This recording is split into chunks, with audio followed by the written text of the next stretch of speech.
Hello. How's it going? I should crop out the like bottom of this thing here.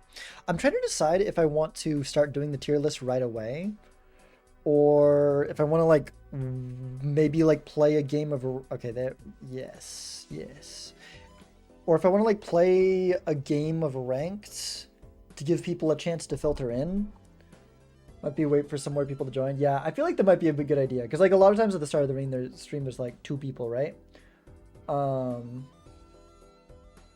Yeah, I was just gonna go into it right away, but now that I'm thinking about it, it kind of makes sense to do that like part way through the stream, huh? Okay. Okay, sudden change of plans. Although Nightmare, you probably don't want to be doing it too late, right? You're on the East Coast. Because you're gonna come to bait me. You said you were gonna come to bait me afterwards. Nice 5 stream streak. Also, I noticed like the badge. Is that a? It's been 1 year since I've had subscriber badges. It's crazy. Fine, yeah, insomnia. Okay. All right, I'll probably that'll give you and JD a chance to finish your Slay the Spire game, right? And then that'll be good. Okay, yeah. Let's pivot. Let's pivot. Hey, like I just said, you guys can go finish your game. I'll do some ranked first, and then that'll give you guys a chance to finish your game, and then we'll do the tier list. Okay, let me mess with things. I could also do like not acceptable because then we can't play another game. Well, too bad. I could also just like do some like less serious, less important tier lists. Nah, I'd rather just play. Unless I had like a specific plan, I think I'd rather just play game. And then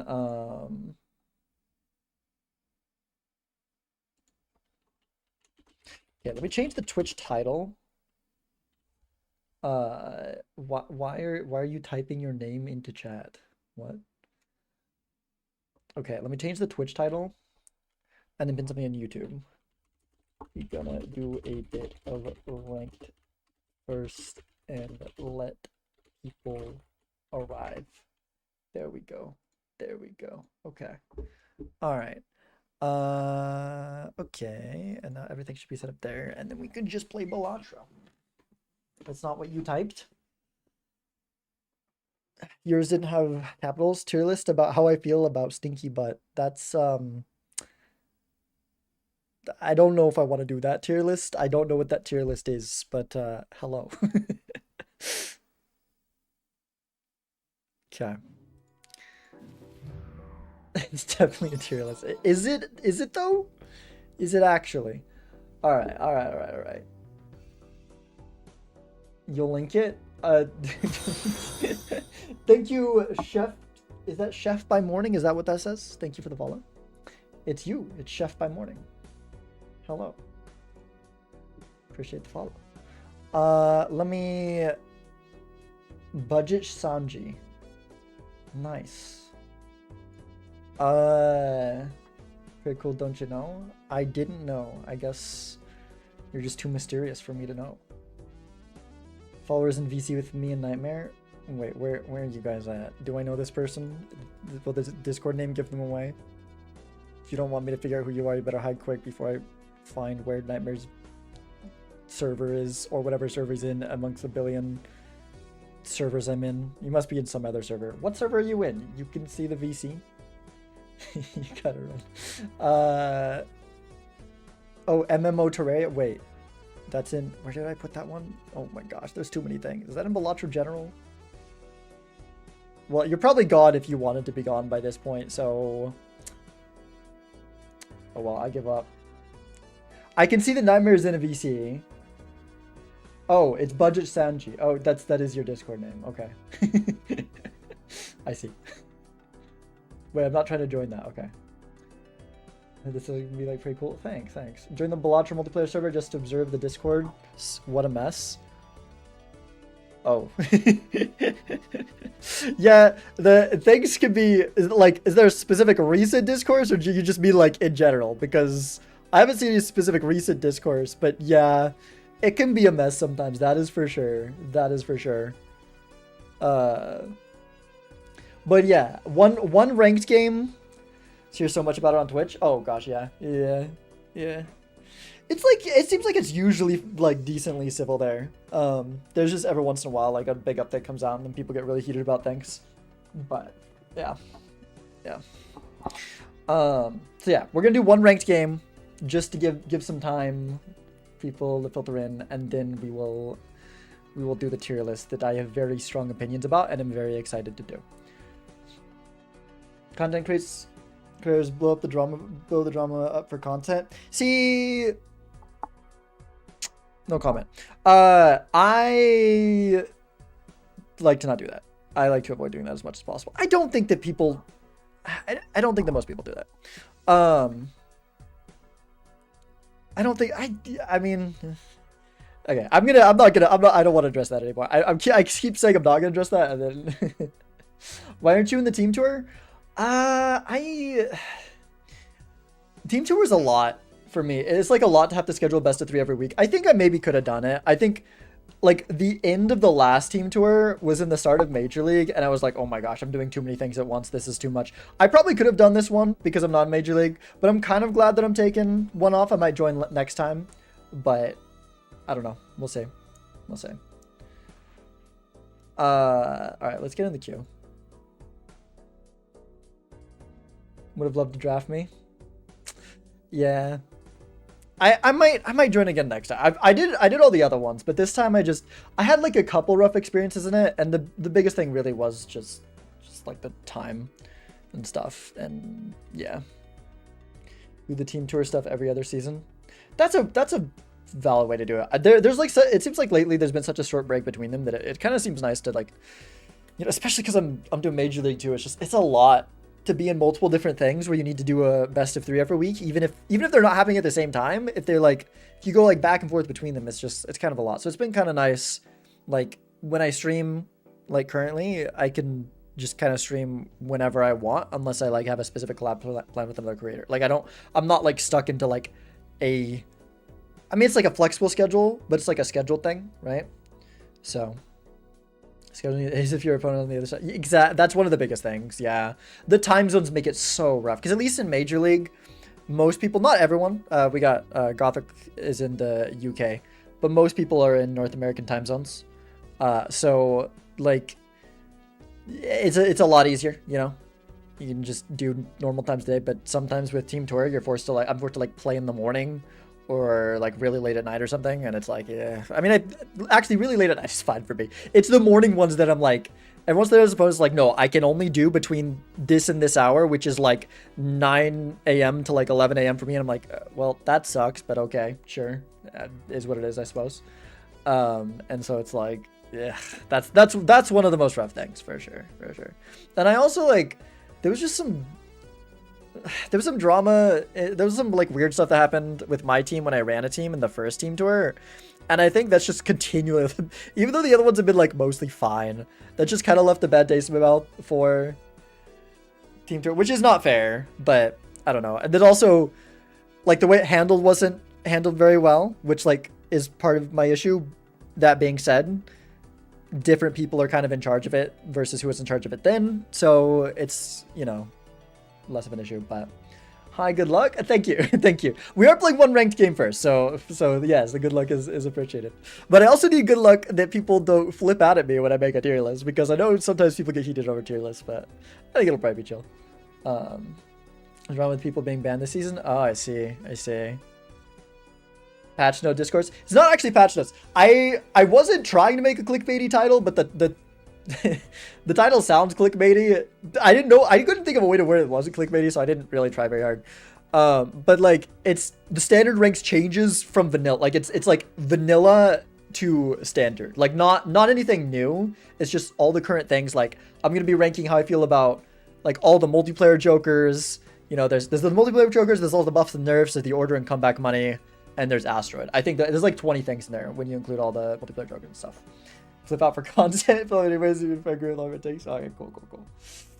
Sounds good. And then if I just sit in queue for like 20 minutes, I might just say screw it. We're making the tier list and we're not playing ranked, but we'll see. Just to make some drama. Okay, cool. Well, sounds fun, I guess. I guess. Are there like new rank changes? Not like, well, there's some coming. There's like, there's an experimental version. If you're curious specifically about new changes that may or may not be coming, go watch my previous VOD for the last stream, either here or on YouTube. No, the one before that, not the previous one. That was the one where I did the tournament. Later on, I do experimental things with Edsy. The one where I participated in the tournament earlier in the day. If you want to see things about that, check there. This isn't about. There's no new rank. There's ones that are like coming down the pipeline, but it's inherently clickbait concept by nature with this. Yeah, it kind of is, but it's not. I'm not doing it for clickbait. I'm doing it because I have strong opinions and I want to talk about them. So I don't know. I just had this idea like a little over a week ago, and I'm like, I want to make this, and it's just been stewing in my mind. And I finally like made the tier list thing, which it didn't take long. It was like 20 minutes, but made the. I can show you all really quick. Is this set to the right window? No, this is set to that here. Let me. While we're waiting, this is the tier list when we actually do it. Why not souping in your mind? Souping in my mind. What did I say? Stewing? The stewing, souping, it was... Oh, I should close my window so you guys don't hear outside noises. People talking outside and stuff. It's not like so warm in here that I absolutely need it to be open right now. Do I have a game yet? I've been in this queue for a while. How long have I been in this queue? Did I correctly join the queue? I did not join the queue. Okay, now I'm in the queue. It's fine. It was yapping about the plans. But yeah, this isn't happening yet. This isn't happening yet. But it will be happening soon. TM. Not TM. That doesn't even make sense. But, you know, it's going to be happening soon. Oh, man.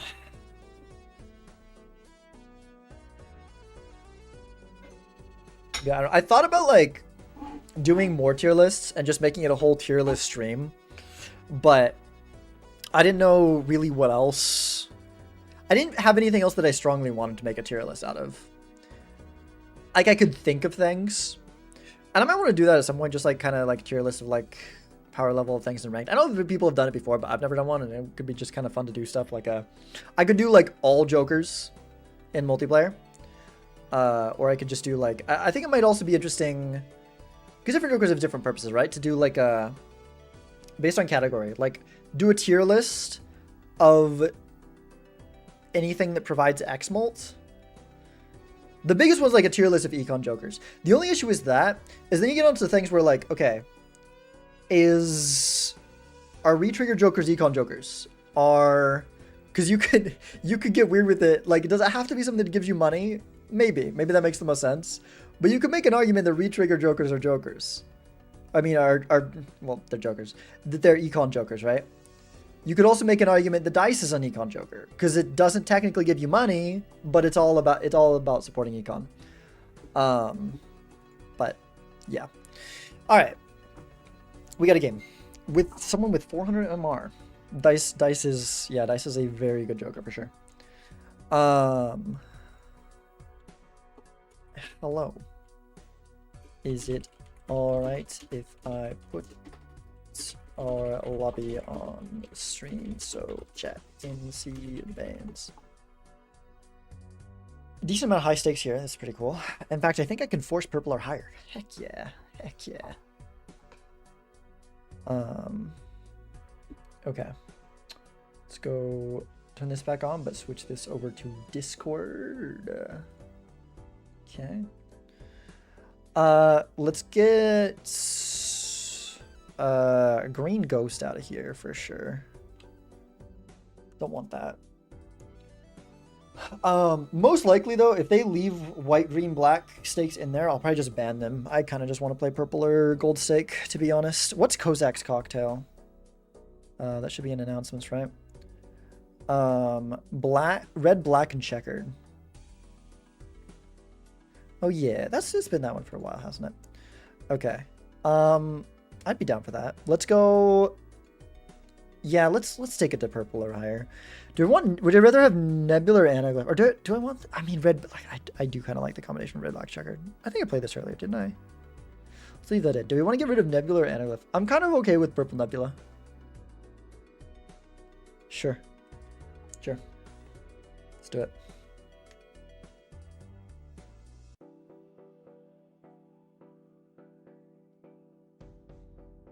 What you got from me, opponent? What we doing? What are we doing? Okay. We're doing the red, black, checkered cocktail. Nice. Nice, nice, nice. Alright. Let's minimize you. Oh, wrong profile. Even though not correctly. I left it on the multiplayer profile when I was doing streaks, so that's... Make sure. Sure. Okay. There you go. Cocktail. And it is red. Oops. Red, black, checkered. And gold stick. Oh, jeez. Okay. There we go. All right. Okay. All right. So a little bit weaker than regular gold stick because we have red. Well, no, we have red and black, so it kind of balances out. You kind of just got an extra Joker slot, in a way. Not exactly. And then you're on checkered deck. Okay. Let's go for the Hearts Flush here. And that'll do. If I see Eternal Hack before anything, I take it. Thoughts?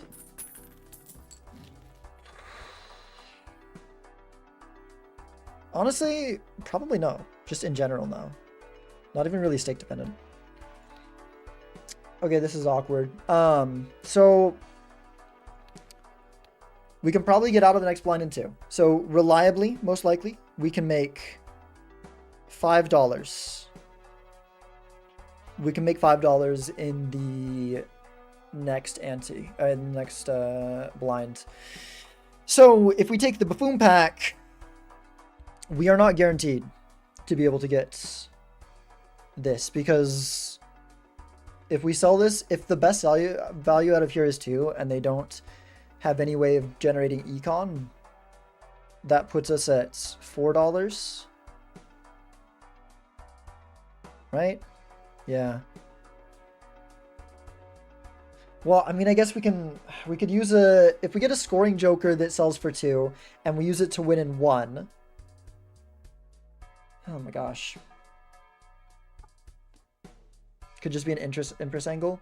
Does Empress get it? I mean, Empress is... No, then we don't have enough money. Then we can't afford Overstock. We're guaranteed not to get Overstock if we take Empress. Hello, Pretzel Dino. It's either Buffoon pack or it's just go next. I'm spending too much time debating here while they're flying through. They're already in ante 2. But I think I open it. If it's sell value 2 and it's a scoring joker, we're fine. If it's 2 rentals or 2 Eternals, we're kind of screwed. It could be an econ joker and gives us a huge advantage.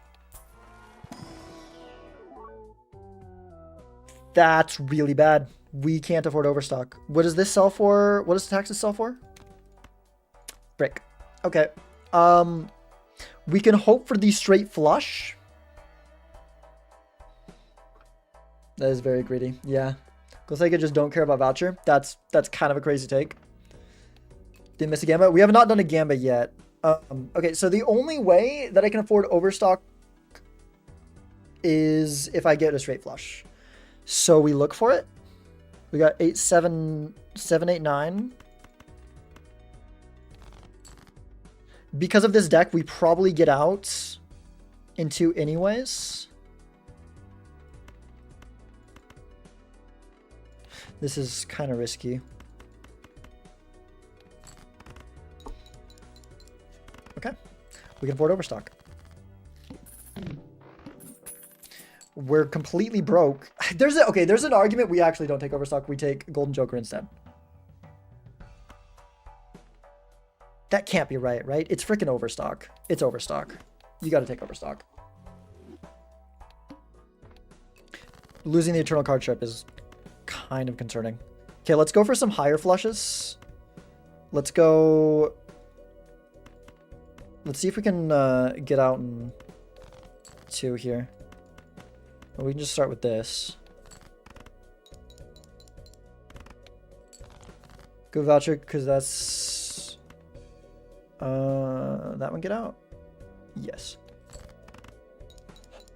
Voucher, because that's what you were talking about. Yeah, I mean, that was like the whole goal of how I played that all. It's just kind of worth considering to... Okay. We need to find a way to start scoring. I mean, we're on checkered, so it's a little bit easier, but... we could take the square. I mean, it is gold stake, but like square's just really freaking slow in multiplayer. I feel like we can do better. Okay, let's do this. Let's go into the blind with this. We can use the Hierophant and then use the Emperor. Hierophant means we're probably safe to get out. We're probably safe anyways, just because it's checker deck. We can make 3 flushes and be fine. I mean, it needs to be 3 high flushes, but... Okay, let's just do that. Sure. Let's do this. And then if we get one more 5 or 7, we can do a flush house. Get out in 2 here.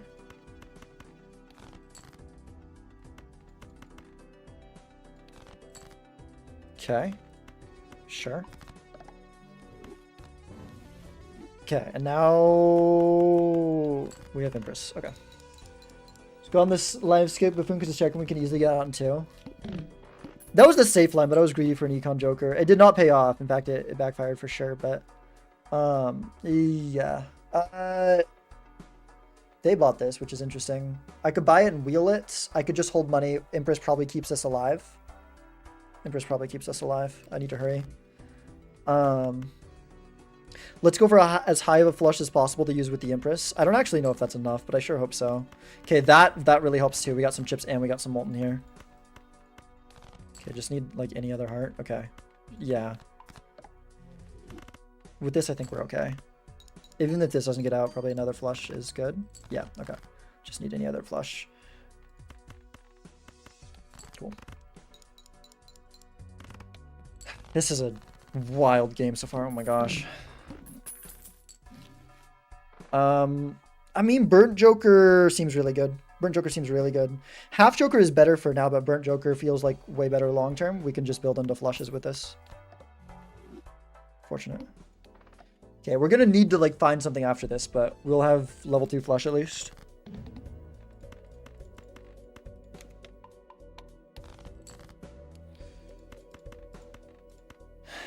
Oof. Okay, I don't think we beat that. We're gonna need to find some of our enhanced cards. They're all on hearts, right? Yeah. There's also, I guess there's the flush house, but we need, didn't we only get 1? Yeah. Well, I guess we got 5s, 3s. 5s, okay, we dropped the 5, yeah, it's not possible, okay. Well, I guess technically, what was the other one? 6, 8, 9. Okay, yeah, that, I don't think we can beat that in general. I don't think we can beat that in general, so it doesn't really matter. But let's look for our enhanced cards. Okay, maybe like a straight flush with the hearts. I mean, that's good. I don't think that beats that anyways, though. Yeah, no. Okay. Is this deck too? Yeah, it's 3 random. Well, it's 3 random decks normally, but there's a thing in multiplayer right now where there's like, we've got like specialized cocktails, and this is one of those. This one is this is not the shop I wanted to see. Well, actually, we can open from back. That's fine. This one is it's red, black, and checkered, and it's the like special cocktail. Okay. I think we just need a molt here, which this isn't really what I want to do, but I'm taking Shoot the Moon Eternal. And we take this to sell for $1. Shops have not been kind for the line that we went with. But hopefully our opponent's down overstock, and then we can just like win because of that or something. I actually should probably start doing high card now. I guess we're on a high card build, aren't we? Why did I discard a queen there? That was a little bit stupid.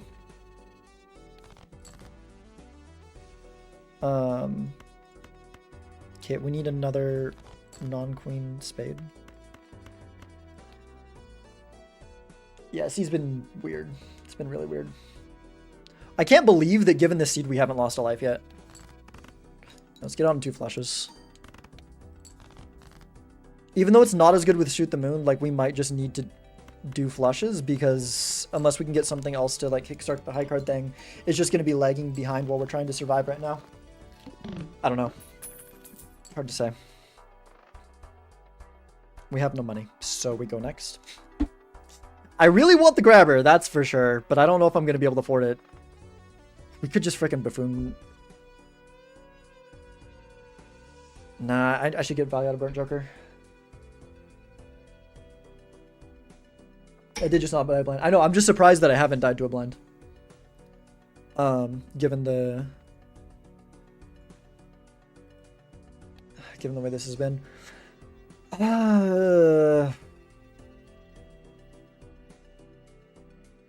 The main question here is, do I start building up high card levels or do I keep building up flush levels?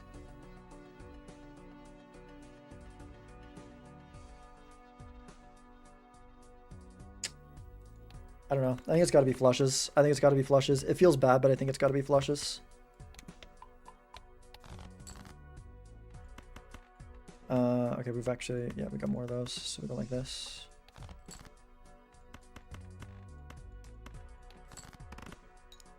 Like high cards and steals? Yeah, but the question is, are we surviving? We're on black gold. Like, we're on other things, but we've got red and checkered in the mix, sure, but we're still on black gold, right? With a lot of what that entails. These don't really help. I mean, I guess we can take the fortune teller. We need to save our money. We need to find something. We need to have money for it. Watch, so just... It's just, like... Believe me, I would like to... Like, high card has the higher upside, but... It also has the chance that we just... die while we're trying to... set it up, right? Like, we kind of just need to use what we got, I feel like. I mean, we beat their first score. Okay, I mean, that's a good hand. I don't know if I should be heavily trying for more queens or just playing more flushes, like, consistently. Probably just consistently playing the flushes, right? Okay, we don't beat that.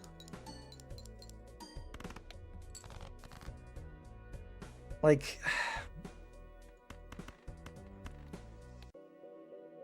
I mean, this doesn't even beat that. Okay, we need a higher numbers, maybe more queens. Okay, there's another queen. Discard these two, see if we get lucky and get the spades flush, and we can keep all of them. Maybe we just go hearts flush, and we have to play one or more queens, maybe. Okay, we have to play both the queens, unfortunately. This does beat their current score, but if they've got, like, anything after, then we're screwed. Yeah, this is bad. This is bad. We're just so backed into a corner.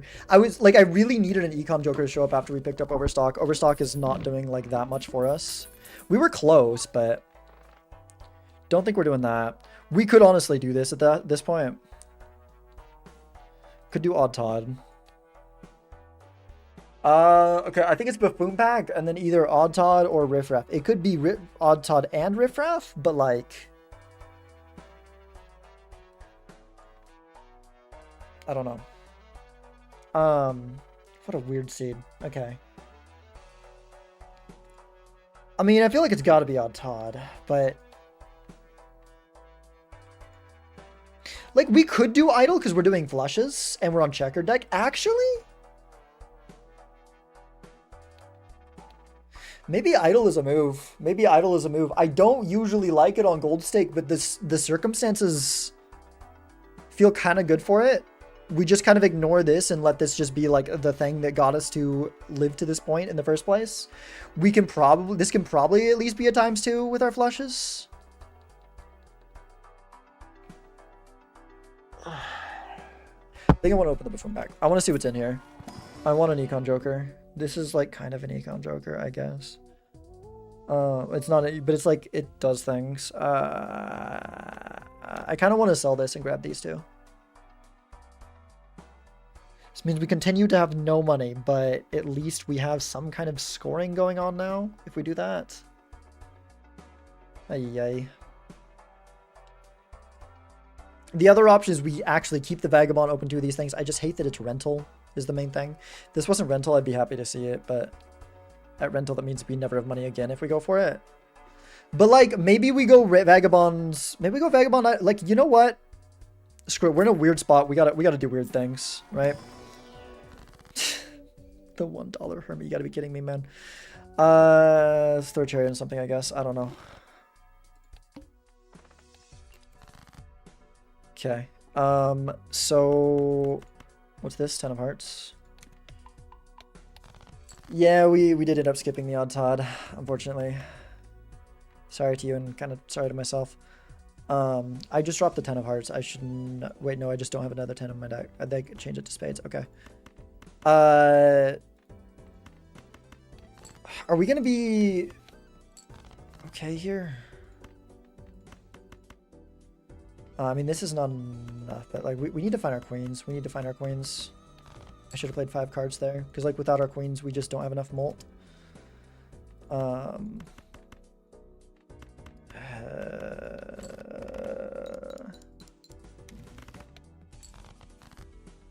This is not good. Well, shoot. Now we don't have a flush. Flush might have gotten us out. I don't think it does anyways. Frick.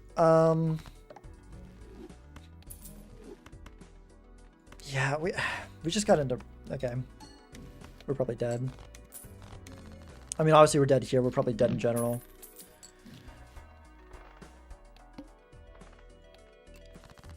Okay, Jack of Hearts. What is this score right now? What is it? Just a flush with the Shoot the Moon?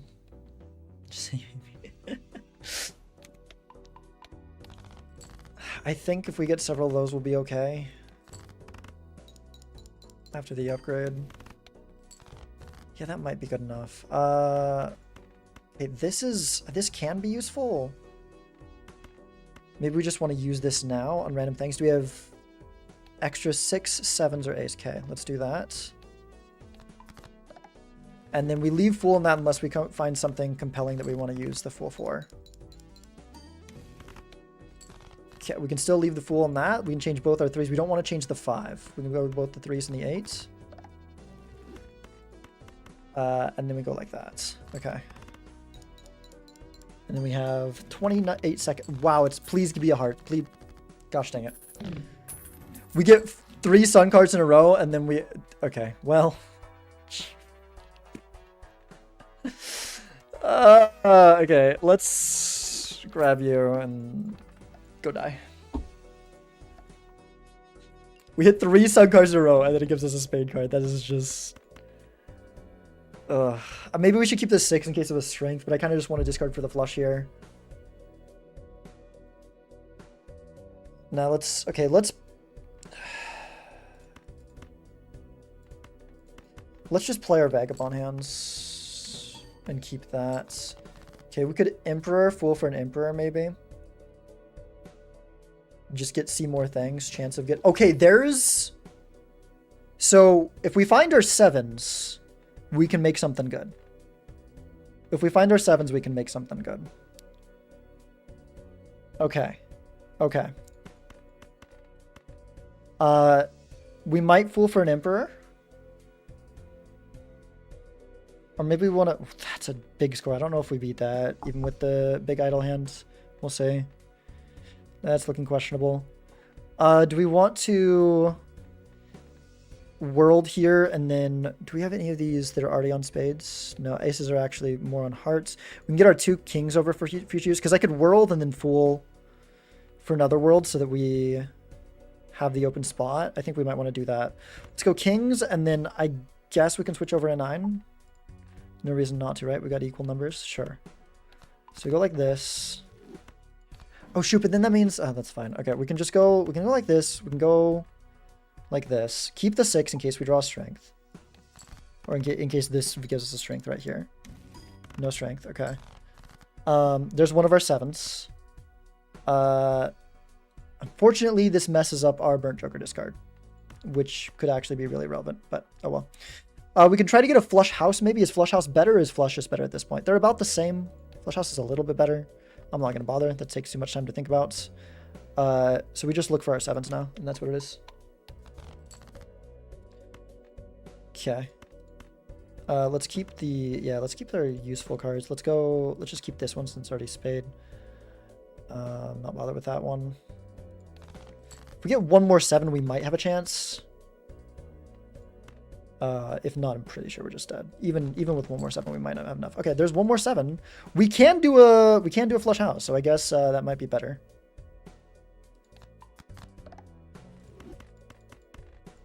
$27,000. That barely beats what they have right now. I mean, if they don't have, okay, that's better. The flush is actually better. We can use this. See if we can get another flush level. No. And then that's the hand. I didn't make the space for Vagabond. Gosh dang it. I'm going to sell that for sure. Do we want to keep the Vagabonds? I think we do. I might win this PvP. I low-key don't know if I want to. I just kind of want to be out of my misery and free from this. Okay, cool. They got the card chart. They probably just didn't take Overstock. Honestly, is that a move? Can you just skip Overstock on Gold Stake? Is that actually like something you can do? Overstock is the one voucher that I'm just like, you burn everything down to get Overstock. Am I correct in thinking that? Did I just get unlucky, or should I have? I don't know.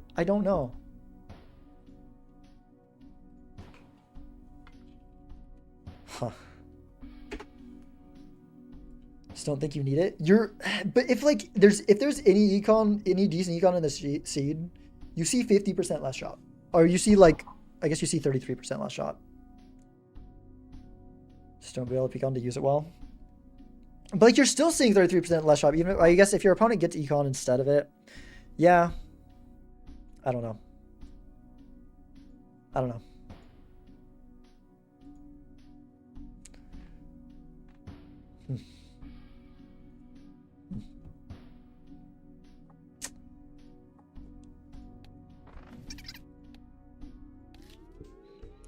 Well. Should we do the tier list now? I'm gonna use the bathroom real quick, and then we'll do the tier list. Yeah, 07. Yeah, I guess that. I think I was wrong. I think I didn't need Overstock. I mean, they had taxes, and that was doing a lot for them. They were able to get card sharp. I think we also just got really unlucky too. The alternative is good enough, then yeah, you're allowed to skip it. Yeah, I think can you type out stuff? I think specifically the fact that because Golden Joker was there, I think it kind of made sense to look for the straight flush like I did. But because Golden Joker was there, I think that I should have, because that's like a lot of money that I'm throwing away. It is a gamble either way, yeah. But yeah, I think specifically with Golden Joker, even though it was perishable, I think with Golden Joker there, you can actually get your econ going. And like, what's Overstock? It's basically econ as well. If the seed becomes strong for econ, Overstock's way better. But if the seed's like weak for econ, which it can pretty often be in Gold Stake, yeah, specifically Gold Stake. I think purple there, my line was right. I think in gold, I think that the Golden Joker was more worth it. I also got like overly punished because of card sharp. Like obviously I want that card sharp, right? It's Gold Stake that is a very reliable ×3 molt that you can pick up. So I feel like I was mega punished by the next Joker being card sharp. But I mean, even if it hadn't been, I don't think it was the right line. But I think I got overly punished. Okay. I'm going to use the bathroom real quick and we'll do the tier list. Be right back.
All right.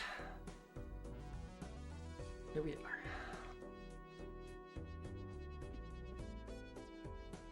I'm trying to be weird, but the clown's face looks really similar to yours.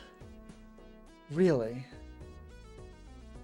Did Mean/Zeno give you a spot in their tourney? I need to register for that. I haven't registered for that. I mean, it's not like it's like an open thing, right? That is a good reminder. Thank you. I need to go apply for that. I assume they'll probably add me, but oh, it's not a register thing yet. Oh, okay. Yeah. I assume that I'll be that they'll give me a spot, but I haven't heard anything about it. It's an interested form. Oh, okay. Well, I mean, that's like kind of like, well, I guess that's not the same thing as registry. I mean, like, do whatever thing I need to do, right? I need to do whatever thing I need to do. I mean, unless they're just trying to, like, maybe they don't want it to be creators primarily, you know? Maybe they want it to be people other than creators. I don't know. It depends. I saw little bits of the stream, but I should go look and see more about like the meat of that stream, because I think I tuned in a little bit later. See exactly, you know, what the deal is with that and all. But she'll be in Japan for the entirety of the tournament. All of them? Because aren't there like a bunch of different? There's like 4 different ones, right? I mean, if you're gonna be in Japan all summer, then yeah.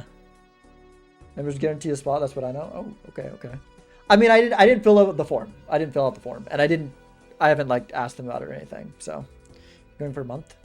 Is it only for a month? Because wasn't there like 4 different ones, and there's like a playoffs one after that. But maybe it is only within the span of a month. I don't remember exactly. I thought they were like more spread out than that. They're still Nightmare from us. I'm sorry. I'm not stealing him now. We're not. He's gonna debate me after. Okay. Let me change the title. We are actually doing the tier list now. And then I'm going to remove this message from YouTube, and it's still pinned even after I remove it. That's funny. Generally feels so frustrated. All right. Well, sorry. Yeah, Nightmare didn't have to come join me. He could have decided no. But also, you don't have an opt-in Nightmare, so tell us what he's doing. Okay. Let me here. All right. Should I close? Okay. Do you think it enhances the experience to have the game open behind it, the little red swirly in the top and bottom, or do you think I should close the game and have it black void on top and bottom, just have the music, or like minimize it at least? I'll probably close the game and just turn on the music on YouTube. Thoughts? White and black steak are in June, but purple and gold, the good ones, are in July, which I'll be away for. Like the swirly. All right. That's 1-4. If I hear nothing else, or if I get another 1-4, it's confirmed.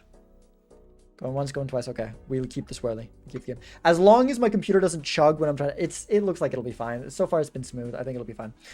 It also, I feel like when you have the game open, the in-game music, because it's like a little bit lower pitch in-game, it just kind of sounds better when you actually have the game open versus when you play the soundtrack on YouTube. But yeah, okay. So, hello everyone. We are doing this tier list about how I feel. Also, hello YouTube. This is probably going on YouTube. I've never done this on stream where I'm like, hi YouTube, because I've never made some content on stream that I'm specifically planning for YouTube. It's either like I make it off stream, or it's just a game that happens to be interesting and then I put it on YouTube. But hi YouTube. So what we're doing is we're making a tier list about how I feel about everything that is not in the base game Vanilla Balatro, that's not like integral to multiplayer, right? So like I'm not going to talk about, you know, PvP blinds, right? Because PvP blinds are just part of what makes multiplayer. We're going to go through everything that is added in to specifically standard ranked, the like most normal, commonly played rule sets inside the multiplayer Discord. So we'll be going through all of those, rating them on one of these 5 tiers. They will be ordered within tiers. I will order them like farther to the left is better, farther to the right is worse within the tier. Exquisite means this Joker or this mechanic, whatever. Can you see my mouse? There we go. This mechanic is awesome. This mechanic or this Joker adds to the experience should be basically exactly as it is. I mean, maybe there's something to think about, but it's just good. I'm glad it's there. Don't remove it. Don't change it. Enjoyable. I have fun with this thing. Maybe there's some things that can be that like I might have some like hangups about it, or maybe it's just like it's cool, but like I don't care that much about it. But it's good. I like it. It's fine. I don't really have an opinion on it, or I have mixed opinions. You know, maybe I enjoy it, but I also see problems with it. It goes to the it's fine here tier. Annoying. I overall dislike this thing. Like maybe it's not the worst thing ever, but I think as it is, it should not be the way that it is. And then there's get this out of my game. For certain troublesome things. That just suck, and I wish it wasn't in standard. So, without further ado, we'll start with the multiplayer jokers. We're just going to go in order here. Just put the speedrun in the bag. Should we just do that now? Should we just... Okay. So, speedrun, I will say... Recently, speedrun was changed. Before, the way that speedrun worked was that the first person to the PvP blind, if you're the first person to the PvP blind and you have speedrun, you get a random spectral. When that was the case, this kind of needs its own tier beneath this. That being said, it's been changed. It's still in the bottom tier. I still hate it, but it is way less abysmal. It doesn't need its own special tier because now, like, both players can get the spectral, right? If you get there within 30 seconds, you still get it. So it's not as bad as it was, but it's still one of the worst things. Maybe my least favorite thing is standard break. We'll get into a couple things later. There's some other things that are actually in contention with this. Because this thing was made to be not as bad as it was before. This would, previous speedrun, it is just strictly the worst thing. Strictly the worst thing. Yeah, that's an issue too. If you play on something with the low quality PC, which is where I have some contention about the next joker we're going to talk about. But yeah, like this speedrun, it forces you to play fast in a weird way where it's not like you don't see it coming, right? The thing that I hate about speedrun is like, I don't mind playing fast. I have done speedruns. I think speedrunning is fun, but I go to play multiplayer and I go to play a strategic thought out game where I do need to manage time or not waste the opponent's time. I can't like spend all the time in the world, but I'm mainly there to play a strategic thought out game, and speedrun just goes, oh, all of a sudden you have to play as fast as you can, right? And I think not only that, but you're punished for not playing fast when you didn't know you had to play fast. And it's not such a prevalent game mechanic that you should always be playing fast for it, because then I think you're just generally hurting yourself if you do that, right? Because, you know, if you can be taking more time and thinking out your decisions and playing more optimally and better, it's not worth it for the one uncommon joker that randomly shows up in the game to play differently. But you get punished if it shows up. If your opponent, like now it's easier because you've got 30 seconds, but if you're like, you know, working through it, you're having to like taking some weird lines in ante 1 and 2, and your opponent's just kind of breezing through and took the scoring joker early where you opted for something that's more of like a long-term like value generator. You got to be more careful about scoring. Your opponent gets through much faster. They pick this up right before the PvP. Even with the 30 seconds, you're probably not going to see this in time. Now that's like a sort of niche scenario, not like super niche, but doesn't happen as often. It used to be awful, but now it doesn't happen as often, but it still sucks. I don't like it. Moving on to conjoined joker. Okay, this one. I know people might think I'm crazy for this. I think it goes here for me. So, conjoined joker. Yeah. Should I explain what they each do? I'm sure if I make this into a YouTube video, I will put like a graphic on the side of the screen. If you don't know what a joker does and you want me to explain it, ask me. I'll explain it. Otherwise, I'll just assume people here know what these do, and I'll put a graphic. Or maybe I should just explain it. I should just explain it because there's no like, you don't have like a slay the jokers to just see what it is, just in case there's people here that aren't super familiar with multiplayer. So conjoined joker. I'm not gonna like read the exact descriptions or whatever, but conjoined joker gives you times 0.5 mult for every hand your opponent has left in the PvP. Conjoined is only good in higher stakes and lowers new bait. I want to see how much I need to score. Think of the nerds who listen in the background. There, yeah. If you're listening to the background, yeah, it's helpful to just. That's true. That's a good point. That's a good point. So, conjoined joker times 0.5 mult for every hand your opponent has left in the PvP. So if your opponent is out of hands, played all theirs, it starts at times 1. If they got one hand left, it's times 1.5, two hands left times 2, etc. Maxes out at times 3. So conjoined Joker, I'm putting in the middle tier and the it's fine tier because even though it is a speed mechanic Joker, and actually, okay, the thing is, if I'm just going against mechanically, assuming both players have a good enough PC and mechanically how the game works, and we're just going off of like how much fun I have with it, I honestly would put it in here. This has changed so much for me. Probably early on, this would be maybe down here, but at least in here. But I've started to realize, like, as I go on, when you only have to play fast in a certain time and you know it's coming, it's not as much of an issue, right? Because, like, your opponent has a phantom, so you know there's a phantom Joker that shows up. You can see, for anyone that doesn't know, phantom Jokers, when you pick up certain Jokers in multiplayer, speedrun and conjoin are 2 examples of this. It pops up a little ghostly thing on one part of the screen to tell you your opponent has it, if your opponent picks it up.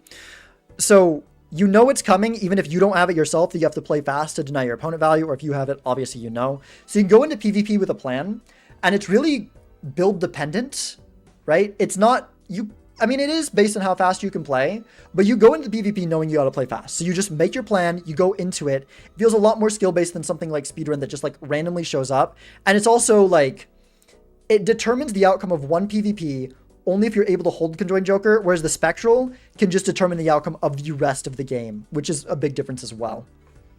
5 times conjoined was a little stupid, but 3 times is reasonable. Yeah, so it used to like be times 1 per hand your opponent has left, max out at times 5. Then it was a bit of an issue. The nice thing about times 3 is that, like, okay, another thing I was thinking about too, in terms of like PCs being slow and stuff, if you're on like controller or something, or your PC really struggles, you might have issues with this anyways, unfortunately. But generally for most people, you're not going to have as much of an issue with conjoined, because the times where your computer really starts like chugging and bogging down is like late into the game on lower stakes where you're doing a lot of things. The game's going long, you're taking a lot of game actions.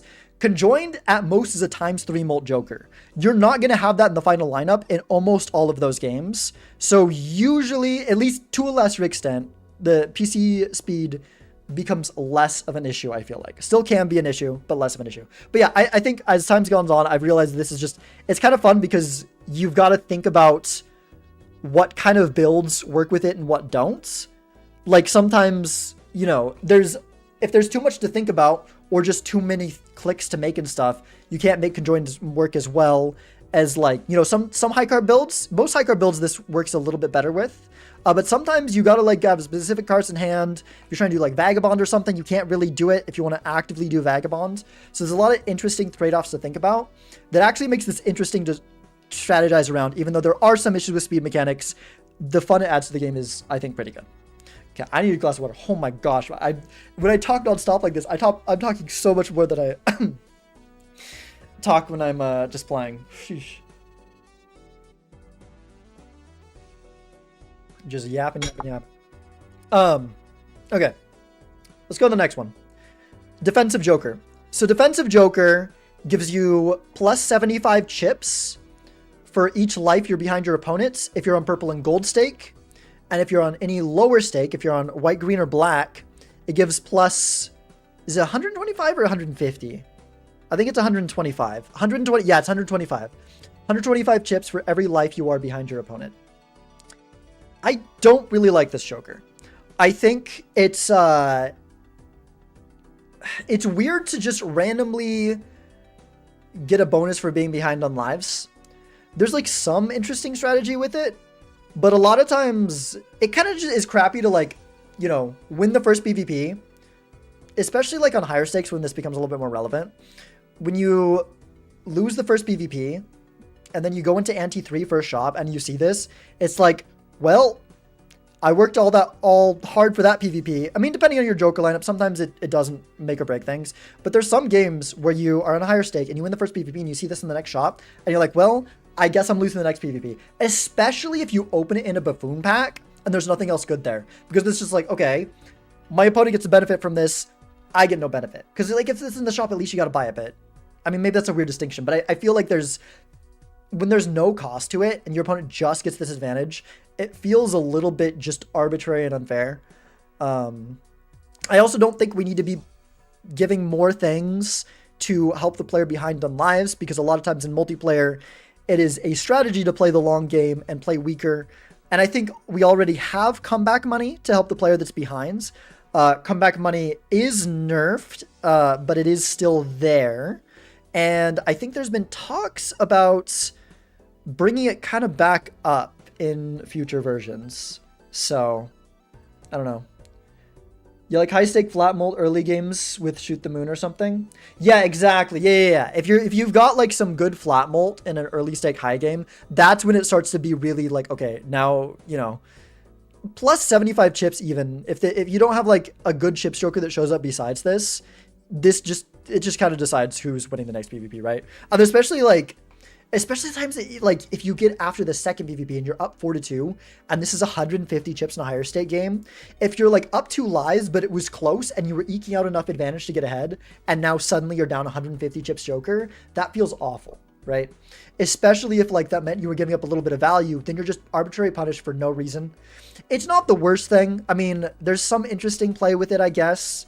Like sometimes, honestly, it doesn't add a lot of interesting strategy. I low-key almost feel like this could go down here, but I don't think it's that bad. But I feel like it's probably gonna be on the lower side of annoying. I don't think I like what this joker adds to the game.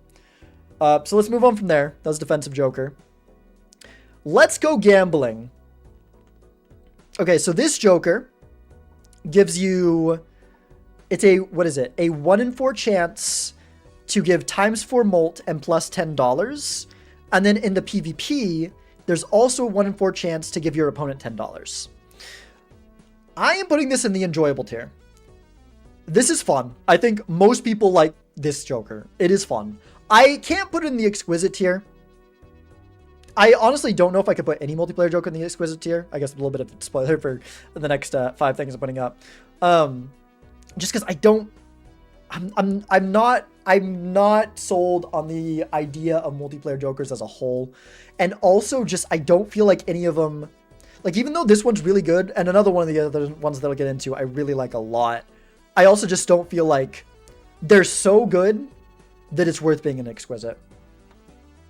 I don't mind the econ, I mind the scoring.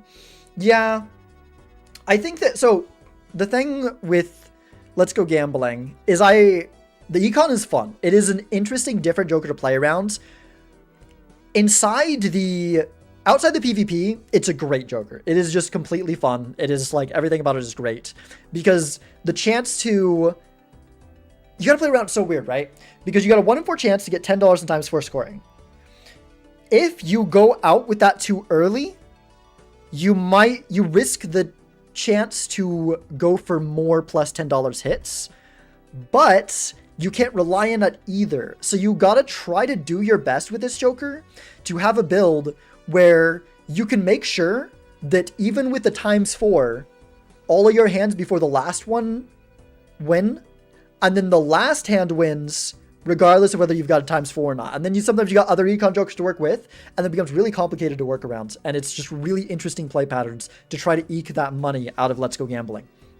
However, the ×4 scoring in the PvP, even though it is synced up between players, sometimes, you know, players are playing their best hand at different times, and I think it's just one running queue. I don't think it's based on hand in PvP. I could be wrong. I'm not sure how the order works with that, but regardless, even if it is synced up between hands and PvP, which I don't remember if it is, it doesn't really matter that much because different players are playing different scoring hands at different times. So a lot of times you randomly win or lose based on a Let's Go Gambling hit. Now that's kind of an issue.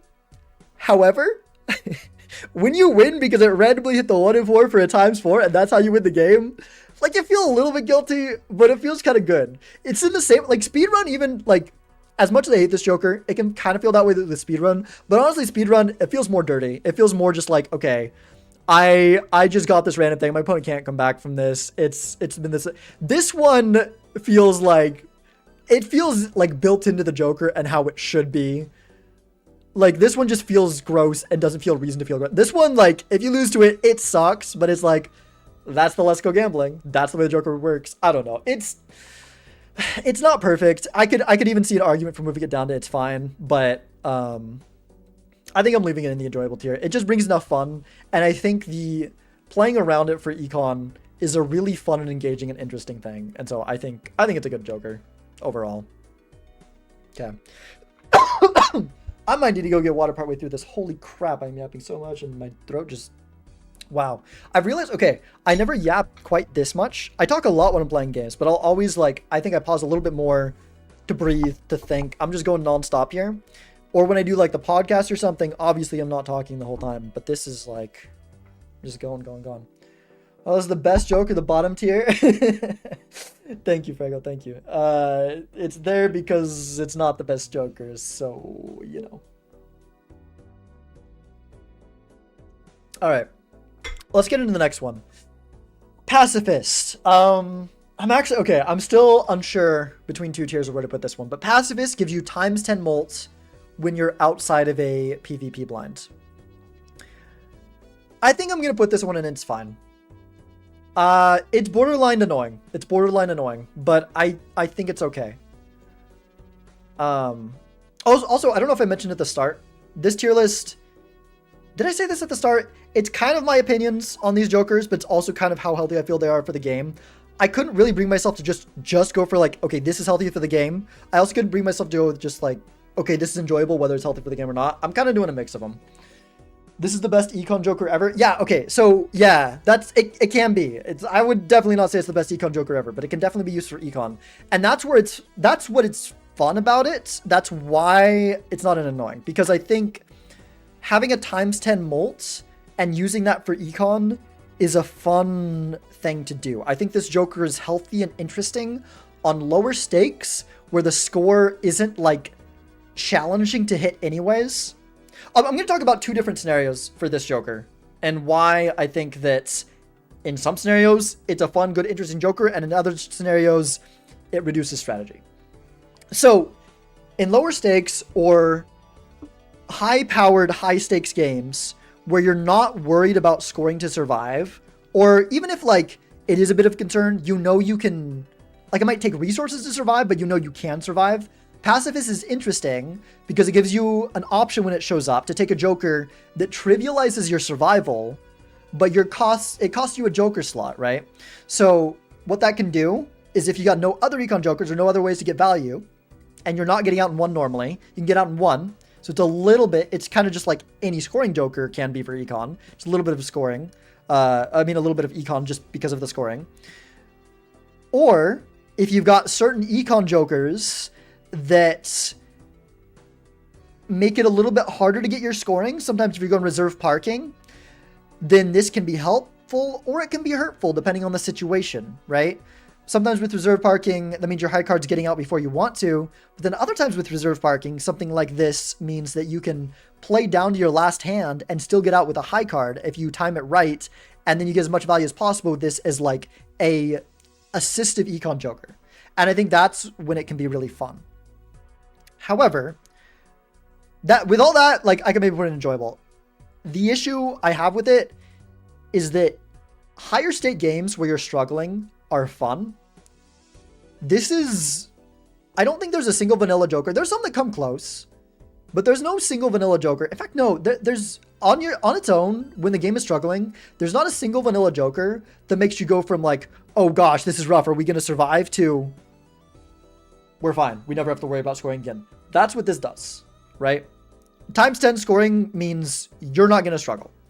And I like those games where you have a challenge and that just can randomly trivialize your high stake games. And I think that kind of sucks. So in some scenarios, I think it's fun, adds to the strategy. And other scenarios, well, you're suddenly playing a low stakes game when you're playing high stakes. I mean, you're not really, because now you're taking a Joker slot. You're playing a high stakes game in terms of the seed is weaker, but you've got like no risk at surviving. And usually like once you use it to get going, you know, you can find some scoring and then drop it. I mean, it can be interesting sometimes to decide when you drop it and when you keep it. It's not all bad. It's not all bad. But yeah. Double Eternal Pacifist is still peak build though.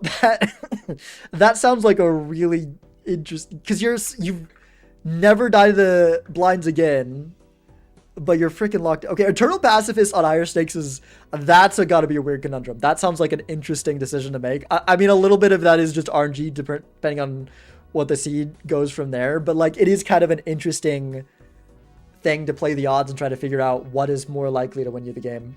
Trib is kind of close. I mean, yeah, Trib is kind of close, but when the only other thing that almost instantly wins you the game is a soul, something out of a soul card, I mean, like, that's fine. Like, if I have a high stake game gets trivialized because I pulled a soul and I give the 1 in 4 chance I got a trib, like, fair enough. Like, that's just how it should go.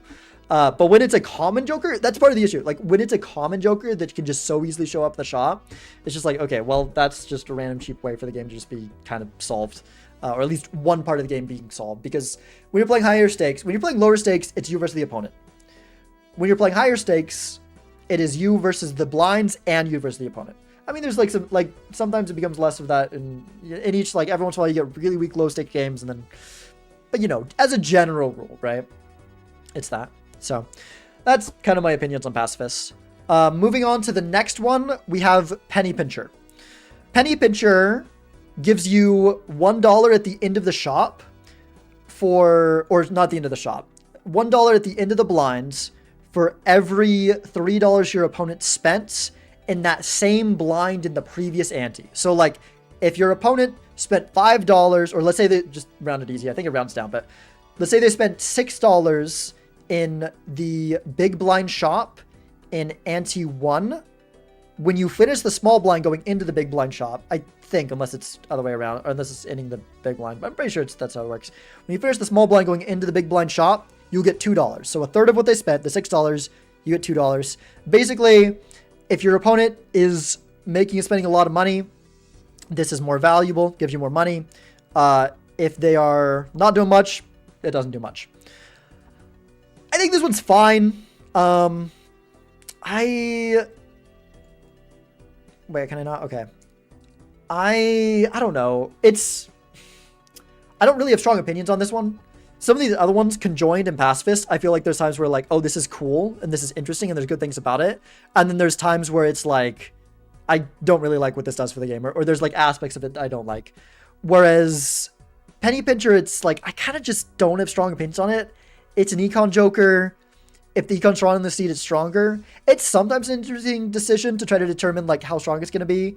But a lot of times it's a gamble based on what your opponent's doing, and it can flux and flow. Like, you're no way gonna like figure out like when your opponent's spending money. It can be some information on your opponent, which is kind of interesting to play around, but I don't think it's like that interesting.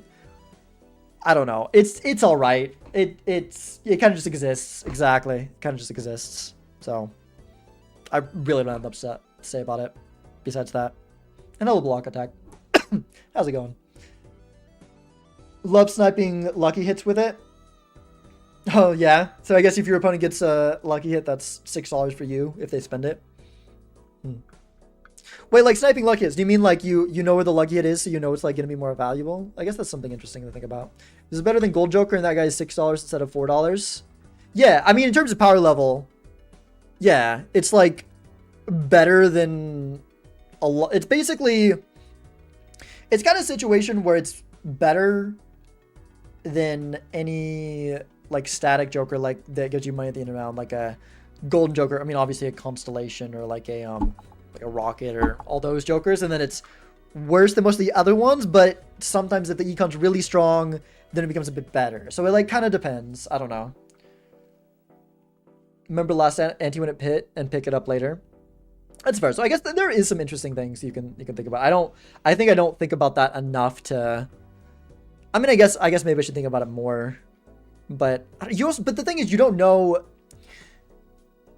A lot of times you're not in the same spot in the lucky queue. Sometimes you're close to the same spot, but decently often one player is ahead of the other in the lucky queue, so you can't like fully plan it out like that.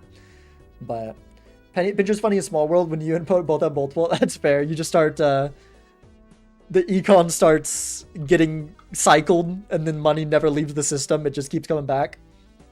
Hate gambling because it's optimal to wait every PvP to predict when it lands. Yeah, that's something I didn't really think about when I was talking about it. That's a fair point. That's a fair point. I have never done that, and I've never seen anyone do that. That's one of those things that like comes up in the back of my mind, and I try to ignore it because I know that like I shouldn't do that, and the game is worse if I do that, right? So, yeah, that's an issue with gambling that should be fixed. I'm just choosing to pretend that that's not an issue, but it is. It really is. Like in terms of like balancing, this is just about how I feel. Don't use this to determine what. Obviously, no one's I don't think anyone's going to anyways, but like don't use this to determine what should and shouldn't stay. It is just my matter of opinion. Why we need it higher and lower on the scoreboard, not the exact score. That's an interesting thought. I've never, because I've talked about just removing enemy location, but I've never thought about. I feel like that loses a lot of, I don't know. I feel like that loses a lot from the game though. You can use your opponent's score to try to figure out what they're doing and like the flow of their score and stuff. I feel like that becomes a lot more solitaire-ish when you take out that aspect. I think we just need stronger. We need stronger enforcement of turn priority, right? I think is more what we need. I think we need. There's been one thing that was given in one of the experimental changes for the version that Edsy and I played a few days ago was turn priority is forced for the person who gets to the PvP second, which I think is fair. I don't love speed being a minor disadvantage, but it's such a minor disadvantage in most of the time that like I'm not gonna worry and really care about it. Like that's fine. Person who gets the PvP first. I think it should be lives based, but like that should be the tiebreaker if lives are tied. I feel like whoever is behind on lives or whoever's ahead on lives has to play first. I feel like should be how it is. They score 11. They have 6 cents. Yeah. Is just have any roll. Well, yeah. Like it's really not that important to just to have a roll about it. And then like people need to like take turn order more seriously, right? Because it's fine if it's optimal to wait, then wait. As long as there's a rule for who has to wait, and if you have to play, then play, right? And I think that's fine in PvP.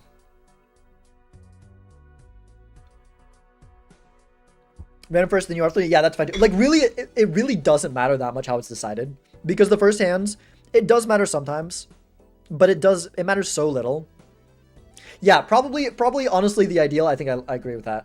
Random first, and then you alternate. I think is probably just the way to do it. Kind of like, taking turns in a card game. And it's not something like Magic the Gathering where the person who goes first is a huge advantage, right? It's who cares, really? It's a very minor advantage or disadvantage. But optimal multiplayer is waiting ante-1 small blind until you get timer. Not always, but sometimes. That is okay, maybe for someone who has no trouble with speed, sure. But that for me, no. I would like that time to make my decisions. I do not want to just rush through the first 2 antes with full info. That seems like torture. That's awful. Yeah, hello Disco. Hello. And Lava. Hello. Welcome in. But yeah.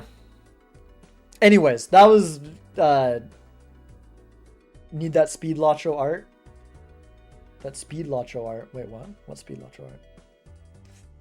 That's my opinions on Pacifist. We kind of just ended up in a tangent after that that was very unrelated to Pacifist. But, well, I think it stemmed from that. Were we talking? No, we were talking about Pincher. We weren't even talking about Pacifist at that point, right? Because we were talking about, like, waiting for your opponent and stuff. Wait,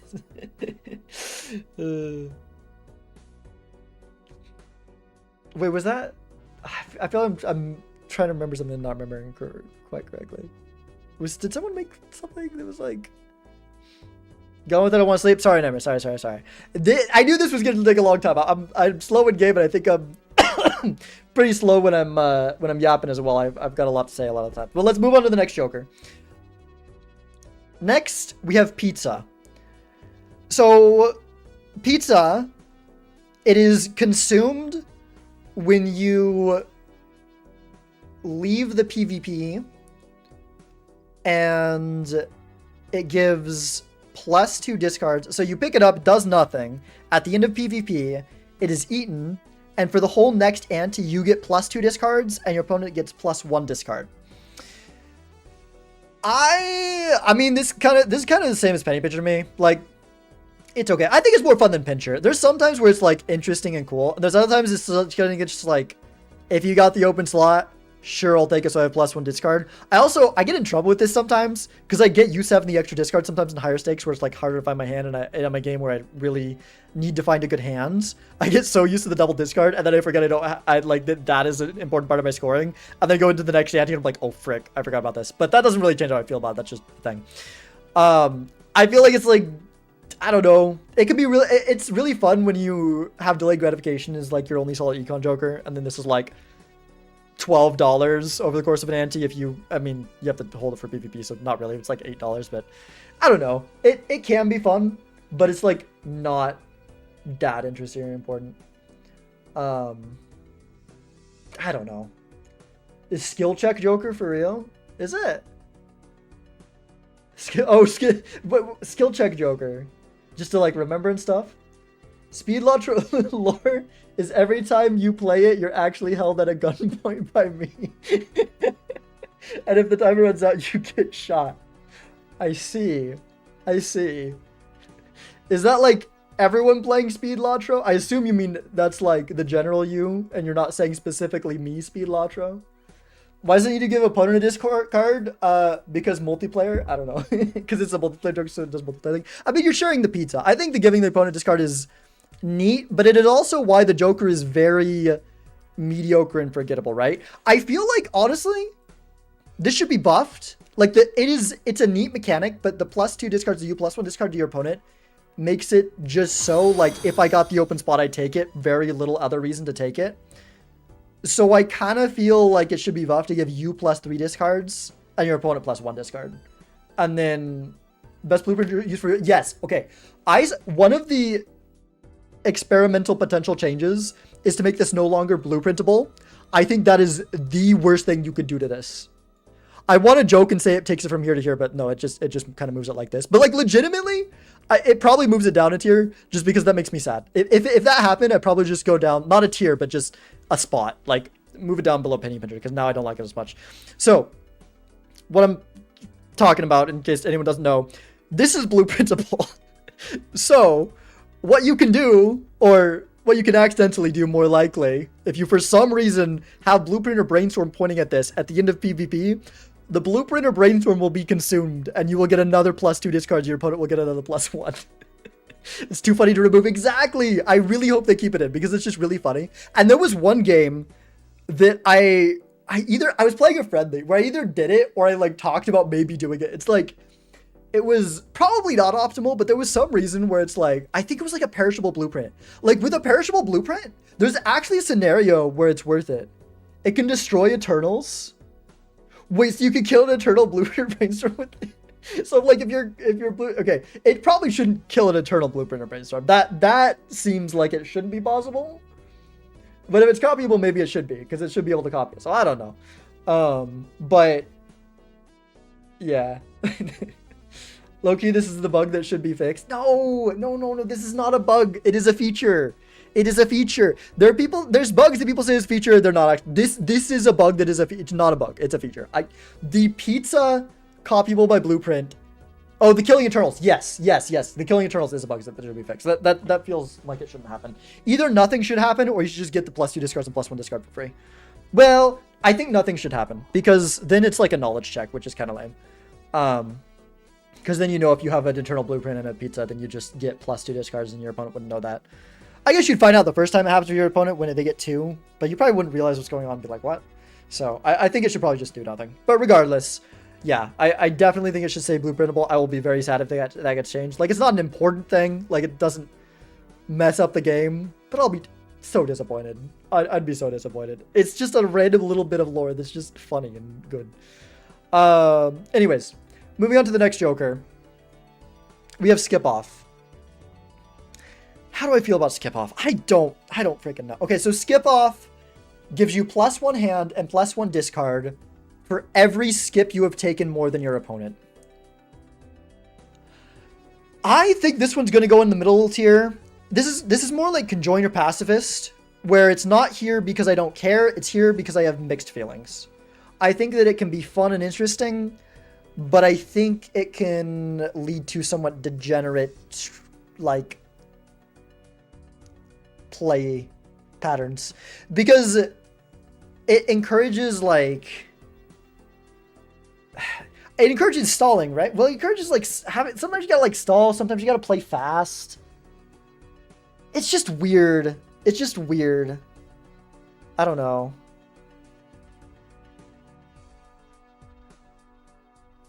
There's a time where I would take mediocre anti-1 small skips for skip off value. That's funny. Just don't do anything, but then we can introduce Eternal Pizza that does nothing. That's that feels like such a bad idea, but it also sounds really funny. It's like the eternal egg, except for that actually has use, and that actually sounds hilarious. I don't think it makes sense, but it like I kind of want it, but I also think that it just wouldn't make sense because it's just a dead Joker if you see it. Like foil Joker, anti-1 black sake, I'm grabbing that guy. For skip off.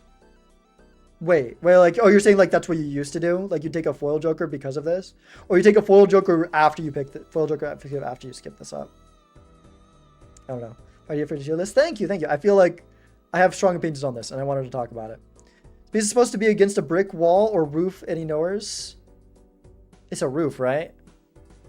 I'm pretty sure it's a roof. Yeah, it's a roof. It's a roof. Yeah. If a hint, if anyone doesn't know why that's the case, it used to be called Hanging Bad because it used to be the old pizza was a counterplay to Hanging Chad before Hanging Chad was nerfed in multiplayer, which we'll get into that later. Because Hanging Chad was just like overly powerful, and so they made this Joker because they weren't changing anything in base game. They're just adding multiplayer Jokers at that time. This was made to counteract it. It wasn't good back then. It was very not good. But like that's what it used to be. Put it in annoying because I just realized it's a roof, but it's a reference. It's a reference. It's the it's a Breaking Bad reference. Yeah. Anyways, we were talking about skip off. I got sidetracked. I guess everyone is cares a lot about pizza, which is fair. I feel like it's an interesting Joker to think about. It's just not that interesting of a Joker to play, to be honest. It's like the design. It's kind of neat. It's just I really think it should be buffed. I think it should be +3 discards to you +1 to your opponent. Right now, it's just so forgettable. And like if it's +3 discards to you +1 to your opponent for 1 ante, that doesn't become like a power Joker that like crowds other things out. Like, I'm not for buffing, like, the multiplayer Jokers to be, like, super OP or anything, right? I don't think we need more Let's Go Gamblings. Like, I think I like that this is, like, decently good. I don't want anything else that's as strong as this. I don't want Magnet back either. Old Joker that's a long story. I won't get into that. But old Joker that was banned because it caused horrible stalling issues. Way worse than anything else that is in the game. But, yeah, I think that, I don't know. I think pizza could be buffed and could be fine. Nerf skip off. Buff the order. The Joker or the mechanic? Buff skip off, but with that change they wrote down a couple weeks ago. If you know, you know. I don't know what that change is. When I block Magnet with egg, funny times. Magnet had some interesting play patterns when it wasn't ruining the game with its stall stuff. Like, the stall stuff could straight up ruin the game. Both the order and the order. Fair enough. I don't think we need to be buffed. That's a whole different design philosophy discussion. If we... I might redo this tier list in the future later, because there's not a lot of that going on right now, but there's been experimental changes talks about a lot of things that just do little buffs to minor Jokers, and a lot of those are going to rank very low on the tier list for me, because I just don't think that's, like, useful design philosophy. I don't think that... Do I want to get into that right now? I talked a little bit about it when Ezzy and I were playing experimental. But no block knows, but I don't know if anyone else knows. Let me side tangent really quick about, because there's been talk about like a lot of little buffs. Get into it when I join VC. Okay, we'll save that for later. Nightmare has countering opinions to it, so we'll save that for later. That's not super relevant to what we're doing right now, anyways. But I mean, I will talk about that later. Yeah. Those changes aren't for ranked anyways, right? Some of the experimental ones are. They're proposed changes to ranks. They're not planned, but they are proposed. They're experimental, right? Beside the point? This is kind of beside the point as well. If they have any chance of coming into ranked, I mean, it's a little bit, like, matters to the point, but if it's like, we're trying these out to see if we're maybe gonna put them in ranked, if it's just for, like, some, like, side mode that's not gonna be a main rank, just someone's just doing for fun, then, like, obviously who cares, right? But these are like things that were talked about throwing in ranked. Start teasing worse Latro. Okay, that's interesting. Lava teasing this on stream. Y'all worse Latro If you don't know what bad Latro is, that won't mean anything to you. But if you know what bad Latro is, that means something very interesting. let me explain bad Latro just in case anyone in stream. I mean, this isn't gonna make it in the video, but in case anyone in stream doesn't know what bad Latro is, it's Balatro, but like they take a lot away at like so many of like the really strong and good jokers, right? So like Idol's gone, all the re-triggers are gone. You just have like only the crappy stuff left. It made it like it was a fun format. It was a very fun format. So I don't know what worse Latro is, but it's just probably taking out even more good stuff and just leaving with absolute trash. I don't know. Well, bad Latro still had the Idol in because people didn't know how good it. Well, okay, I don't think it was that people didn't know how good it was. I think that the Idol was still in because it was like all the re-triggers was taken out. Sog was in there. There's no way both Idol and Sog was in. There's no way. There's no freaking way. There's no way. I refuse to believe that. Some other re-trigger was. Either Idol was gone or all the re-triggers were gone. There's one or the other. I think bad Latro went through a couple iterations. I don't think there was only one bad Latro. But there's a bad Latro too. Yeah, exactly. Idol no death would be funny. They could be funny. Maybe. Removing death could be a thing that works in bad Latro if the game's still... Death is just a really fun card, and taking it out of Balatro just feels sad and weird. But maybe it works in bad Latro. I don't know. I'd have to see playtesting of that to playtest it myself or hear people's opinions that have playtested it to really know. But like, intuitively, I don't know. Idol and Sock were both enabled? Holy crap. Wait, bad Latro never got a weekly? Or bad Latro 2 never got a weekly? I'm sure bad Latro. I feel like I played a bad Latro weekly, but I could be wrong. It was a long time ago, though. There's no way Idol and Sock... Really? Idol and Sock were both there? What?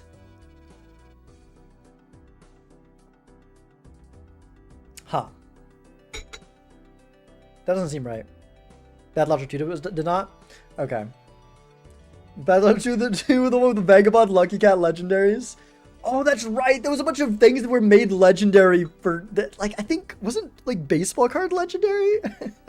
That's right. I kind of remember that. Huh.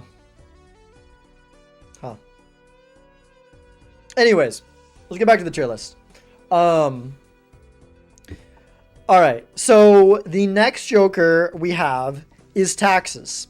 Taxes gives you +4 molts every time your opponent sells a card, but it doesn't trigger immediately. You get the molt at the start of the PvP blind. So, and it's based on the ante where you pick it up, right? So like if you pick it up in ante 2, your opponent sells 4 cards within ante 2 before the boss blind. I said big blind, I meant boss blind. PvP blind. Sorry, PvP blind. When you get to the PvP blinds, your opponent you get +4 molt for every card your opponent sold since like I think the last time taxes went off, right? Because I think if you sell something in the PvP blind, your opponent gets it on the next roll around of taxes. It's that way to prevent stalling, because you can just like wait around for your opponent to play through the blind. Taxes gets bigger, then you can survive, you know. So +4, basically, bottom line is you get +4 molt for every card your opponent sells. Taxes is awesome.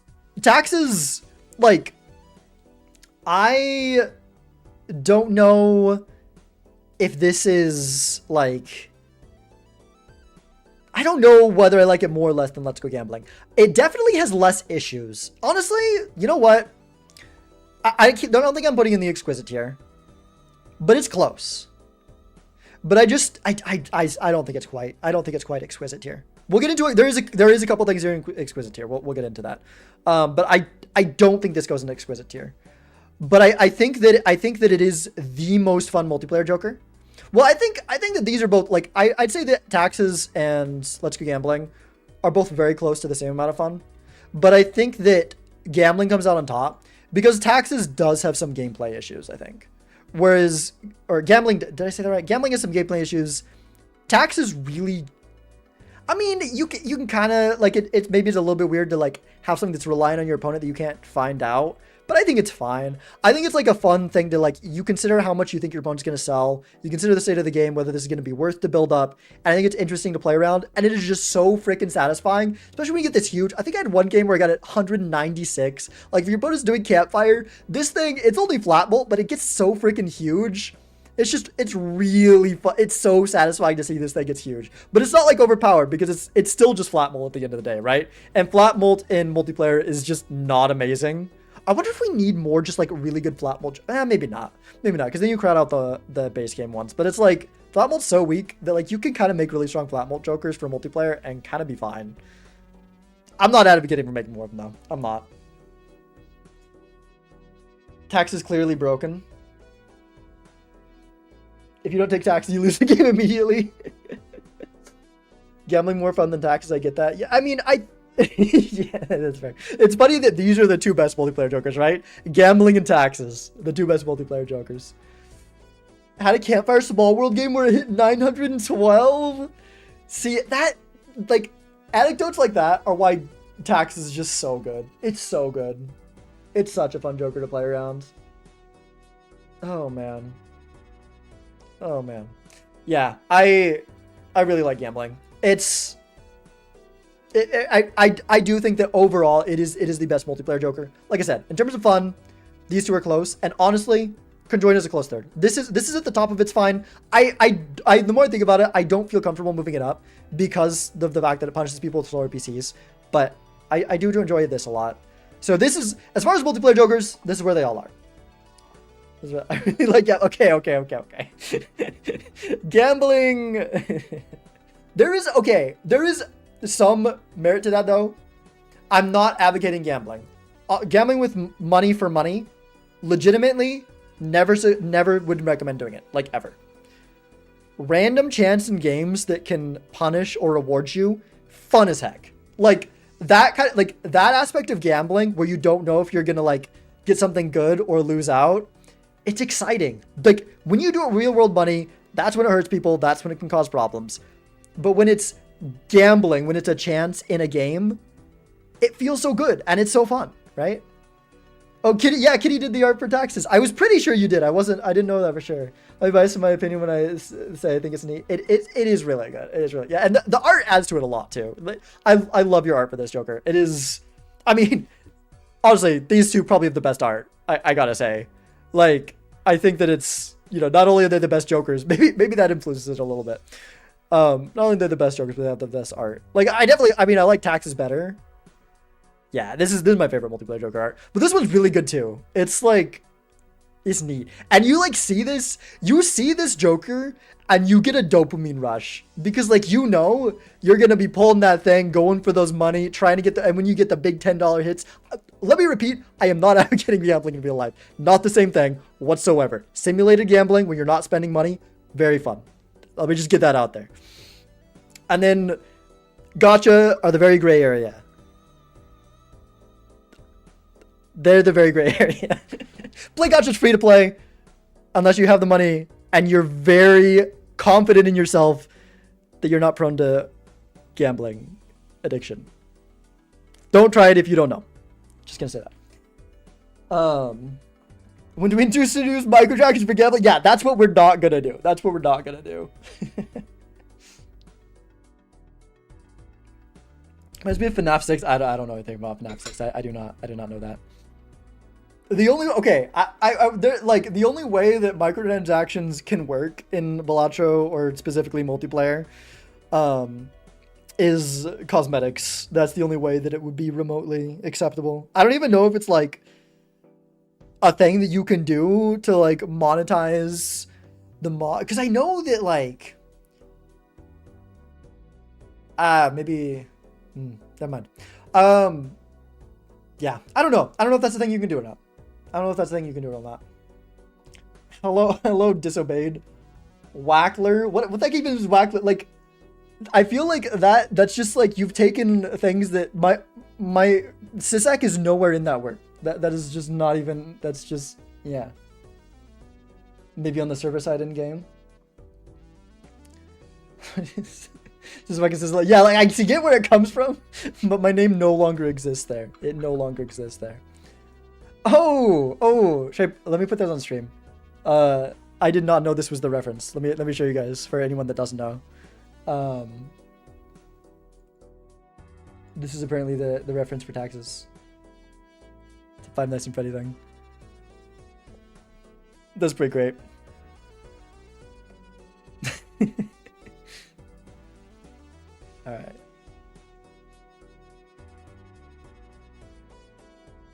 You know it's you. Yeah, fair enough. Fair enough. It's just funny that it's also funny the fact that I know that it's me. The fact that I can read that and I know exactly where it comes from and it's not like that weird.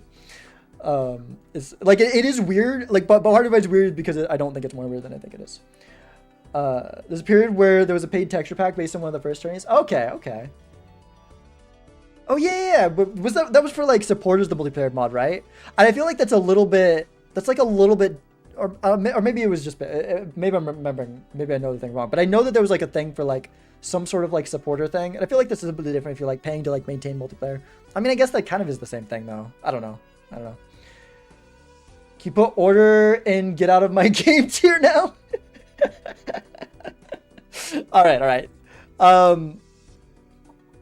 Yeah, let's get back to the tier list. Next order of business. That was not intentional, actually. Next order of business is the order.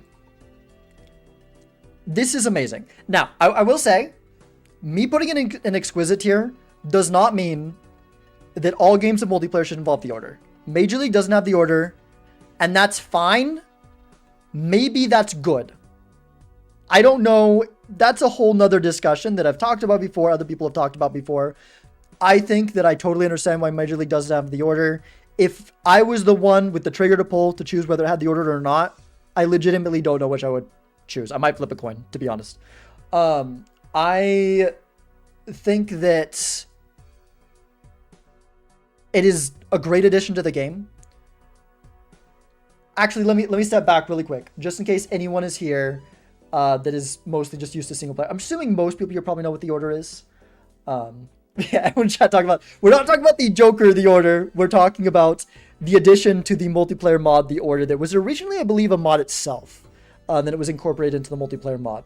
For standard rank, I like order being here. Yeah, exactly. Right. We're talking about standard ranked. So it's just it kind of needs to be there for what standard rank is trying to be, right? So really quick, in case anyone doesn't know what the order does, it does a lot of things that basically mitigate RNG that's based on like queues and stuff, right? Queues and random selections of jokers. The main thing that it does that has the biggest impact and that the most people know about and you see most quickly is that the shop queue becomes one game-long queue, right? If you don't have the order, every ante has a separate shop queue.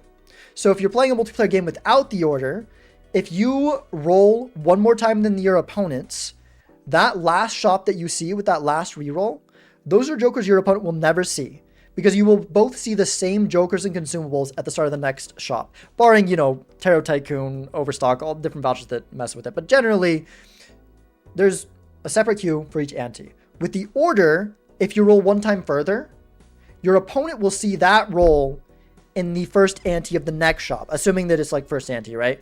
They'll see that in the first ante of the next shop. So you will never miss anything. You just fall behind or get ahead in the shop queue. There's no missing something your opponent found that you'll never be able to see unless you find that joker again in a different queue, right? And so the order is the thing that basically makes it reduces so much random RNG that you lose to. Now, in Major League Balatro, I won't get into it too much. This is not the topic of this stream or YouTube video if I do ever actually edit the thing. But Major League Balatro, it doesn't have the order, and that allows for some like excitement and randomness. But the order is really important and good in standard ranked because a lot of what standard ranked is trying to do is make a competitive experience where there's some RNG in it. But basically, the philosophy of the order, what it really comes down to, is if both players take a gamble, the gamble should pay off or not pay off the same for both players. Like, it should be an expected, like, you should know what you're getting into, right? Like, you take a Wraith, if your opponent also takes the Wraith, then you both get the same reward.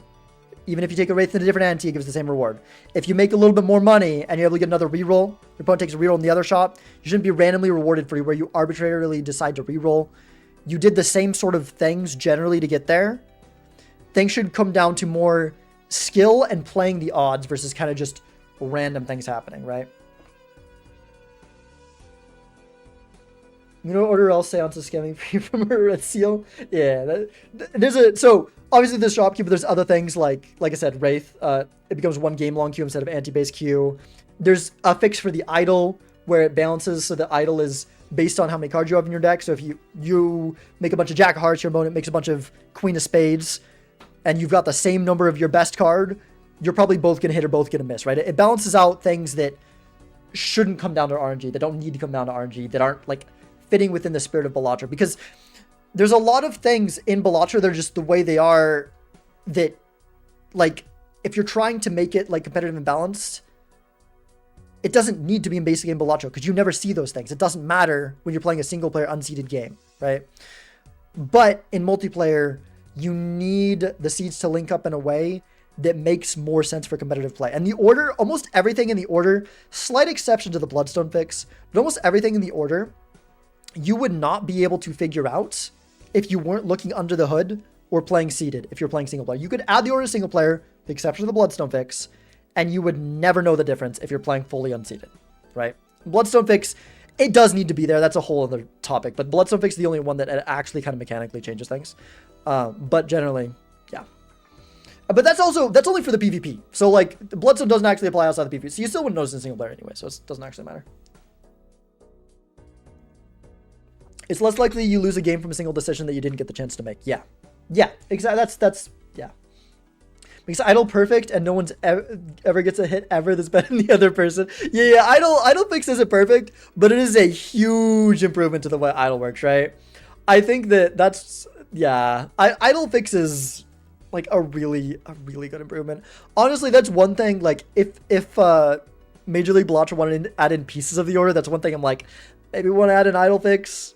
I don't know, but yeah. Can't wait to put orange and get out of my game. We'll see when we get there. We'll see when we get there. I will spoil say one thing. It's below violet. It's below violet for me at least. But that gets very opinion based. I feel like there's a little bit more like when you get to the decks, it gets like super opinion based. That's probably the decks are probably the most opinion based thing on this thing. Like obviously it's all opinion, but I think I have opinion with like things to back it up. When it comes to the decks, it's kind of just like, this deck fun to me, this deck not fun to me, or these both fun, these both not fun. You know, it really just comes down to that. Yeah, this comes in class, but can you make sure to put ticket next to speedrun for me? We'll get to the when we get there. I have thoughts about ticket. If we had an idle fix, Zeno suffers less. That's fair. There is some funny to like random, but the idle thing randomly, like it's not as like exciting and fun. I don't think. One player randomly getting an idle hit and the other randomly not. I don't think that's like necessarily super. Like it can be like seeing if idols hits is exciting and interesting, and I guess it can be, but I think it's more interesting when the player's idols both hit. I don't know. It kind of depends. I can see an argument for it, but or just top tier because it's funny. Wait, didn't you just say it's like get this out of my game, and now you're saying it's top tier? Block attack. I can't like. I thought you hated Orange deck. I dated your like spotlight cocktail. Orange deck was in that, which I thought was hilarious. And like, I don't know if you flip-flopped or if you just like hate it so much that you've embraced it. Like, I don't know. It's funny. But now whenever I see Orange deck, I think of block attack. I don't know what to think of block attack, but I think of block attack. I know you put that in the wrong end of the list. It's one of those things where the arguments differ between ranked and widely watched content. Yeah, that's why this is specifically for standard rank, right? I'm just kind of talking speculative about the idol. This is like a little bit off topic, but hated by love it for hating it in the memes. Yeah, that's fair. That's fair. That makes sense. See, I can't feel like that about the things I hate because there's nothing that I hate that's not like I actively think this is unhealthy for the things that I really hate are because I don't think that it's like good design, bad, like I think it's bad for things like that, right? So I don't have anything that like, is there any Joker that I just like, when it comes up? I don't know. Besides like the change, I don't think there really is. I'm trying to think if there is one. I mean, situationally, yeah, if there's a Joker that like, no, okay. I think my least favorite base game Joker for just what it causes is the family. I love my family, by the way, but I hate the family when it's the Bellagio Joker. The family is... The reason why is because you can have fun vibing playing flush houses, and suddenly you can't do that anymore.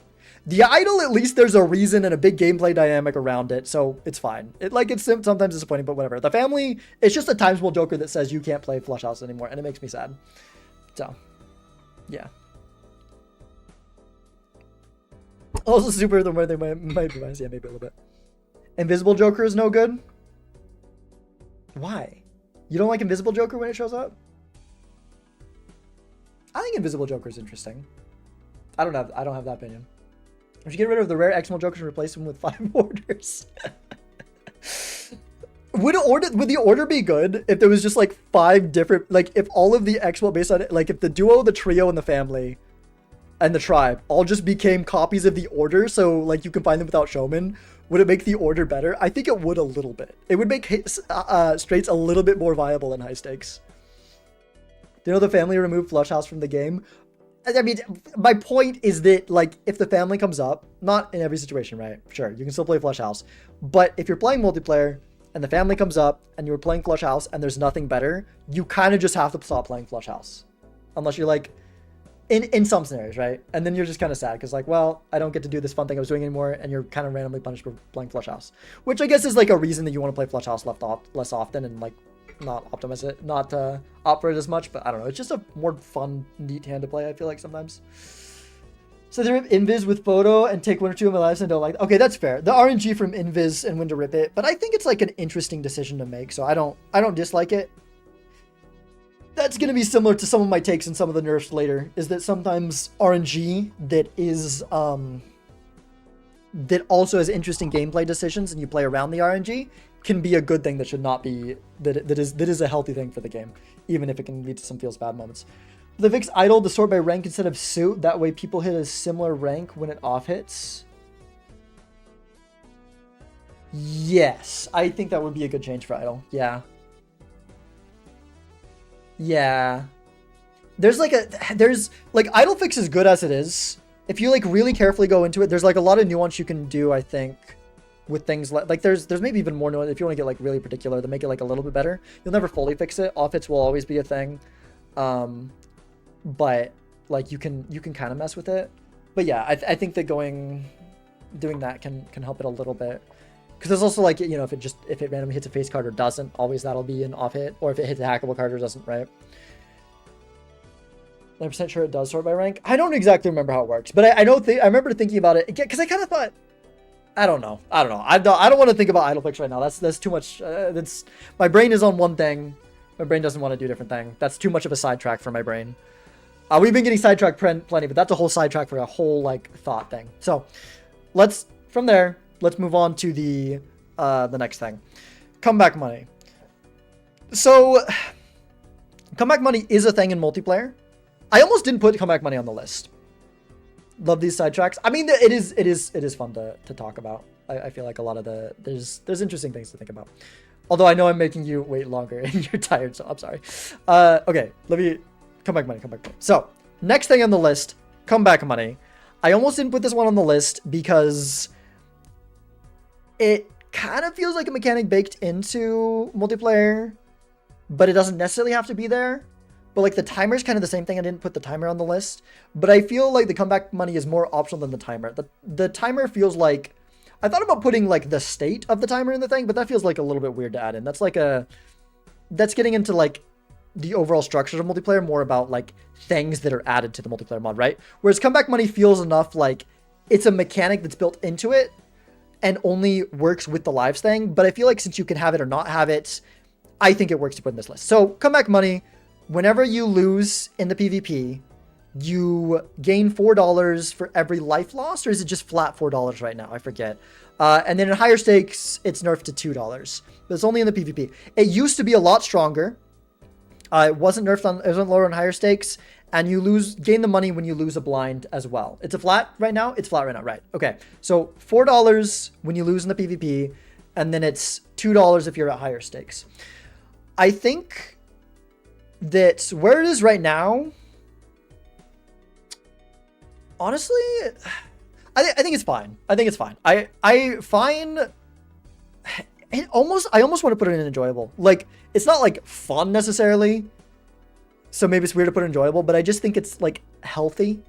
I think having no, I'm starting to realize having no comeback money, well, I'm going to put it in fine. I'm going to put it in fine. I'm starting to realize, okay, I don't think that, so when it got removed, when it got like heavily nerfed, my thought was like, just remove it entirely. Why does it need to be there? I have realized that maybe there's a purpose for comeback money, because I saw in one of the experimental changes, when I saw comeback money is like still like, I think the numbers still as they are, but you go back to getting money when you die in the blinds. I actually kind of saw that and I was kind of like, I kind of agree with that, because I think that it feels really bad when you lose a blind by like 2 points. And like, if you lose in single player, you lost by 2 points, you lost, right?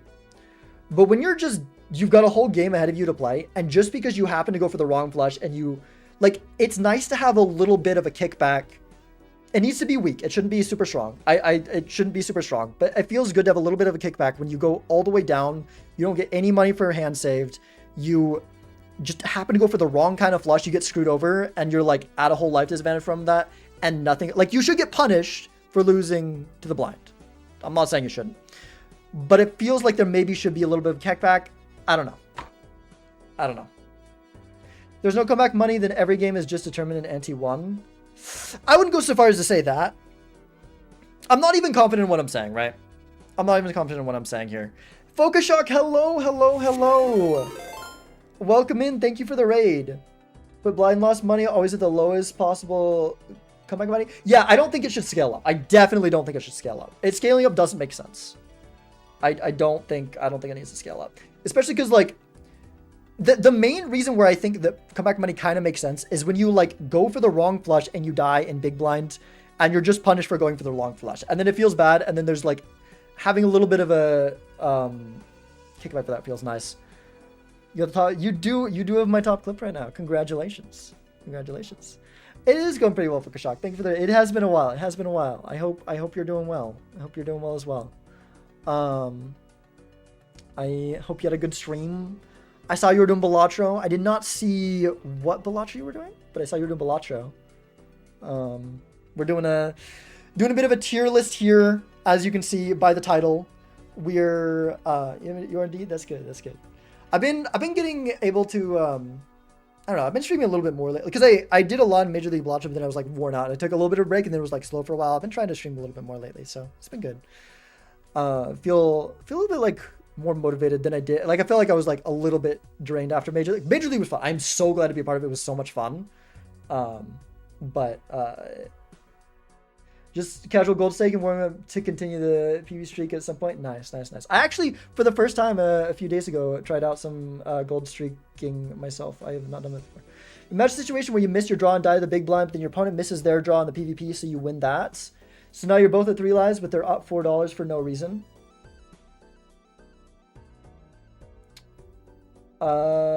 Yeah. So we agree, right? Are you arguing against someone else? Because I'm saying, like, I kind of like that change that it's put back into getting comeback money from the blinds, not just PvP.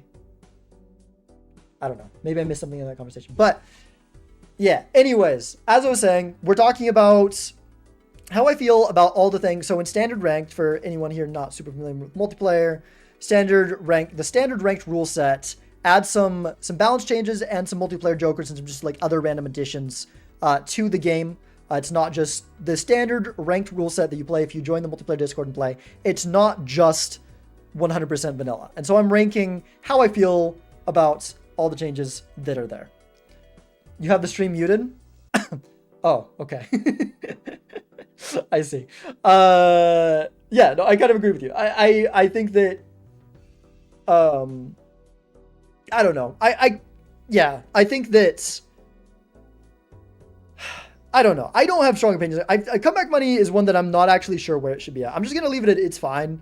Current state of it is like, okay, I guess. I do think it was like too strong before. I think that the proposed experimental change of putting it back to any life loss gives comeback money, but not still having it be flat $2 or flat $4 based on stake, I think is, I want to see how that works out. I think it could be an improvement.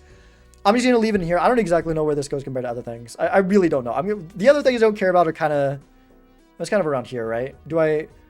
Did I put this here because I wanted it here? I feel like I never really finished talking about speedrun. I kind of got sidetracked and we kind of moved on. But I don't know. Speedrun is like maybe more. I'll put it back here. That seems fine.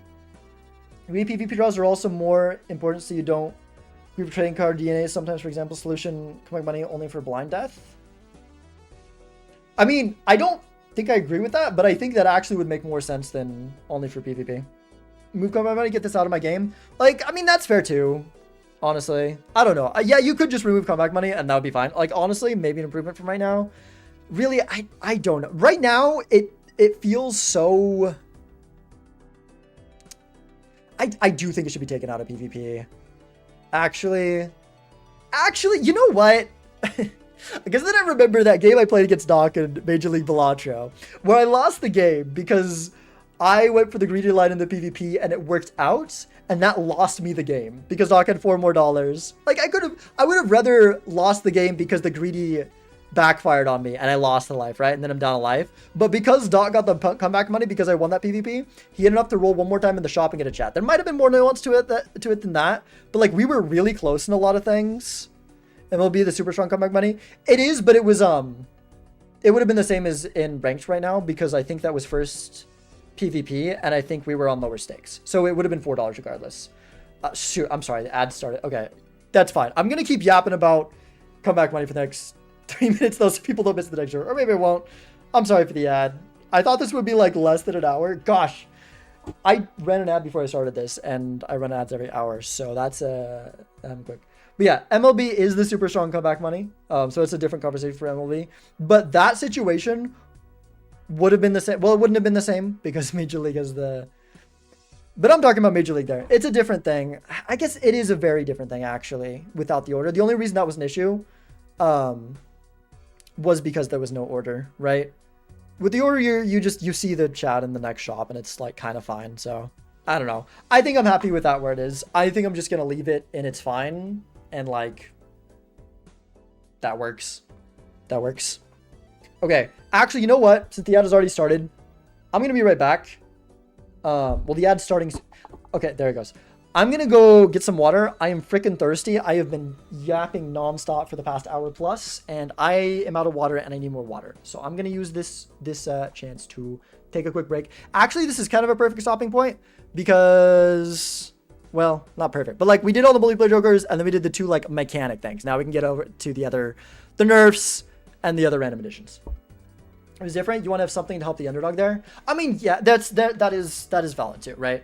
That is valid too. It's just the issue in Major League, I guess, yeah, overall it needs to be there because of that. It just sucks when you have two players that are really evenly matched like me and Doc. And like I said, I would rather have been punished by going for the greedy line and it failed. Like two very good players. I don't know about evenly matched, but at least close to evenly matched. I thought I was favored. Now I think maybe Doc played so well this season. Now I'm like, okay, maybe Doc's actually a better multiplayer player than I am. Even though he doesn't play as much multiplayer. I don't know. But we're close to evenly matched. And so for me to get punished for winning that PvP feels weird and wrong. But because of the overall format of Major League, maybe you need to thank the underdog. Bring snacks for us all. I wish I could. I'm sorry. Imagine if I could just like push a button and hand you all like some popcorn or something. Like, can you imagine? Is there like there's no way that ever becomes a thing in the future, right? Like some sort of like, you'd have to have like three, like okay, that sounds like anything that allows that to actually be a thing sounds very dystopian. So maybe it just has the same buttons as ranked. Same buttons as ranked. What do you mean? Same buttons. Anyways, I need to get water. That's like almost done now. I just kept yapping so it long.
Again. Yeah, I didn't before I got back. Same controls. Yeah, same. I mean, same controls. Did I say something that like that like there was something I said? I say it's like a different. I'm still not done with the tier list 2 hours in. Well, we first played a game of rank to give people a chance to get in, and the game lasted like 20 minutes, and I yap a lot. So we've been going at it for a little bit over an hour. Yeah. Okay. Let's go to the next item. Yeah, I keep getting sidetracked, and I have a lot to say about these. I need to keep moving though. There's a couple of these, especially some ones for the end, that I have like a lot to say about them. I have opinions and I have a lot to say. I'm sorry. I'm sorry. Okay. Next order of business, we have Asteroid. I am conflicted on this one. So Asteroid, it is a planet card added to the pool of planet cards that reduces the level of your opponent's most played hand. Okay, sometimes I deal with Asteroid and I'm like, I want this gone. Other times I'm like, it's kind of fun. I don't know. Honestly, I might put it in enjoyable. At the bottom, enjoyable. Definitely don't like it as much as taxes or gambling. But I think overall, it's a positive experience. It's the bottom of enjoyable. If anything was up here, it'd probably be below them. But is the most player highest level? It is highest level. Did I say most played? I'm sorry, I meant highest level. Yeah, your opponent's highest level hands. As someone who only watches, I have no idea why Asteroid is there. I mean, like, okay. Mechanically, it doesn't matter. Like, okay, in terms of gameplay decisions, I don't think it really adds or detracts from anything, right? Because it doesn't make blue seals or planet packs necessarily any worse or better.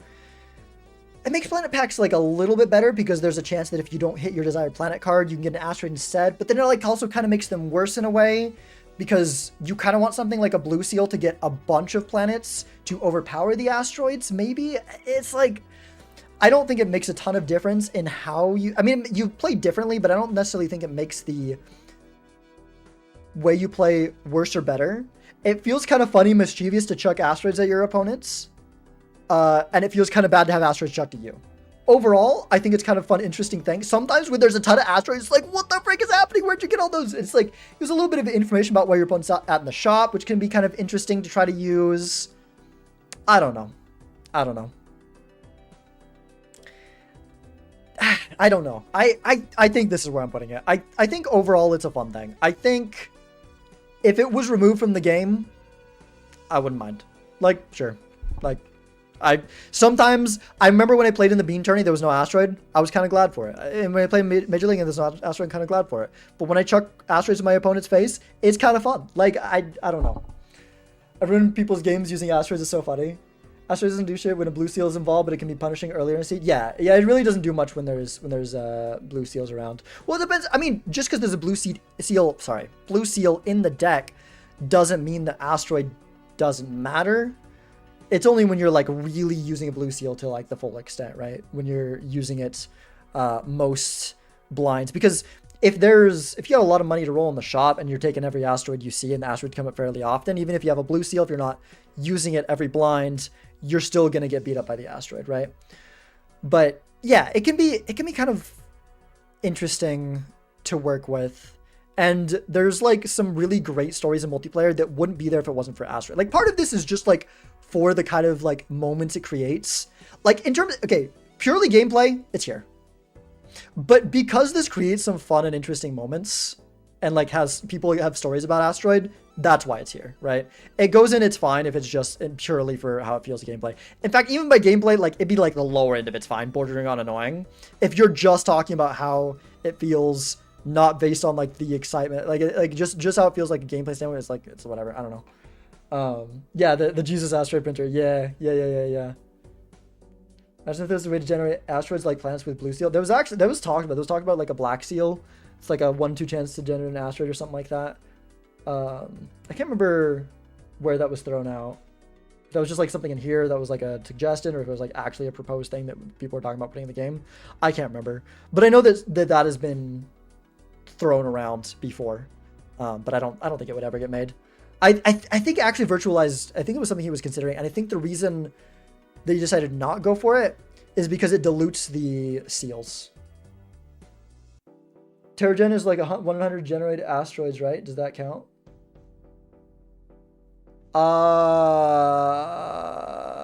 Something, I guess. Yeah, because you get the High Priestess, and then you get 2 planets, and there's like 20 planets. There's like 20 taros, so it's vaguely around a 1% chance. I never thought of that, but yeah, every time you get a tarot, if you use the High Priestesses, you got like a 1% chance of getting an asteroid.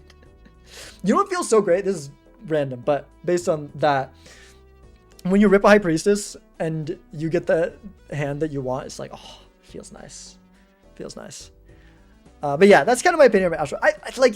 I don't know. It's border between it's fine or enjoyable, but it's made enough good stories that I think it's got to go enjoyable. Like the Jesus Asteroid Printer story. If you haven't heard about that, there's a player that went by Jesus that had this one game where, so it's a planet, right? So so you can go in your consumable slots, of course, obviously.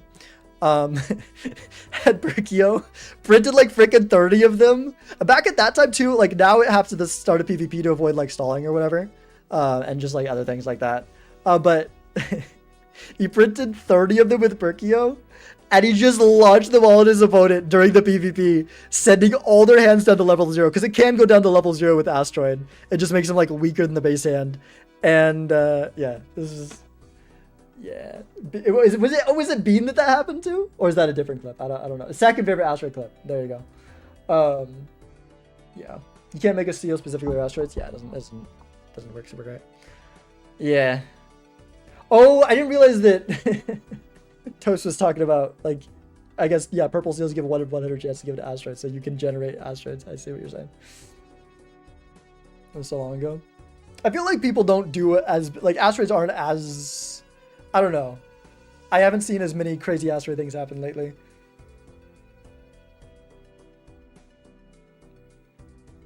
Oh, it's fools with asteroid. Okay, I didn't know that. But regardless, yeah. I'm just chucking so many asteroids. I don't know. I also just like picking up and using them, because I'm always like, I'm throwing a rock at my opponent. I'm just chucking rocks at him. Like, it's funny because it's like, even though mechanically it doesn't really add that much to the game, it's a bit of interactivity that doesn't like really mess with the game balance. Because like some things that have been proposed or have, like, you know, things like Magnet in the past, you know, you've got player interactivity, but it kind of messes with the game in ways, you know, things like obviously speedrun, freaking heck. Sometimes skip off has issues with that. I mean, most the defensive Joker does.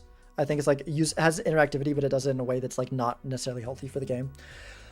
But Asteroid is like, it's inoffensive. I think it's fine. It can be annoying sometimes, but I don't think it's like a bad game design kind of annoying. It's just like, gosh dang it. Now my flush house is level 0 because I played it, and now that sucks. So, I don't know. Asteroid 2 is busted. It adds $1 more on my satellite. True, nerf satellite.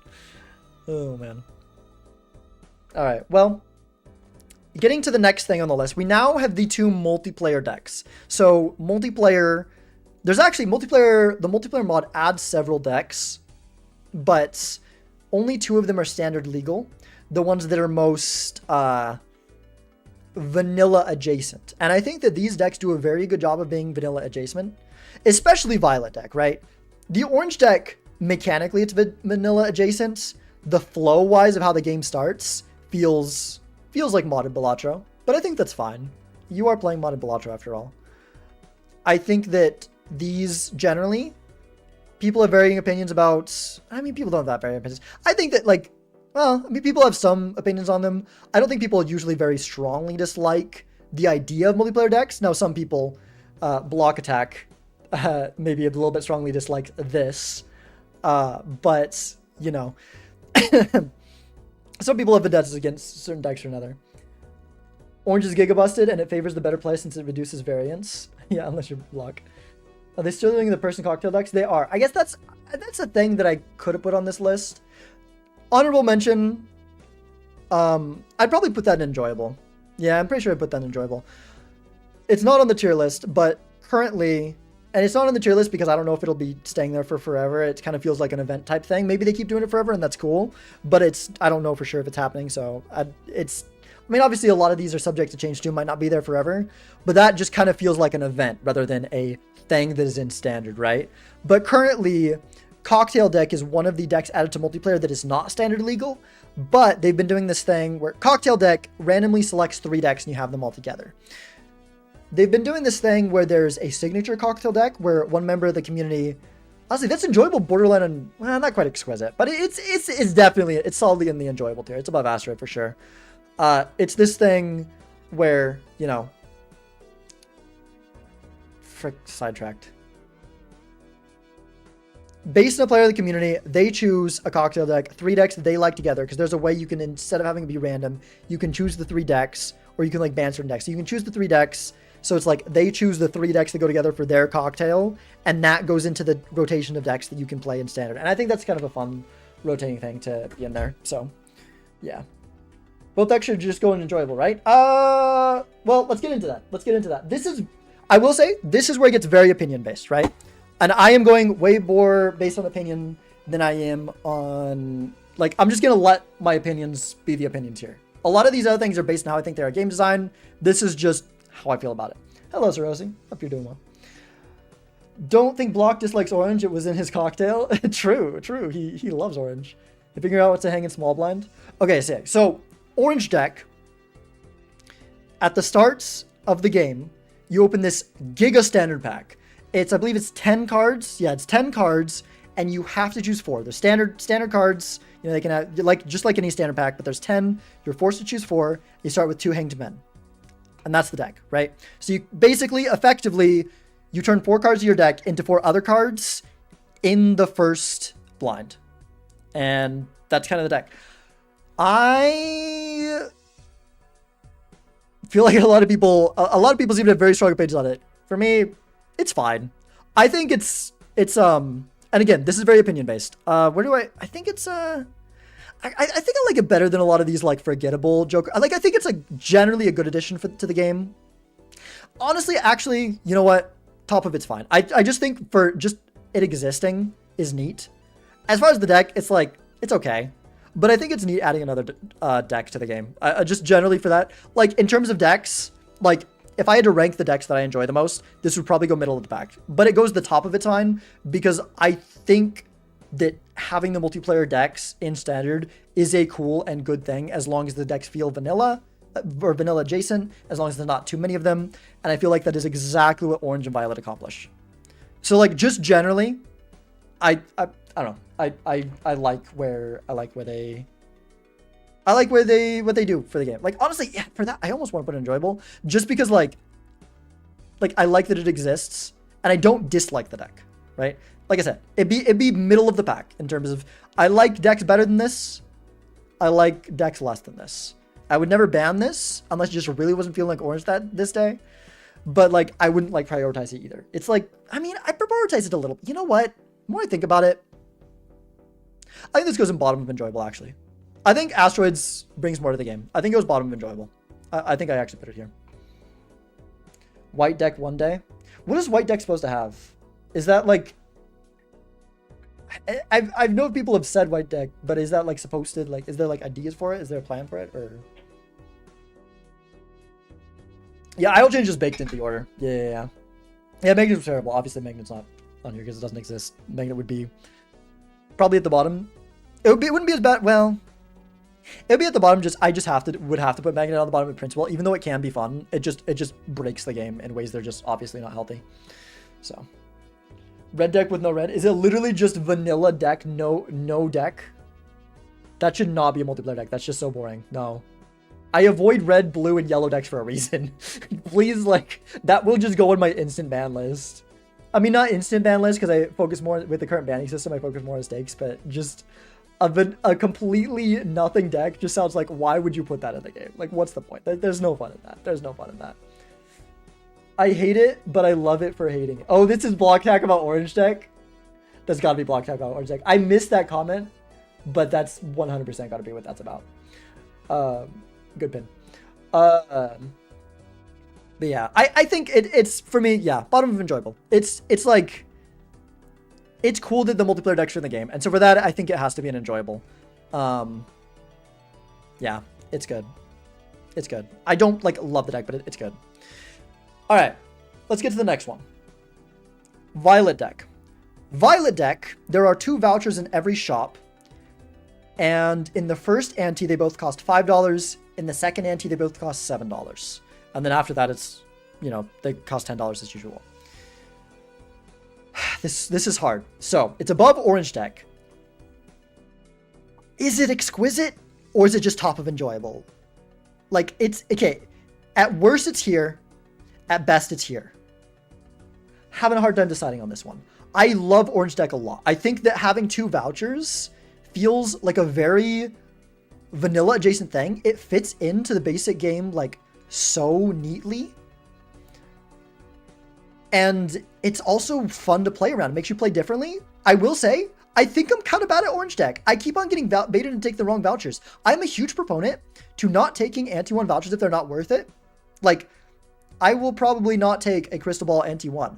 But if I see Crystal Ball and Seed voucher in anti-1, and Seed money in anti-1, and I'm like, 2 jokers for the price of one, they're both good vouchers.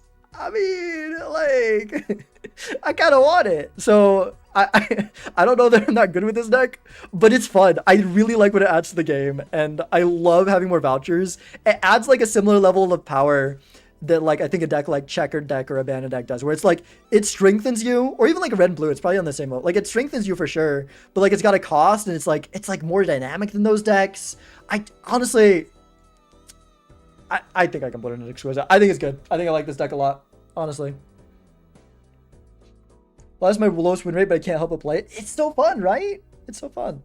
Violet's the biggest noob trap ever, so if the opponent has no experience of Violet, it's a must force. I feel about orange is how I feel about Violet and vice versa.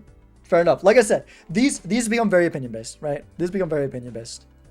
I do think that, like I said, one thing that I feel is like a little bit, it's not objective, but that I feel like I can like back up my argument is that orange deck, like I said, feels like you're playing a modded deck. Violet deck really, the most of any deck I've ever seen in any mod feels like a deck that could be in the base game. It just feels like it could be in the base game 100%. And it just, I like that. I like that about it. And it's good. It's a good fun deck to play around. So Violet deck, an exquisite tier, definitely below the order. And there's definitely one other thing that's going to go up there as well that is below. But Violet deck is my favorite content edition, I gotta say. Just like a thing that's been injected into the game. Obviously, we're done with content edition. The rest of the things left that we have to talk about are buffs and nerfs. It is my favorite content addition to the multiplayer mod, for sure. Is defensive both versions high stakes and low stakes? Yeah, it's just kind of overall. It's more of an issue in higher stakes. But it's just kind of just overall. I'm not doing it in separate places for the two. I like the gameplay loop of orange generally having more to do and rewarding you for it. Yeah, I mean, yeah, okay, that's fair. That's valid. Like I said, okay, it's, like I said, super opinion based as to where these two are. I think generally, yeah, I just like Violet better, and that's a matter of preference. To like in blinds. Yeah, it is. That's one thing I really like about orange deck. The thing about orange deck is like it's kind of like yellow deck in a way, whereas once you're deeper into the game, you kind of forget you're on orange deck, right? Because it's just kind of there. But I like it a lot better than yellow deck. I don't like yellow deck. It's a lot more interesting than starting with $10. But you kind of forget about what deck you're playing, because it's like you could have gotten those 4 cards later on and it doesn't matter. But it is very interesting and fun at the beginning. I like how the first blind plays when you get orange deck. It's weird and hard to figure out where to use the hangman. That's not necessarily a bad thing. But I really like where you try to go like, okay, I've already got these cards. Sometimes they can give me value.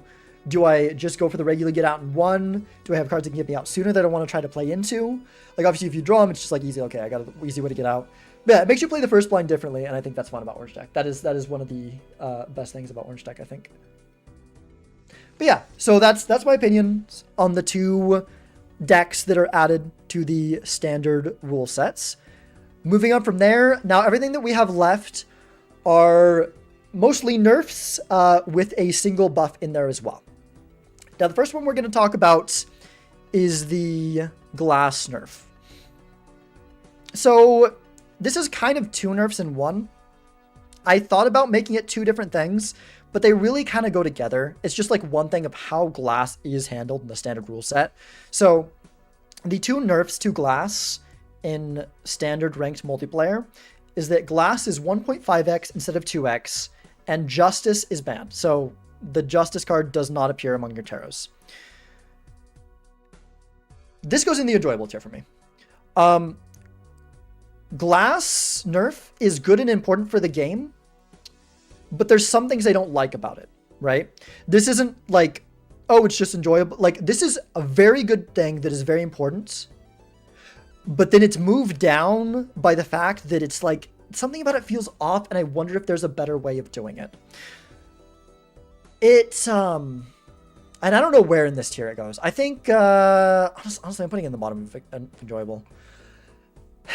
It's good. It's good. And it's important, and it's, like, needed. Like, glass, if you've seen Major League Balatro, glass is kind of all-encompassing. And I enjoy Major League Balatro rule set. It's very fun. And I think, honestly, sometimes even the glass itself being really strong there is, like, it's not, like, fun in spite of that. Glass at 2x, when you can make justice, is fun to play around. It's a limited resource. It's an integral part of the game, which all that is why it's only an enjoyable, because the way the nerfs work, they stop it from being all-encompassing. It broadens the meta a lot. It does a lot of good things for the game. Yeah, it adds a lot of card variety. A lot more enhancements are viable throughout more stages of the game. It makes the wild enhancement viable. Obviously, in Major League Balatro, wild still can be useful, and luckies and gold as well, but glass just becomes so strong that it is just the best enhancement more of the time. But that's not exactly the case, because, like, different things serve different purposes, right? So there's a lot of nuance in how you play the enhancement in Major League Balatro. I think there's a lot of fun, and I think people sometimes think that the glass nerf is too important. It is important. Believe me, it is important. There'll be a lot less variety in the kinds of builds you can make and the kind of play styles that you go through if glass was the same as it was in vanilla. But the reason that it is not up there higher in enjoyable or in the exquisite tier is because I feel like the way that glass is nerfed, it feels like something is lost from the base game. I play Major League Balatro, and even though it's too all-encompassing, glass is such an interesting resource to play around.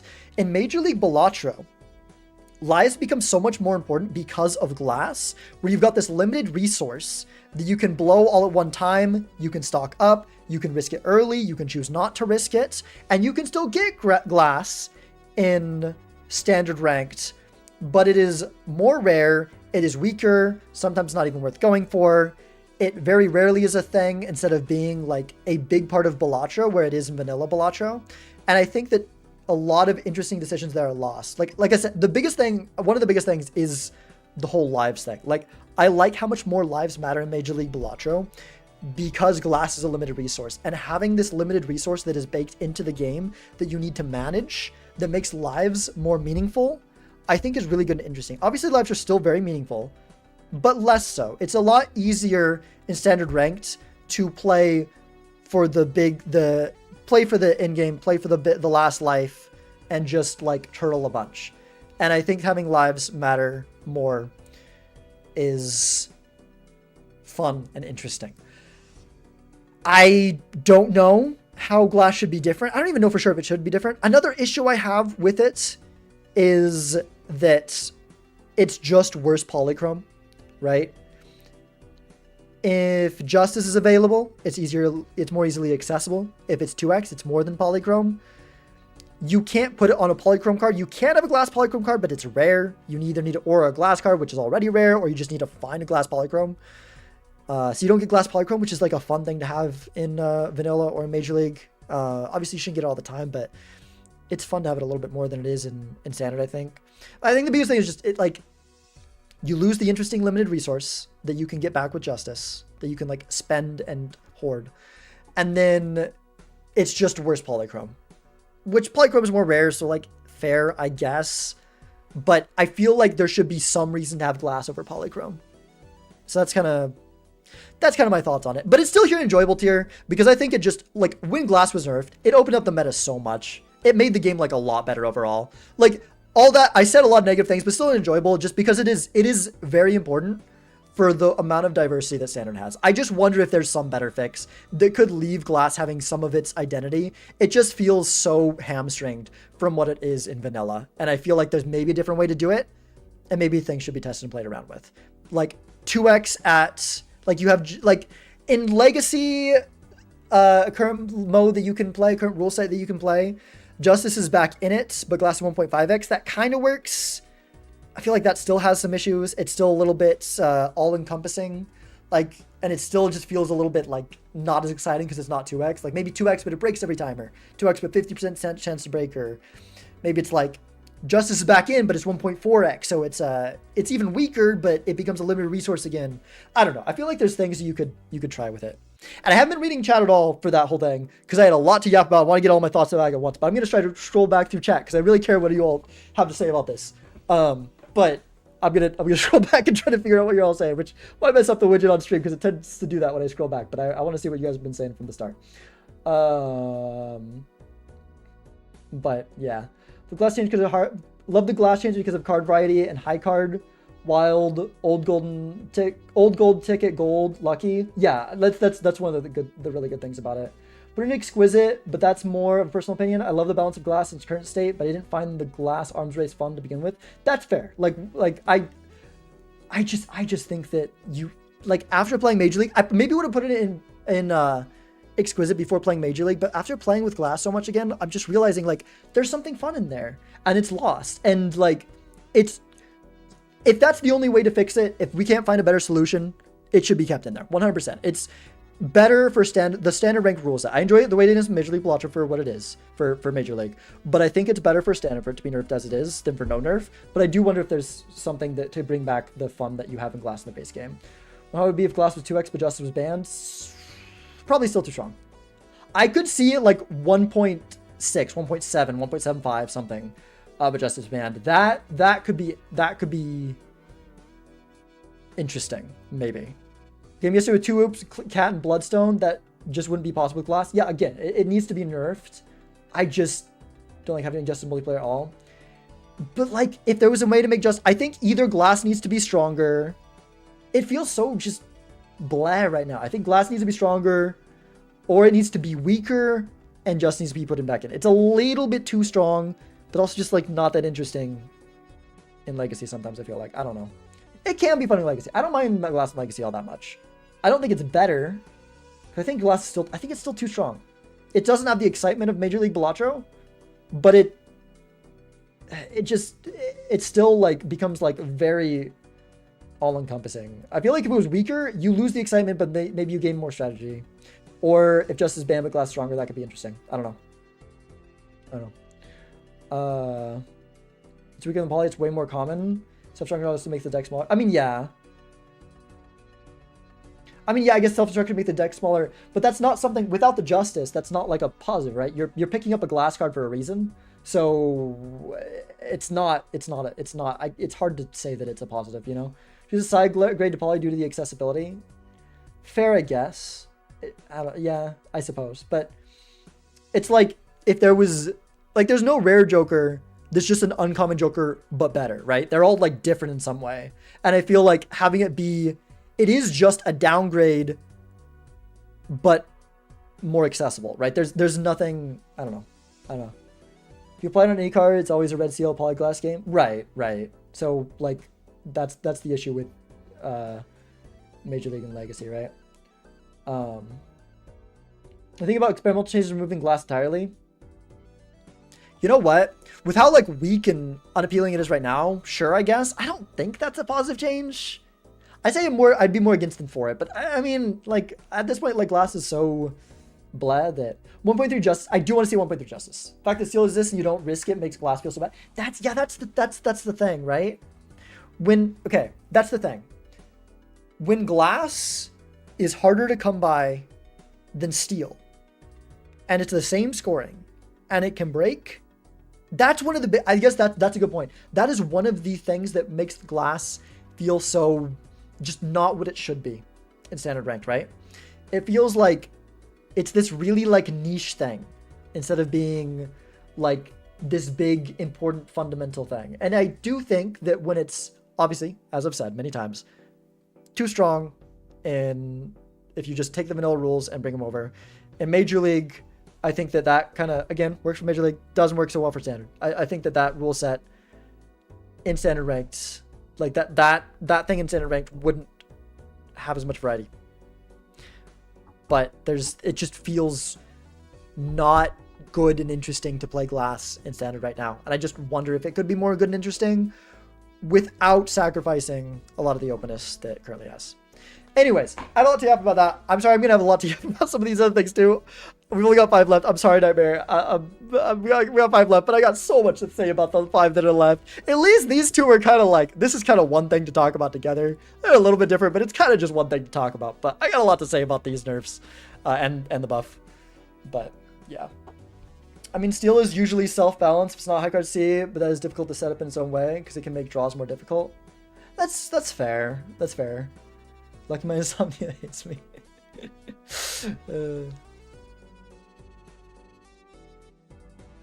Alright. Let's get to the next thing on the list. The Chad nerf. This goes right here. So, base game Chad, we trigger the first card twice. Multiplayer Chad, which triggers the first 2 cards once each. It is just so elegant. It fixes an issue, and in fact, not only does it fix an issue without ruining the identity of where the card is, there is something, like, I will say, it's fun playing base game Chad. Like, the excitement, especially if something like 8-ball, it feels so good to use it with, like, 8-ball. Using it in Major League Balatro, base Chad is fun, but the way that it is implemented in multiplayer is so good. So, the reason that we need Chad is that the reason we need the Chad nerf is that Photo Chad is ×8 molt on a pair of common jokers.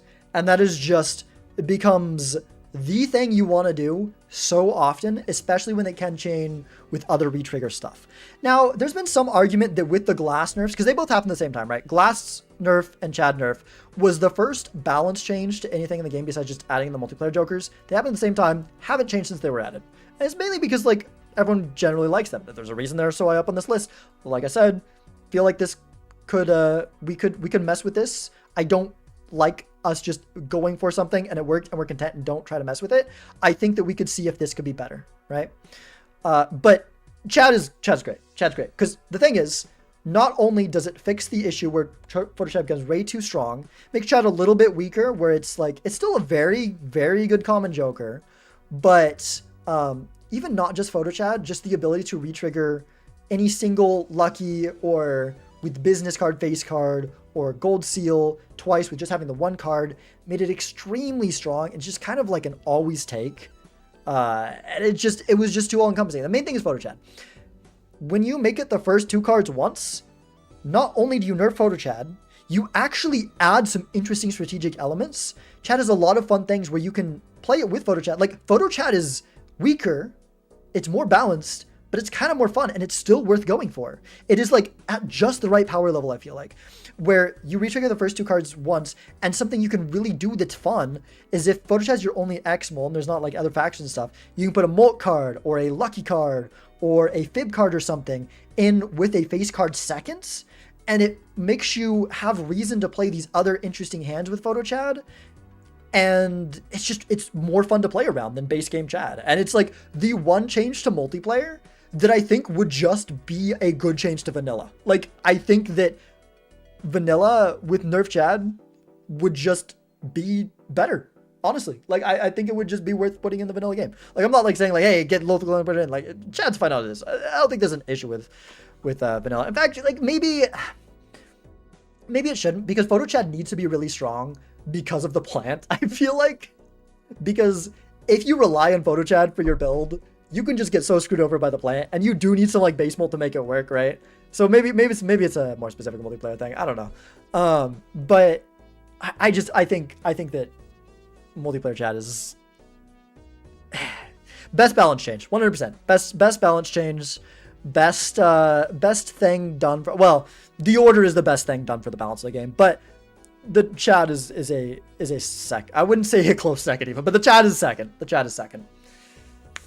Multiplayer chat hand ordering is awesome. Yeah, like it sometimes says that the Pokemon equivalent of Chad is literally just multiplayer Chad. Says something. Oh, it says something that the Pokemon equivalent of Chad is just literally just multiplayer Chad. Yeah, it's really good design. It is such an elegant solution to the card being too strong, and it's so good. It's so good. I don't think there's anything else to say about it. I mean, I gushed about it a bit, but yeah, it's good. It's good. I wouldn't change a thing. It should stay as it is. I love it. All right. The bottom tiers are looking a little bit blank. Let's change that, shall we? Let's change that. Yeah, a little bit of a spoiler for what things you get into, but I don't love a lot of these changes. Thoughts on second card twice? Why? Each first and second card once each is great. I don't see how second, like the whole what's so great about it is you like use the two in tandem. It makes it like better for like, no, it's just worse. No. Strong no. So let's start with these two. I'm gonna kind of talk about them together. We'll go with Seltzer first. This goes here. All right, I have a lot to say about this. So before I rant about why I hate it, let me talk about what it is. So this Seltzer nerf is that Seltzer only lasts for 8 hands instead of 10. Base game, Seltzer retriggers all cards played for 10 hands. The nerf is it retriggers all cards played for 8 hands. So before I bash it, I need to do my due diligence and explain why this nerf is in here. It's not in there for no reason. I strongly disagree with the conclusions of why people do it. The conclusions, but like the reason for it is that sometimes when you're ahead on econ, you're kind of just ahead in most aspects of the game, right? And then there's a Seltzer in a shop. You pick up the Seltzer, use it for a bit. Maybe it wins you some PvPs. Maybe you were winning anyways because you were ahead. You move on, Seltzer run out. Your opponent's behind in the shop. They find Seltzer. They're able to use it to beat you. If nothing else good shows up in the shop, they're able to use it to start taking lives off of you. And with it being at 10 hands, the argument is that you can use it for long. You can stretch it out to 2, maybe even in rare cases 3. In my opinion, if you stretch it out to 3, you're doing an interesting, risky, strategic choice, and it should sometimes be rewarded. You can stretch it out sometimes to 2 or even 3 PvPs. And the player that was feeling ahead gets screwed over because Seltzer randomly showed up and they lost the game. So here is the issue that I have with that. So first of all, before I try to counter that argument, the annoying thing about the nerf is that, well, first of all, I don't think it's necessary. I'll explain why I don't think that that is a good reason to nerf it. Secondly, I think that, and by the way, I am strong opinion about this. No ill will towards the people who put this change in, who fight for this change. We can argue. I wouldn't just say it's a matter of opinion. It is a matter of opinion, but it's a matter of opinion backed by philosophies about game design, right? I wouldn't say principles, because it's like the philosophies you have about game design are subjective and different between players, but it is somewhat a matter of philosophy of game design. Anyways, back to what I was saying. The issue with it just mechanically is that right now, Seltzer, if you get it in small blinds, it feels so punishing. because sometimes it's hard to even keep it to the end of PvP. If you're playing Seltzer with Dusk and you pick it up in the shop before the small blind, sometimes it is a struggle, which it can be at 10 hands, but way more so at 8 hands, is a struggle to even take it to the PvP and get to use it with Dusk. So like, you're not even really fixing the issue of a player being like, you're not even fixing the issue fully of a player getting screwed over by it randomly, because you can get screwed over in a different way now. That wasn't really the case before, right? So instead of now, it's like, oh, you might have it for 1 or 2 PvPs. You might have it for 0 or 1. Not really. It's like 0 to 2 versus like 1 to 3, really. Not even that much. It doesn't change by 1 on average. 2 hands is not usually an ante, but it does change how much you can stretch it. And I think being able to stretch it is good. Because here's the thing. If you are way ahead in the shop so far that your opponent can stretch his Seltzer to 2 different hands, let's look at a couple different scenarios, right? Let's say you're up, you're way ahead in the shop, and you're down 2 lives to 3. If your opponent finds a Seltzer and you're a ways past, and they stretch it to 2 different lives, and they beat you, you should be so far ahead in the shop that on average, you will be finding something as good or better than that one Seltzer, okay?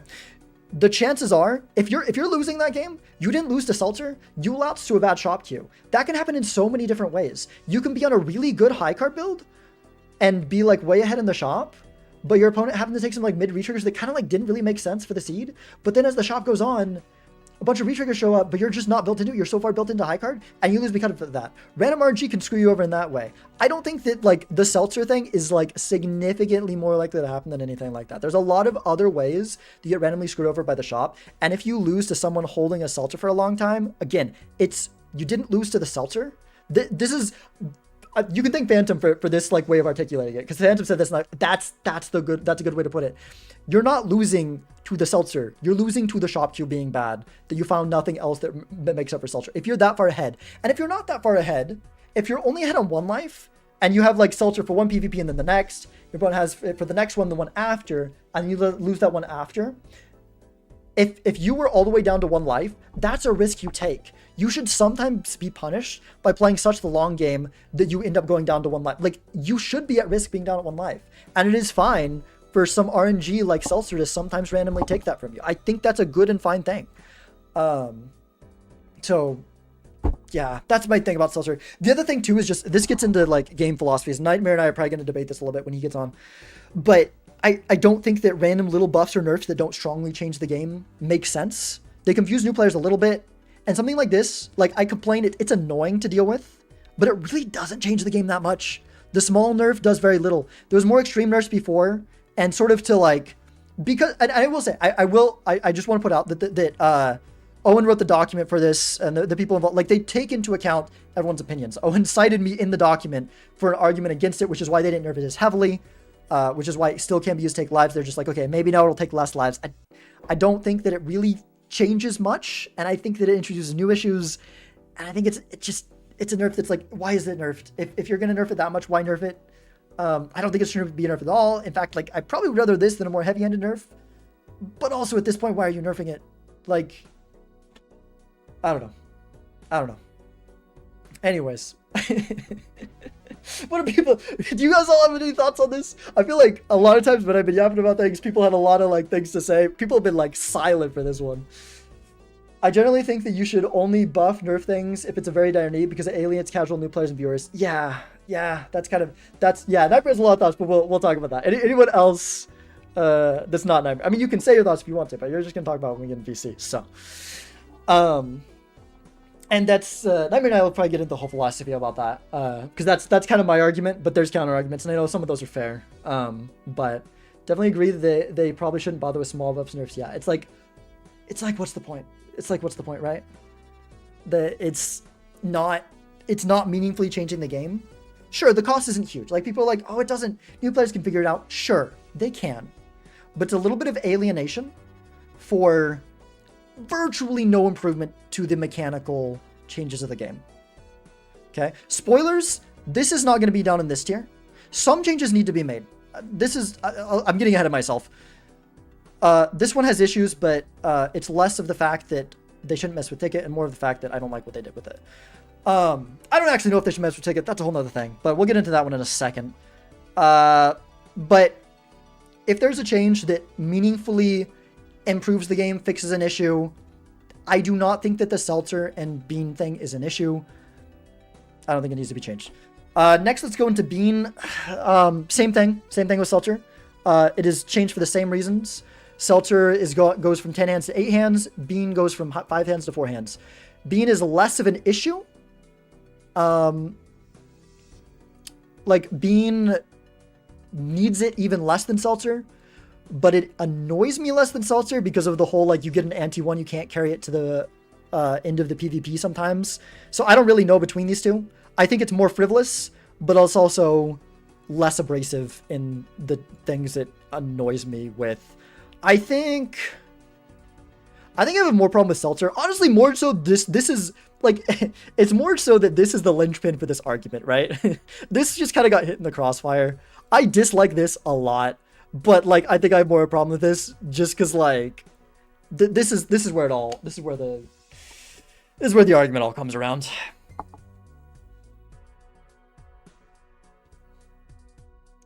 Hopefully I can change this view. Yeah, well, I'm happy to hear Nightmare out. I've heard arguments. Nothing about them has convinced me so far, but we'll see what Nightmare has to say. It's not impossible to make it so the first player to take it benefits more. Extreme example, give you a deja vu when expired, retriggers that game. Yeah, that's true. And that's actually, thank you, 3oxapoka, because that reminds me of kind of, I'm actually talking about less things that I usually focus on when I talk about this issue. And in fact, the thing that Owen quoted as my counterpoint when he made the document explaining the change. So my, like, one really big issue with this is there's an issue in philosophies that part of the reason for this Bean and Seltzer nerf is that it feels like some players think that if you're ahead in the shop, you're winning the game and you should be given the win, right? Not like explicitly, like obviously there's more to it than that, but I think people place way too much priority. Like that I am over exaggerating the position.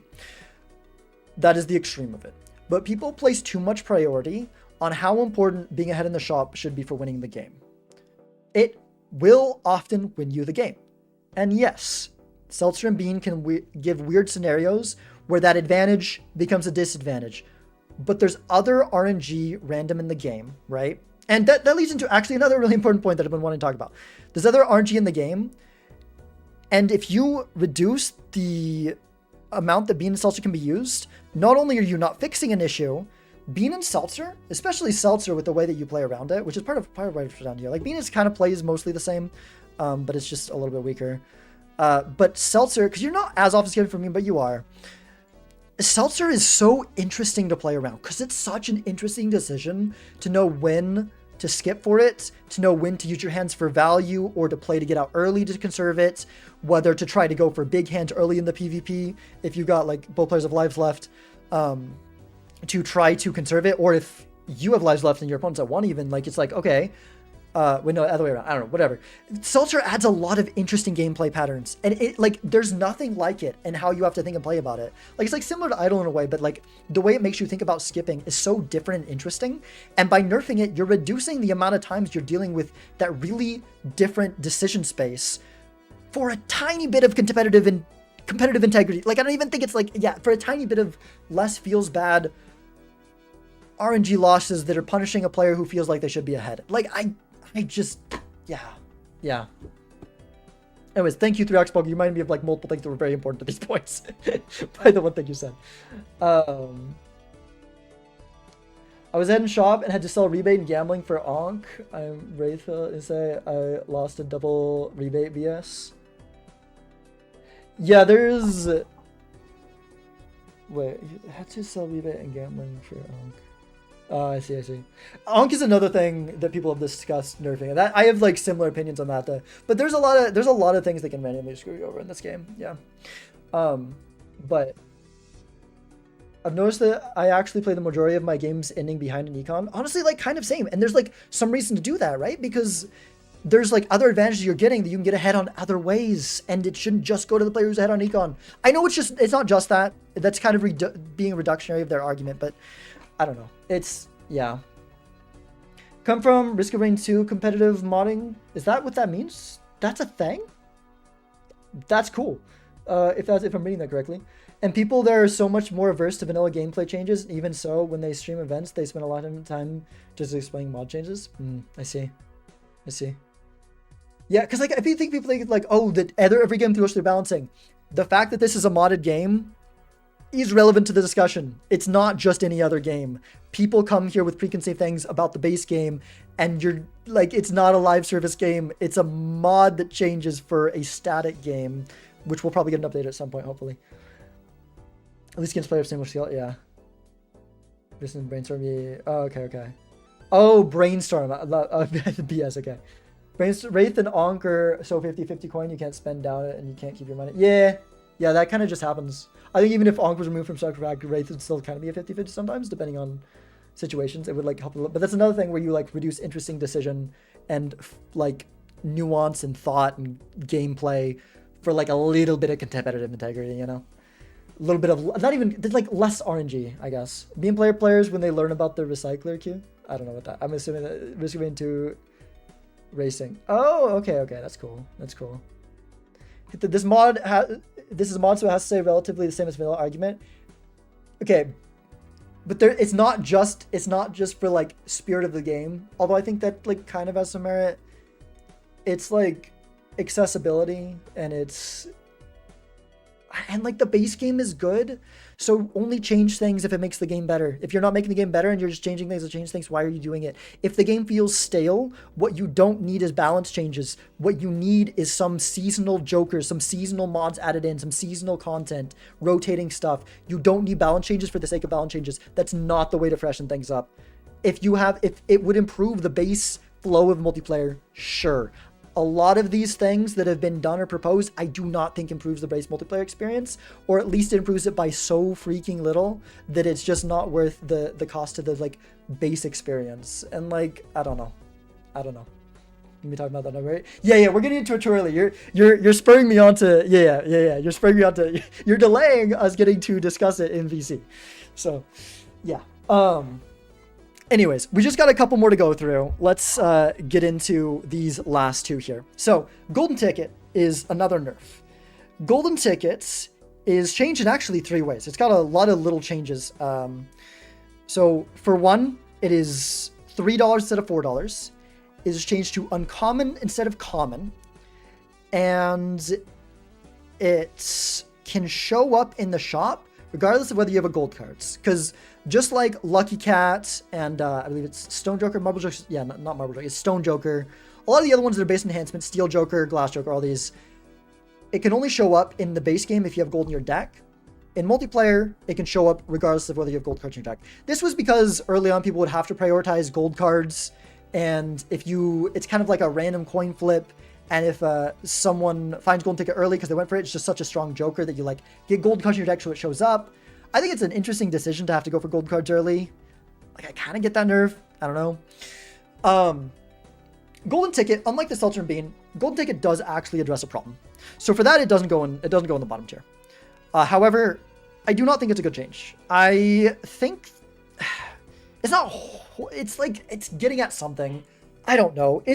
I don't even necessarily know that it needs to be nerfed. It is the strongest econ Joker, but something's going to be the strongest econ thing, right? And it's kind of seed dependent, but is the most often thing to be strongest. I don't know that it's so often that it necessarily needs to be nerfed, but I definitely think as it is isn't right. I think maybe it needs a nerf. That's hard to say. I think that both uncommon and $3 is not it. I'm pretty sure this is not going to stay as it is. I think that this is a hot topic to debate. I think most people agree Ticket as it is isn't where it should be.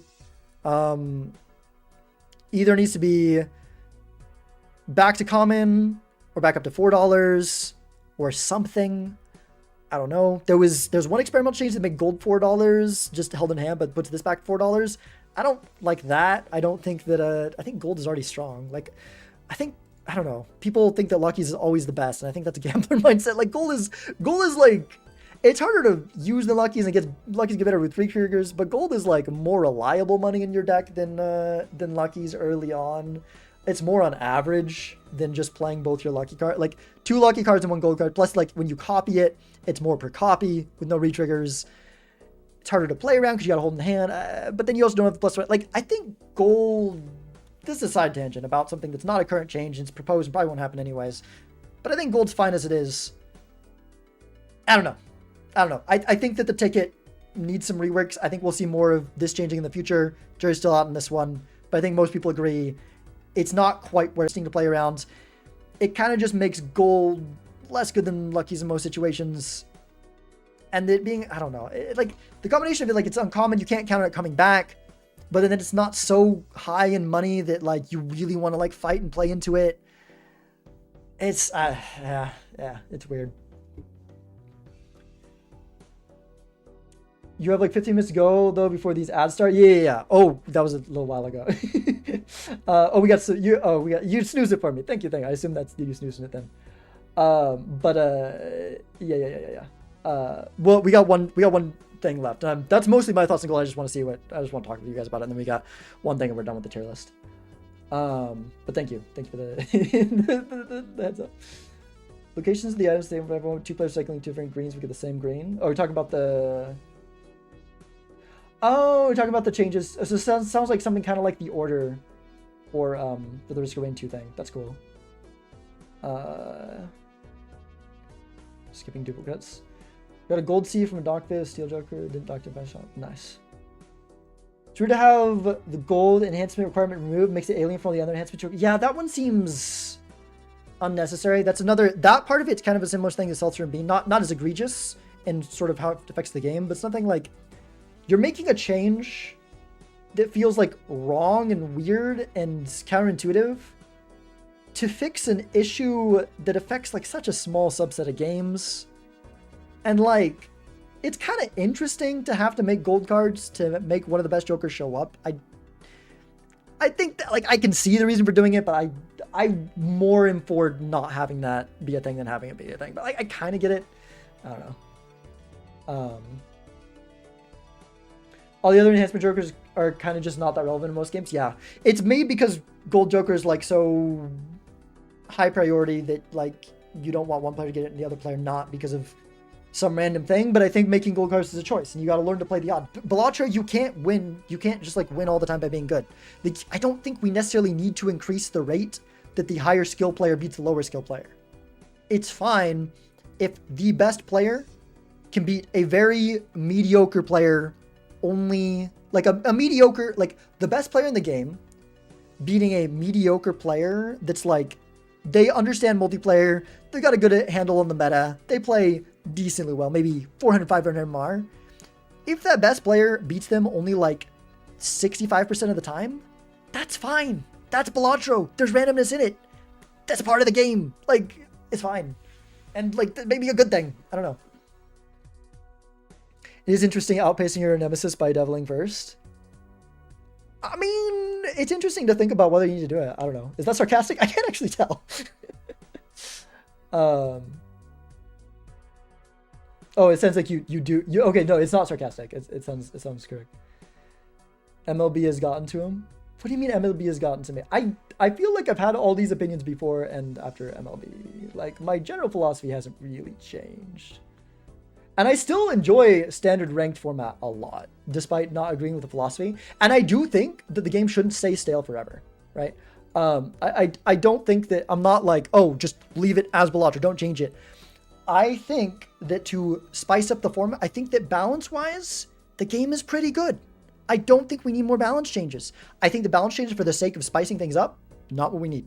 I think that seasonal Jokers, rotating formats, rotating decks, like add content that rotates the standard format. Don't mess with the base game. The base game is good as it is. There's a lot of things that I could talk about that are good about the base game. I'm running out of time before we get an ad. I want to get this up with the ads. I won't go into that right now. But yeah. Lucky Cat's so good at genuinely needs time for the first time in a month. Hello, Terwas. Hello. Oh, man. Cat is good. Yes, Cat is good. But it is fair to think that, like, Cat, it's like, there's so much less games. Like the reason for gold being specific, like it's not that cat's not good. It's that there's a lot more games where not saying the lucky cat because you didn't get a lucky. There's a lot fewer games where that's gonna make a difference with the game than the gold for the golden ticket. I feel like cards are so broken and cat makes them so much better. Yeah. The cat doesn't work against like some of the best re-trigger stuff, but yeah, I mean, I had one of my favorite games is one where I got lucky cat. I got lucky cat so big that I was like looking at a photo and I had a couple re-triggers, like several re-triggers lined up, and I'm like, no, this cat is just better. This cat is up at like 18 times right now, and it's gonna get bigger. And the photo is 16 times. We keep the cat. We sell the photo. Like, yeah. This game isn't necessarily designed for multiplayer though. Yes, but 100% true. But I just don't think these balance, like, I think we've got enough balance changes that without just totally uprooting what the game is about, I feel like we've kind of gotten, like, there's no other balance changes that feel like really important to make to fix a glaring issue, right? None of these changes has a glaring issue been fixed with this or this or this? No. Has much been improved? That's debatable. I mean, I strongly disagree with these. Gold ticket, I don't know, maybe. But like, anyway, that gets into philosophy. We'll get into that more later when Nightmare's on here. Move randomness from tournaments. Poker, Mahjong, Scrabble, all need to be changed to get rid of variance. Magic the Gathering, you choose the 7 cards you start the game with. That is what you draw. Good cat, yeah. I love how like so many people, we've got like several first time chat. They're just like people are talking about Lucky Cat. They're like, I gotta say something now. I guess Terrell's kicked it off, huh? Cat's just too good. Can't not be talking about. Want to say with 26 times back. Cat is really one of the most fun jokers in multiplayer. It's really one of the most fun, and that's okay. That's one of the things. Like, things don't need to, like, glaring issues needs to be fixed, but it's fine for some things to be stronger than others. Good pin. It's fine for some things to be stronger than others because then it's fun when those weaker things work. There's my favorite. Like, one of my favorite, I mean, I'm biased because it is my best performing YouTube video, but also one of my favorite games that I've played is the game where I won the championship for one of the weekly tournaments with triple flower pot, because it's not an amazing, powerful Joker. I'm sorry, but it's not. You know it is. You know it's not. Like, it's fun. It's not, like, it's fun because it's not strong. And, like, Lucky Cat is very good. It is very strong. Don't get me wrong. But it is weaker than a mega retrigger setup, which is why it is so freaking satisfying to beat one of those with a Lucky Cat. And things like that are great. We don't need to make a bunch of balance changes to fix disparities in power. This is getting into different things. These aren't about fixing disparities in power. This kind of is, but it's like this. Apparently people think this is too powerful above the rest. That's more about like proposed changes, right? But at the same, this kind of is like that thing. I don't think it's so strong like Photo Chad, where the meta is just all about like this. It is very strong. Maybe you know, there's arguments for it. This is the only nerf besides the ones that are already there that I'm like, okay, I can see it. Maybe we do need the gold card nerf, which is why it's not down here. It's valid. In fact, like, if the nerf was good, it might be higher. But it's down here because, like, partially because of philosophy and also just because, like, the nerf's not good as it is. It needs to be something else, I think.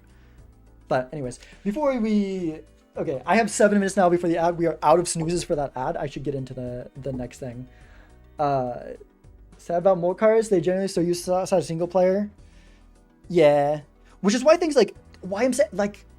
Seasonal Joker things, bring things from freaking. I mean, it's been considered before. Like, it's in sandbox for a reason. Stuff from extra credit, like bringing the Joker from extra credit that scales off multi cards. Like, it's fun to have like some things for it, you know. And multi cards also have a use in multiplayer, right? The early survival, random little bit of scoring based on your ordering when you're playing things in the PvP. Multi cards still matter, 100%. They still matter. Yeah, chain lightning, exactly. Okay. Yeah, he is a cat. All right, let's get to the last thing on the list, the Ouija buff. This one gets to a lot of things I've been dancing around about minor buffs and changes, but this one's more than that. So this one's gonna be weird. If I'm going purely as how I feel, okay, I'm gonna say one thing. Okay, first of all, Ouija buff, what it does is the Ouija, it's Can I put it back here? This is not where I'm not done moving this around. Ouija does not remove one hand size. The restriction instead is before it in the same way that Immolate has a, or the drawback, in the same way that Immolate has a drawback, is that before it changes everything to one card, it deletes 3 cards from your hand. If I go by how I feel when I find this card and how fun that is, it's like up here. It's one of these things. It feels good to rip it. But the reason why, and I've made a whole post about this and suggested a different buff for it. Because honestly, there's, like, even though I'm just, like, generally against philosophy buffing, if you argue above it, I think there's a much better way to buff it. But if I'm going off of, like, when I think about it, and I think about what Ouija is and what it loses, the only reason it's fun is because Immolate is fun. And this is budget Immolate. This is Immolate at home. That's the only reason why. It's a little bit more deck fixing than Immolate. Not really, it's like the same. You get more cards of the same cards, but you remove less, but then you don't get the $20. It's literally just budget Immolate now, right? The amount of cards you change to the same one isn't enough for it to feel the way Ouija feels. And the remove cards are like the main benefit you're getting out of it, right? So I have a problem with it. I don't know.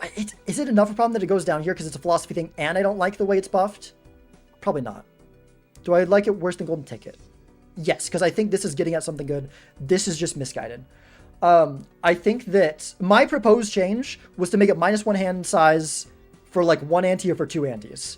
And then you don't remove cards. Because, like I said, it's just budget Immolate.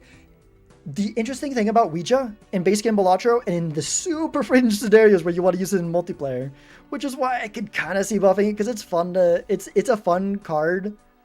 Like generally, my philosophy about buff to talk about a little bit, but if we're gonna buff something, I think Ouija's the thing to buff, right? It's fun, make more use out of it. I don't even know for sure. That's complicated. But look, if we're gonna buff it, let it keep its original identity. Not just for a like purist spirit of the game thing, but because Ouija adds a fun, interesting thing.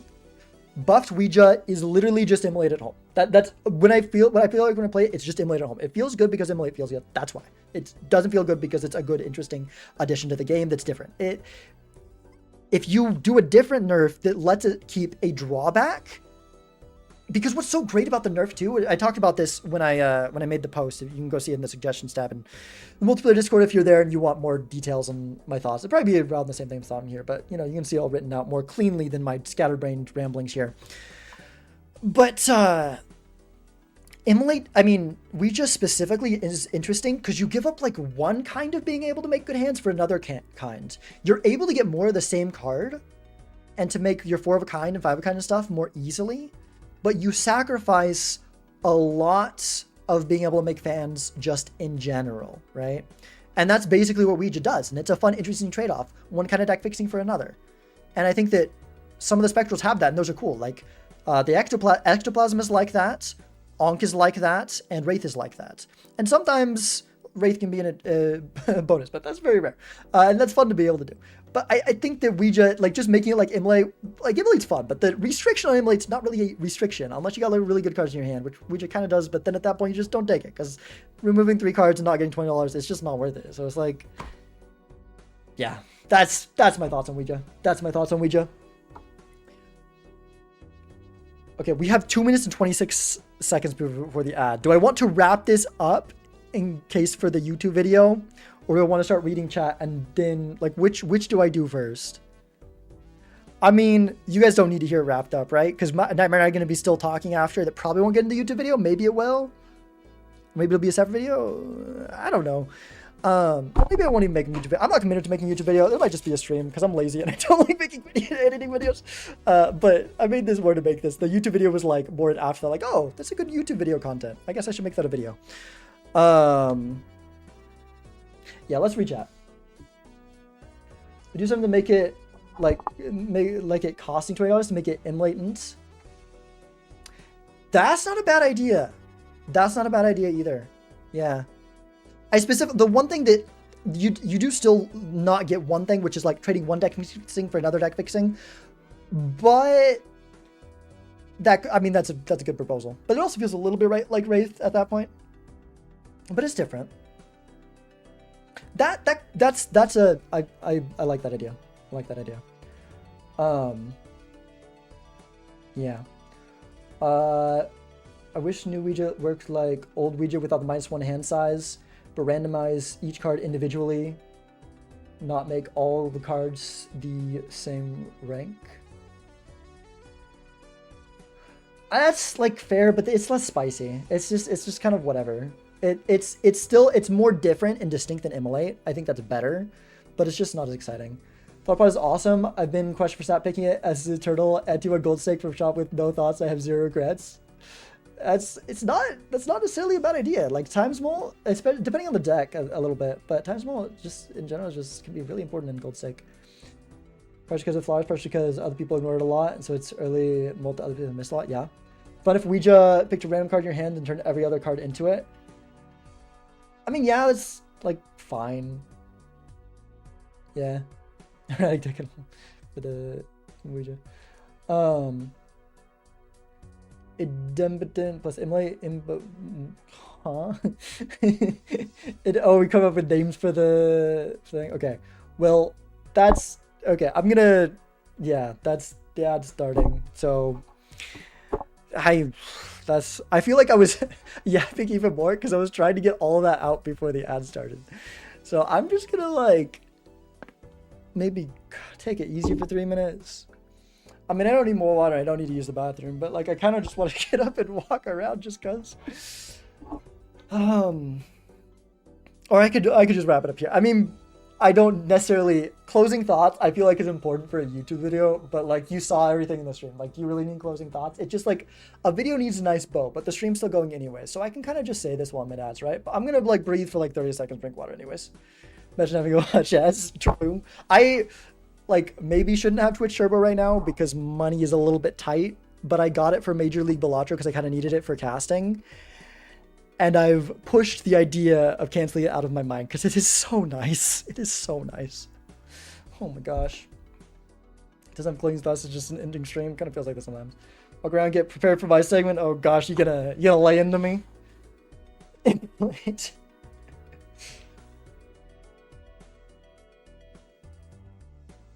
Oh man. Oh my gosh.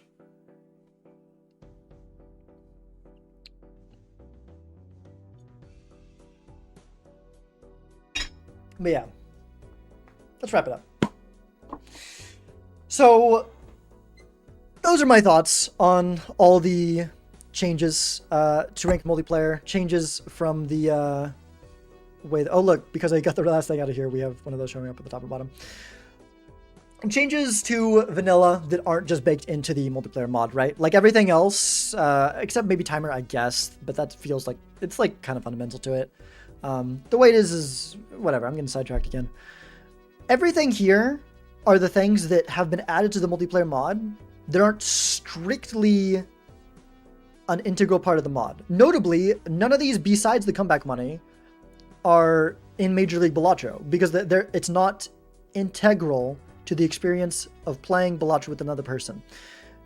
Some of them, I think, are positive additions to the experience, and some of them are negative. There's a lot of, I mean, you just listen to me yap about all of this. There's a lot to talk there. Gosh, this is gonna be, I do not expect the Tierlist video to be this long. If this is a YouTube video, it's gonna be long. I'm gonna cut out a lot, but it's still gonna be really long.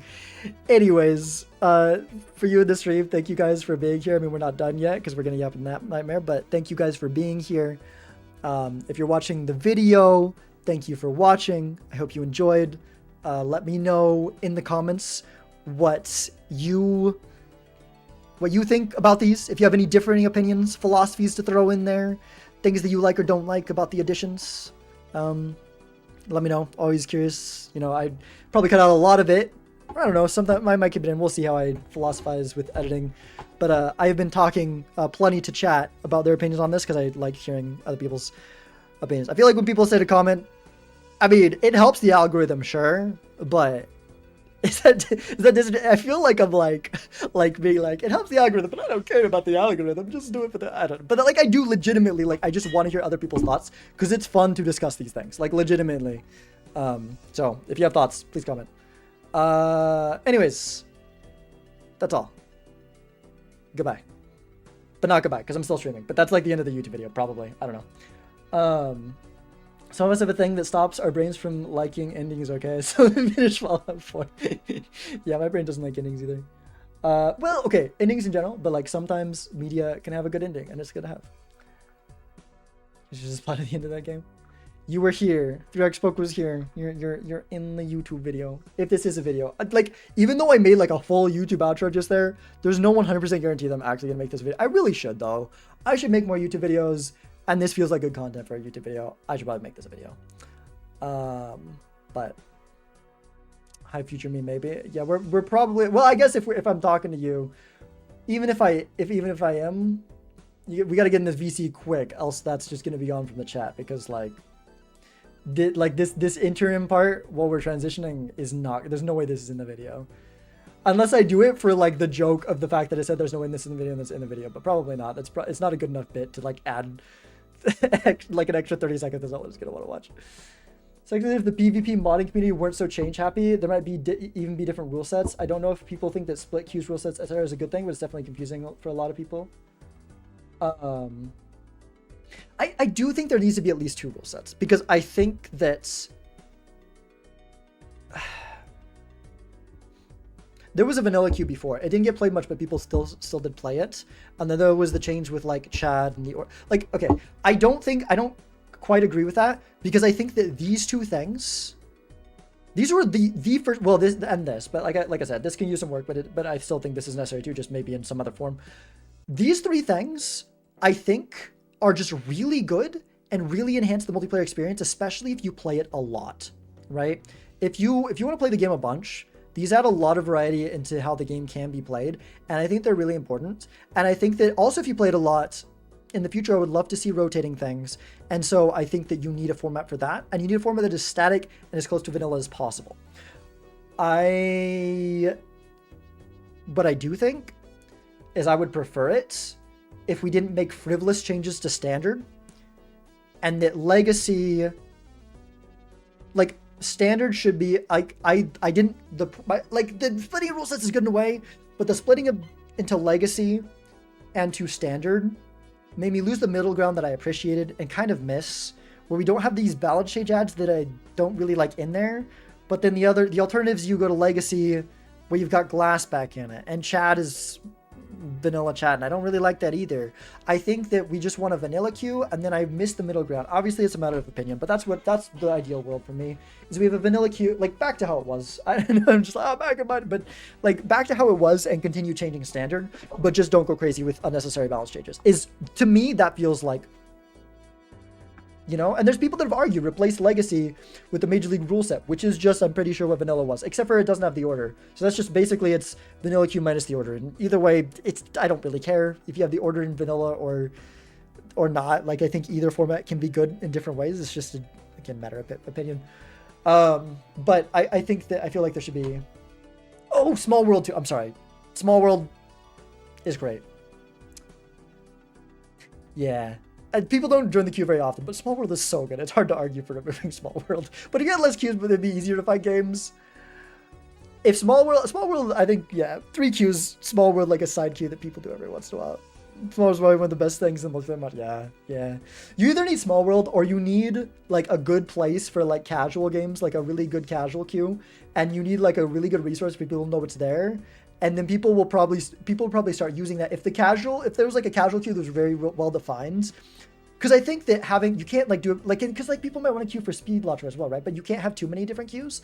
I think that maybe if casual queue was like a more defined thing, and you've got 3 queues, you've got casual, you've got standard, and you've got vanilla / Major League / Legacy / Eternal, which I feel like is a better name than Legacy, and it makes me mad that I made the suggestion, but they kept as Legacy, probably because it was already too late. But like, Eternal is so cool because it stays the same, but it's also Bellatra themed, and Legacy sounds weird and makes you think you play the older things. Eternal just means it doesn't change, right? I feel like Eternal would be such a better name than Legacy. Regardless, you have 3 modes. You have casual, you have vanilla / Major League / Legacy, and you have standard. So really, the standard has all the wild modded jokers. Yeah. I think it's probably called standard because it's what people want people to play as the larger one, right?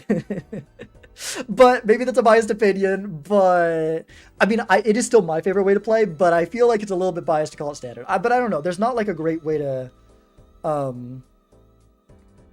don't feel like I can't think of a really good name that fits it. that's like, this is like it's like their main lane mod, right?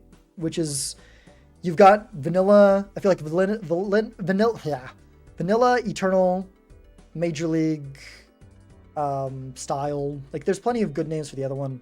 It's really hard to find a good name for. You could call it modded, but a lot of people are gonna think that's like with you added additional mods and it's like weird stuff. So like, I don't know. I mean, if you play Magic the Gathering standard, like if you come from Magic the Gathering, there's standard and legacy. I don't think that it's a good transition for the terminology for legacy, but for standard it is. It's the current evolving thing, right?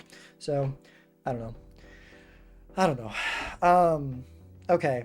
Nightmare, you'll probably try to waiting. I'm just gonna sit here for like, I'm just gonna not yap. Let me drink some water. I keep on I say I'm gonna breathe and then I talk more.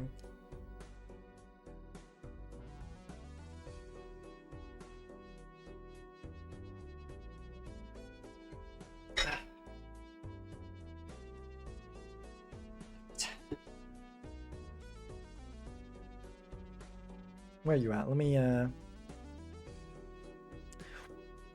Oh, you got a screenshot of it. It is very grainy, but thanks. At first I thought you made your own tier list, but thank you. Let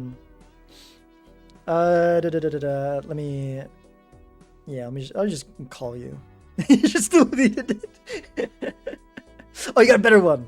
Okay, yeah, that's better quality. Thank you. That's cool. All right, I'm calling you. Vanilla Biscoff Miss Junction Carter. Yeah, because I did like mention the idea of something like, if the one is eternal, you could call the standard mode. That's why I said is eternal and then perishable. Perishable is a little bit less like fitting and instinctive and on the nose, but I feel like eternal and perishable for the two modes in multiplayer Balatro sound kind of cool. You know what?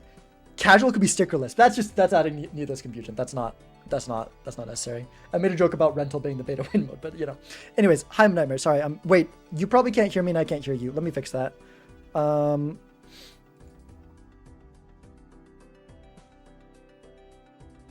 That is, yeah. The chat probably can't hear you. Let me fix that. There we go. Okay. Mic should be fixed. Sorry, that's so when I'm doing casual things, I'm not streaming. It's annoying having this big mic in my face, so I use this headset mic instead. So I'm always switching Discord back and forth, and I always forget when I do things on stream. So yeah, probably sounds bad because it's worse mic and it's like retracted. So, how's it going? I have to change my Wi-Fi real quick because it's kind of lagging. All right. Okay, it should be fixed now. What's going on? How you doing? Pretty good. It was fun to make the tier list. I knew I would be slow, but it was a lot longer. I didn't expect it to take several hours. Yeah, it is 4:30, so I'm so sorry. Be a little bit quiet. Yeah. Quieter than normal. It's fine. My insomnia is fucked. I feel like I'm like encouraging it though, right? Because I mean, even if you like, my sleep schedule is bad, but like, I know that if I'm doing something with someone in a time that I wish I was sleeping, I know I'm gonna be awake. If I don't do something with someone, there's like a 90% chance I'm gonna be awake. There's a 10% chance I actually get tired enough and I actually start to fix my sleep schedule, because that happens every once in a while. But yeah, I have a bike in my face. Did I misspeak? But yeah, so. Before, do we want to? Okay, this is my tier list. But do we want to like throw this off? Do we want to see what your tier list is? I should, if I'm gonna do this, I'm gonna mess with the screen. Unless that takes. Well, I didn't make a tier list. I just want to improve on yours. Okay. I've only got a few small changes I want. Okay. Let me. I could put them side by side. Nah. Well, we can just talk about it. That's fine. Okay. Well, before I talk about the tier list, I do want to say I do have some experience in competitive gaming. I was a big Fortnite player back in the days, so I do have some competitive experience in that. For like, I've played that for like 4 years, so I've got some experience. I want to say that I was also a casual player in that, so I do have some casual like thoughts as well for a casual player, and that's about that. But for the tier list, I don't think I don't think anything deserves to be and get this out of my game except for speedrun. Speedrun should go to hell. Wait, what was the is that just context for saying things you're gonna say later, or is that? Yeah, that was just context for. Okay. Yeah, I'm glad we can agree that speedrun sucks. Speedrun it shouldn't have been in the game in the first place. But I do think Bean and Seltzer don't deserve to be next to speedrun, like at all, unless there's a reason speedrun is to the right of them, but yeah. But still, I don't think it's in the same like tier category as speedrun. If you want to put Bean and Turtle, Turtle, Bean, and Seltzer in that area, you gotta put speedrun one more down. It's like make a hell category. Okay, it's less of an issue, sure, but I think that it I guess speedrun. Maybe I'm just like. I've just accepted it. I've been beaten into submission with how long it's been in the format. The Seltzer and Bean changes are a steering in a direction that I do not like, and a philosophy that I do not like. At least speedrun, I can see why people enjoy it. Bean and Seltzer, I mean, I made my arguments on stream, right? I think that they don't bring any improvement to the game. They just make things worse. And I think that small little balance changes that are subjective as to whether they're even good should not be made. I don't think that balance changes kind of for the sake of changes or for fixing an issue that really, like, I guess a lot of it comes down to whether you think it means Seltzer are an issue and whether you think also that the change fixes it. And I don't think that either are true. I don't think that there's an issue, and I don't think that the changes even fix the supposed issue that people are trying to deal with. I mean, I guess that's an angle you could look at it. I don't know. I really like small changes for even if it doesn't seem important at this time. I feel like it brings more diverse gameplay. People have to like think about things more, not specifically Bean and Seltzer, but like if you were to change different things rather than to-do lists or econ generators, like you could change idle to be x1.3. You gotta think about that more. But Turtle Bean and Seltzer, I guess, didn't have to be changed. But I do like that they're changing smaller things that maybe don't have more of an impact. So basically we agree on the change itself and disagree on the philosophy and the precedent. Pretty much. I would say that's the thing I'm getting at. Okay. Because coming from a competitive like Fortnite standpoint, there was a lot of things that probably didn't need changes. Like there were some. I'm just gonna talk about like guns and whatnot in Fortnite, even though it's not like Balatro related at all. There was some like damage points that went down by 1 or 2 that completely changed the meta. Reload speed completely changed the meta. Very small things that probably didn't like matter at the time did completely change the meta. People didn't realize. I mean, so that could be a thing you could take into consideration for Balatro, which is why I do like the small changes. Okay. You just gotta probably think about it more. Bean and Seltzer again, probably not needed. Because 5 to 4, 10 to 8 doesn't really seem that necessary. Yeah. I want to push back a little bit on the comparison to another competitive game. The difference, and I'm sure you'll have counter arguments to this, and I'm sure you've heard it before, but the difference is, as you know, I will say that Balatro is not a multiplayer. Balatro is not a thing of itself. It is a mod on top of the base game of Balatro. Okay, well, let me finish my argument there, and then you can go and counter it. There is a sort of expectation when people come to the game. When people go to play Fortnite, they go to play Fortnite. When Fortnite changes, that's Fortnite changing, right? There's an underlying thing. Like, people are still going to get upset with changes there, but the creators of the game are changing the game for the people that play the game. Like there's a very just direct thing, and it's expected to change. It's a live service game, right? It is expected to change. That is completely normal and expected, and like game would get stale if it wasn't changed as well, right? Which is why, like I've talked a little bit, but I am in the favor of sometime in the future, maybe, I don't know, sooner or later, how soon, but like some rotating like additions to the format. But The thing is with Balatro is you've got this vanilla game that people enjoy and love, and that is way more widespread than the mod itself. And we that play the mod, we want new people to come in, right? Want people to come in, be like, I enjoyed Balatro. Oh, you can play it against other people? I want to do that.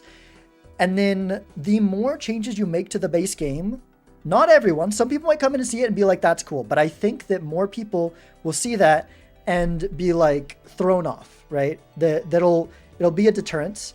And it's not like this massive, like, I think sometimes the counters I get to that is like, it's not that big. Like, no, it's not. But it's something you have to weigh against what you're doing. If your change that you're making makes makes very little improvements, and you're risking a bit of alienation, like it's something to factor in. And we're not like, we're not the authority on the base game of Balatro itself, right? We're just making a mod. And so like people have more reason to be upset when the way that they can most accessibly and like with the most fun play Balatro with other people has changes that they don't like or that aren't interesting or fun or necessary, right? You're just kind of changing, when you're just changing things for the sake of changing things without making the game better, it's like, why are you doing it?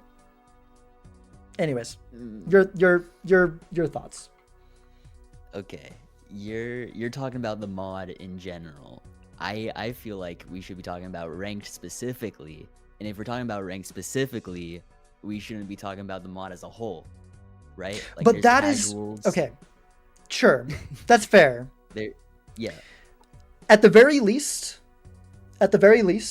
then I think that the Discord should be better structured to funnel new players not into standard ranked. It shouldn't be just the mode that's called standard ranked that's right there that like is what people go to. But there also the issue is, I don't know if we have a strong enough player board for people the thing about standard ranked is not just the way the Discord's structured, but it's what everyone plays, and we don't have a massive player base. So people are going to gravitate towards where you can find a game right away, right?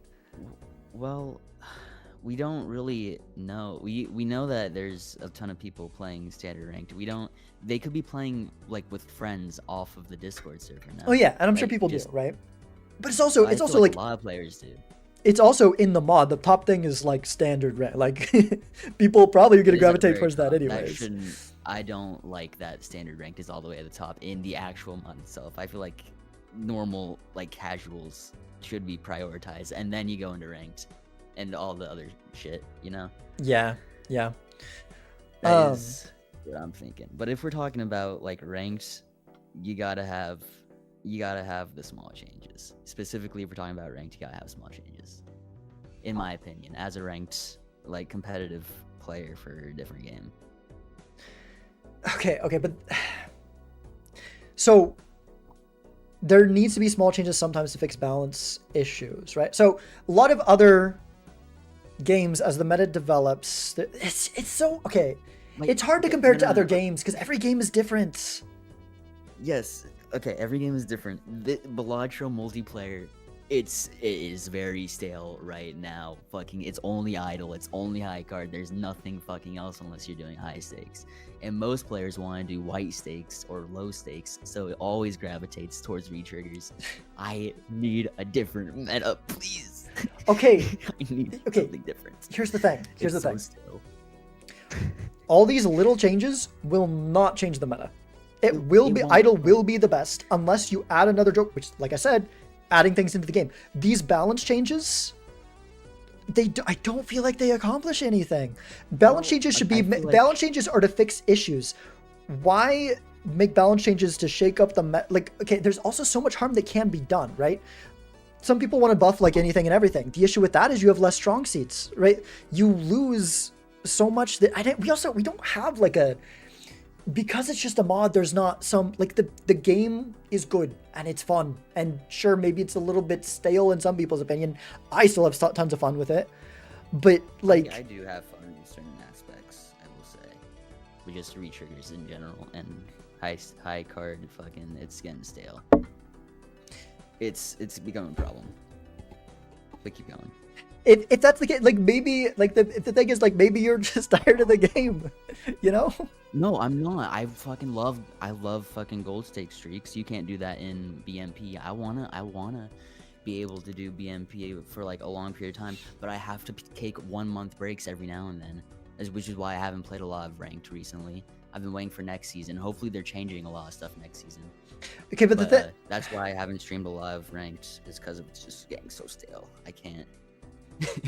the thing is though, just the fact that it's like that multiplayer is about having the higher score just makes it impossible for everything to be as evenly viable as it is in single player, because like you're gonna have things that are stronger. I mean, unless you like completely fundamentally change like everything about the game, and then you don't even have the same game. You could remove stuff at some points, and like for certain seasons, you can remove stuff. You can put them back in for different seasons or different updates.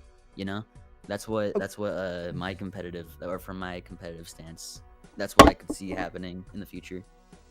Like you could add multiplayer, or BMP could add different jokers. Sure. Switch and do, you know.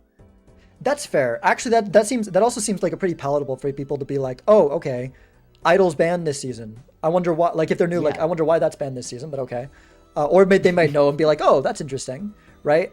Again, I'm not against like seasonal changes and like taking things in and out of the meta and stuff. I would love. That's not the same thing as little balance changes. That doesn't like accomplish the same goal. About little balance changes. Little balance changes could be about like how you get to the certain point in the meta, like how you get to idle, how you get to high card. It could change that point, so that you have to like dynamically change the way you play to get to that certain point, which I also really like and I want to see happen, but I haven't seen it happen. It's all the same. Like almost nothing has changed since fucking season 2 about the meta or how you get there. Okay, but little balance changes aren't going to fix that anyways. You need big balance changes. They could. Like if you change a lot, of the jokers small in a small way, it could change in a big way, you know? Okay, that's when you get into doing things like that. Like sure, you can argue that like a few more like nerfs and boss whatever might not turn people away, but if people start on standard ranked and they see, even if they don't turn away from the mod, they might never want to play standard ranked again. And that's like, we want people in the mode that is built to be the most fun and the most like there's ways to spice it up without turning people away. And I think the game's fun as it, like we've got a good foundation. We got a fun foundation. The decisions, the gameplay loop is interesting. Every joker has a place in certain times. Yes, some are better than others, but it all is situation dependent, right? Yeah, a lot of people want to go lower stakes, but with the current way that the deck and stake picks and bans are, you can end up in higher stakes because the decks are more ingrained into that. If you care more about stake than deck, you can end up in purple or gold stake like 50% of the time because you just prioritize going for the stake you want, right? And then that's when you just definitively and just naturally have a lot more variety because you've got to deal with the blinds much like in single player, so everything becomes a little bit more viable. And then you've got white stake for the like, you know, you go for the biggest baddest thing and things are just like super high powered and you go big numbers like No, but jewelry their point is that you're getting tired of it, so play Small World for your variety. That's I mean, I did play Small World like yesterday, and it was really fun. But yeah, that's not great. Ranked. I want to play ranked. Right, but like, I feel like the centralized mode should feel firmly like Balatro. It should feel like you're playing the same game, but in multiplayer with additions that make it feel fresh. And yes. I don't think that a lot of these little nerfs and buffs that are like arguable for what they do to the game make it feel more fresh in a good way. Like, I mean, maybe, you know what? Maybe the changes so far have just been bad. Maybe if I see a really good change, these are down here, all 4 in the bottom 2 tiers. I literally have a problem with every one of these, like specifically not just for the fact that it's a little change that feels necessary, but for what it does. I do not like any of these changes. Like Bean and Seltzer, I've made my case for Bean and Seltzer just don't need the It didn't change. feel It necessary. tried to fix a Yeah. problem that's not a problem, and is in fact, I think in some ways, it tries to fix something. Whereas if you fix the thing, you remove something good. The Seltzer and Bean are fun gameplay patterns. You don't need to perfect the amount that the you don't need to like do your best to increase the percentage rate that the higher skill player wins. And by doing so, lose more variety of skill expression. Golden Ticket, it's maybe there's reason for it. That's the one that I said here that like, okay, maybe this did need a thing. Maybe, but as it is, I think it got. I did like the golden ticket change You like it? a lot. Okay. Yeah. It just feels too bad. Well, it was $4 before. It was like necessary. Now that it's $3, it's only good with like retriggers and it doesn't do a whole lot. I mean, like now you can do business card, golden ticket, I guess, and then it gives technically more money than just rolling it in hand. And then mime, it'd be better to hold it in hand than play it. You know? Yeah. Rather than if it was $4, just retriggering the golden ticket is just OP. But the thing is that my thing with Golden Ticket is that it is the hardest Econ Joker to set up. It is the highest payoff, but it is also the hardest to set up. And I think that, with the exception of, I guess, like Constellation, but like that one's just bad in general. Like, I need a Constellation meta. Constellation is. It's one of those few that, like, okay, if you're gonna put a gun to my head and say, what are you buffing? You have to buff something. Constellation would probably be on the list, right? Like that's that one. Make it like $2 for every planet used or something like that. But yeah, I think that like it is the hardest to make work, so it should be the strongest. I don't know. Maybe it was too strong. But I think it's now just like it's just about equivalent to Lucky's. But the thing is that Lucky's have such a cleaner on-ramp, right? They shouldn't be equal. Golden Ticket should be better because Lucky's, they're already helping with scoring. They're once you get retriggers, any retrigger, they're better than golden cards, right? And then you specifically need a bunch of gold cards and Golden Ticket and a retrigger to actually make bank off Golden Ticket.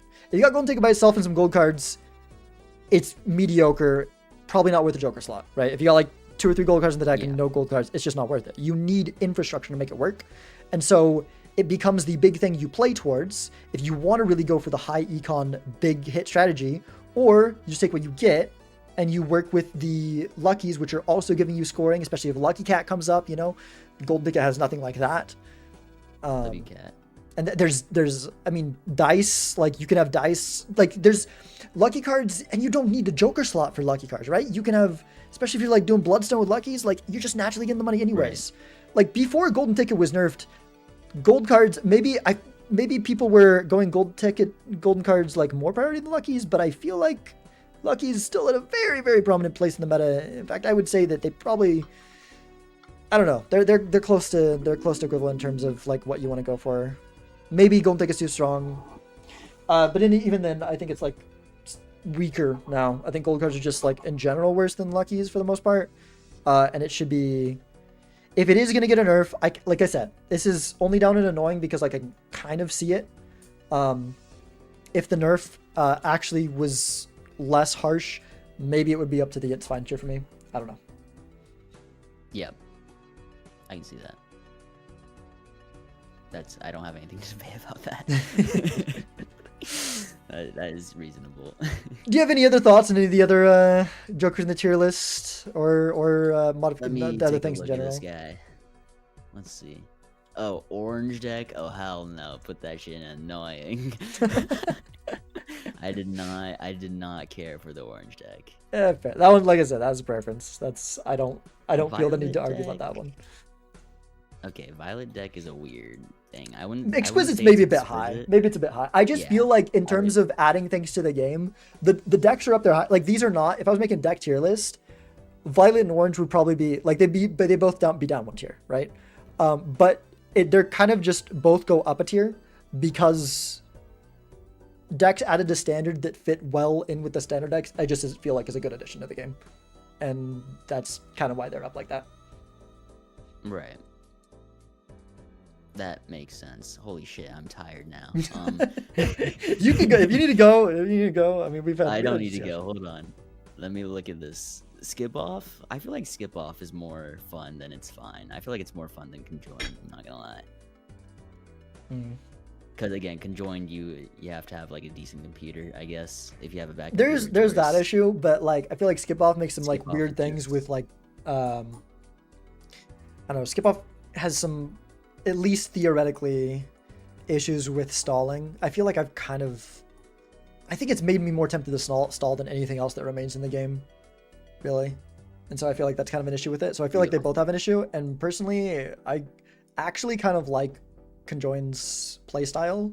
When you only have to go, when you like know when you're going fast, that's why I like speedrunning and not the speedrun Joker. It can be fun. I mean, you like speedrunning too. Like you enjoy going fast at times. I feel like you know it's coming, you plan around it, and then you play into it. And it's way more like you do have to play fast, and that is part of the skill expression with it. But half of Conjoined Joker is playing fast, and the other half is just knowing what game scenario and what like what build you have that it can play into and work with. And so I feel like Conjoined just can be really fun. I feel like it adds some dynamic things. Like I said, when I talked about it, like it would have been enjoyable if it wasn't for the fact that it messes up people with worse PCs, and that is kind of crappy. So maybe it's not worth having in the game. If I could like put the art for Conjoined and the thing that it does in separate places, the art is going in exquisite, and then the thing it does at the bottom of it's fine. Because the Conjoined art is fucking crazy. Have you actually? It's pretty good. It's pretty good. It's awesome. But yeah, I do think skip off deserves to be a little bit higher, I will say. That's fair. That one is like that one's a matter. That one I'm less there's some of these I have strong opinions on. I feel like part of me wants to fight more on some of those ones down at the bottom. But yeah, I some of these like as a matter of preference, like sure, I can see it. Like if you like skip off more, it goes higher. I mean some of the Jokers I feel like I have more strong opinions on. Like if you'd argue for moving pacifist up, I'd be like, okay, like really? But like not just because pacifist doesn't do much, but because I actually have issues with the way it messes with the game at times and the way the gameplay patterns it influences. Skip off is kind of inoffensive enough that where it goes is kind of more a matter of opinion, I feel like. Yeah. Hold on. I want to talk about Glass for a second. Okay. It's on. So I've talked about it before. I feel like if you're gonna have Glass, it's either X2 without Justice or it's X 1.5 with Justice. What are your thoughts on that? Okay. Wow. Do you think that have you played Legacy? I have played Legacy. I've played a lot. Do you think that Glass, you like how Glass is better in Legacy than it is in Standard? It is X 1.5, right? Yeah, it's 1.5 and Justice is there. I do like how it is in Legacy than over Standard. I think that I think there's pros and cons. I personally don't have an opinion on one over the other. Like there's advantages and disadvantages to each. I think that you bring back a little bit of what Glass has, but with it at 1.5, it still feels like kind of just compared to the way it feels in Major League. It's has less of a punch to it. Right. And then, but you do get a little bits of the stuff with Glass back. But then you also get a little bit of Glass becomes a little bit more relevant than I would like it to say. It's like it's too weak and it's also too strong. And but that doesn't mean that I think it's worse than in Major League or in Standard. Like legitimately, I think that I wouldn't want to play Major League Glass all the time. I think it's good for Major League. So I think that overall, just going based fundamental and rule set, I think I'd like Legacy and Standard better. Although Major League's good for what it is. But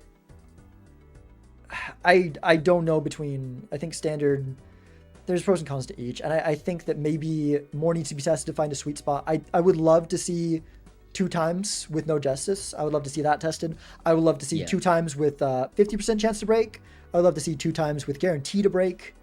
Obviously, if we do one of those and it's like really bad, maybe we know that the other one's going to be bad. Like if 2 times in always breaks is like, wow, this is still busted. We're not going to try 2 times with 50% chance to break, But like, I would love to see some of those things tried out. I also feel like It feels weird because it says 2 weakens, 2 strong at the same time, but I'm kind of curious how it would work if Glass was like 1.4x, or if Justice was banned and it was like 1.75x, right? Like, I feel like Right. some of those could feel differently. I think what part of my issue with 1.5 is literally that it is just worse polychrome, and that is just kind of lame. It's polychrome, but it breaks and you can't have an enhancement. Like, who cares about the other additions? The other enhancements matter a lot more than the other additions do. Yep.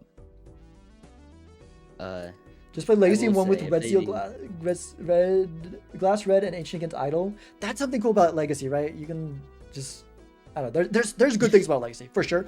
Ancient, Legacy, sorry, I'm getting sidetracked a little bit, but Ancient You're good. shines better in Legacy than any other format. Legacy is perfect for Ancient Joker. Wait, Justice has a spectral. That's tech. People have suggested it a lot. I don't think I agree. I think it could be cool. I don't know if it's correct, but I think it could be cool. I think Justice is spectral. The only way that I could agree with and like that. I don't. Okay, for one, spectrals don't need to be stronger. For another, as it is, you can. So like that. None of this fixes that issue. I don't think we should bring spectral stronger. But to fix all the other issues, I think the way you'd have to do it is make glass 2 times and remove all of the ways of acquiring glass. Don't have it show up in standard. Don't have it show up in the spectrals that make cards. It has to only come from that spectral. But I don't think we should be making spectrals stronger. I don't know. It's worth considering, I guess. Anyway, sorry. Go ahead. I keep interrupting you. My bad. You're good. This is your stream. But I do think if you don't. Okay, so Virtualize recently has been doing experimental versions for like specific players to play. You don't have to do that. And in my competitive stance or my competitive background, they've made changes like to the public, like a lot. They don't just let it only or to a certain amount of people. You can release it to the public in like for a week to see how it goes, and if it's going good for the meta, you can keep it. If not, then revert it.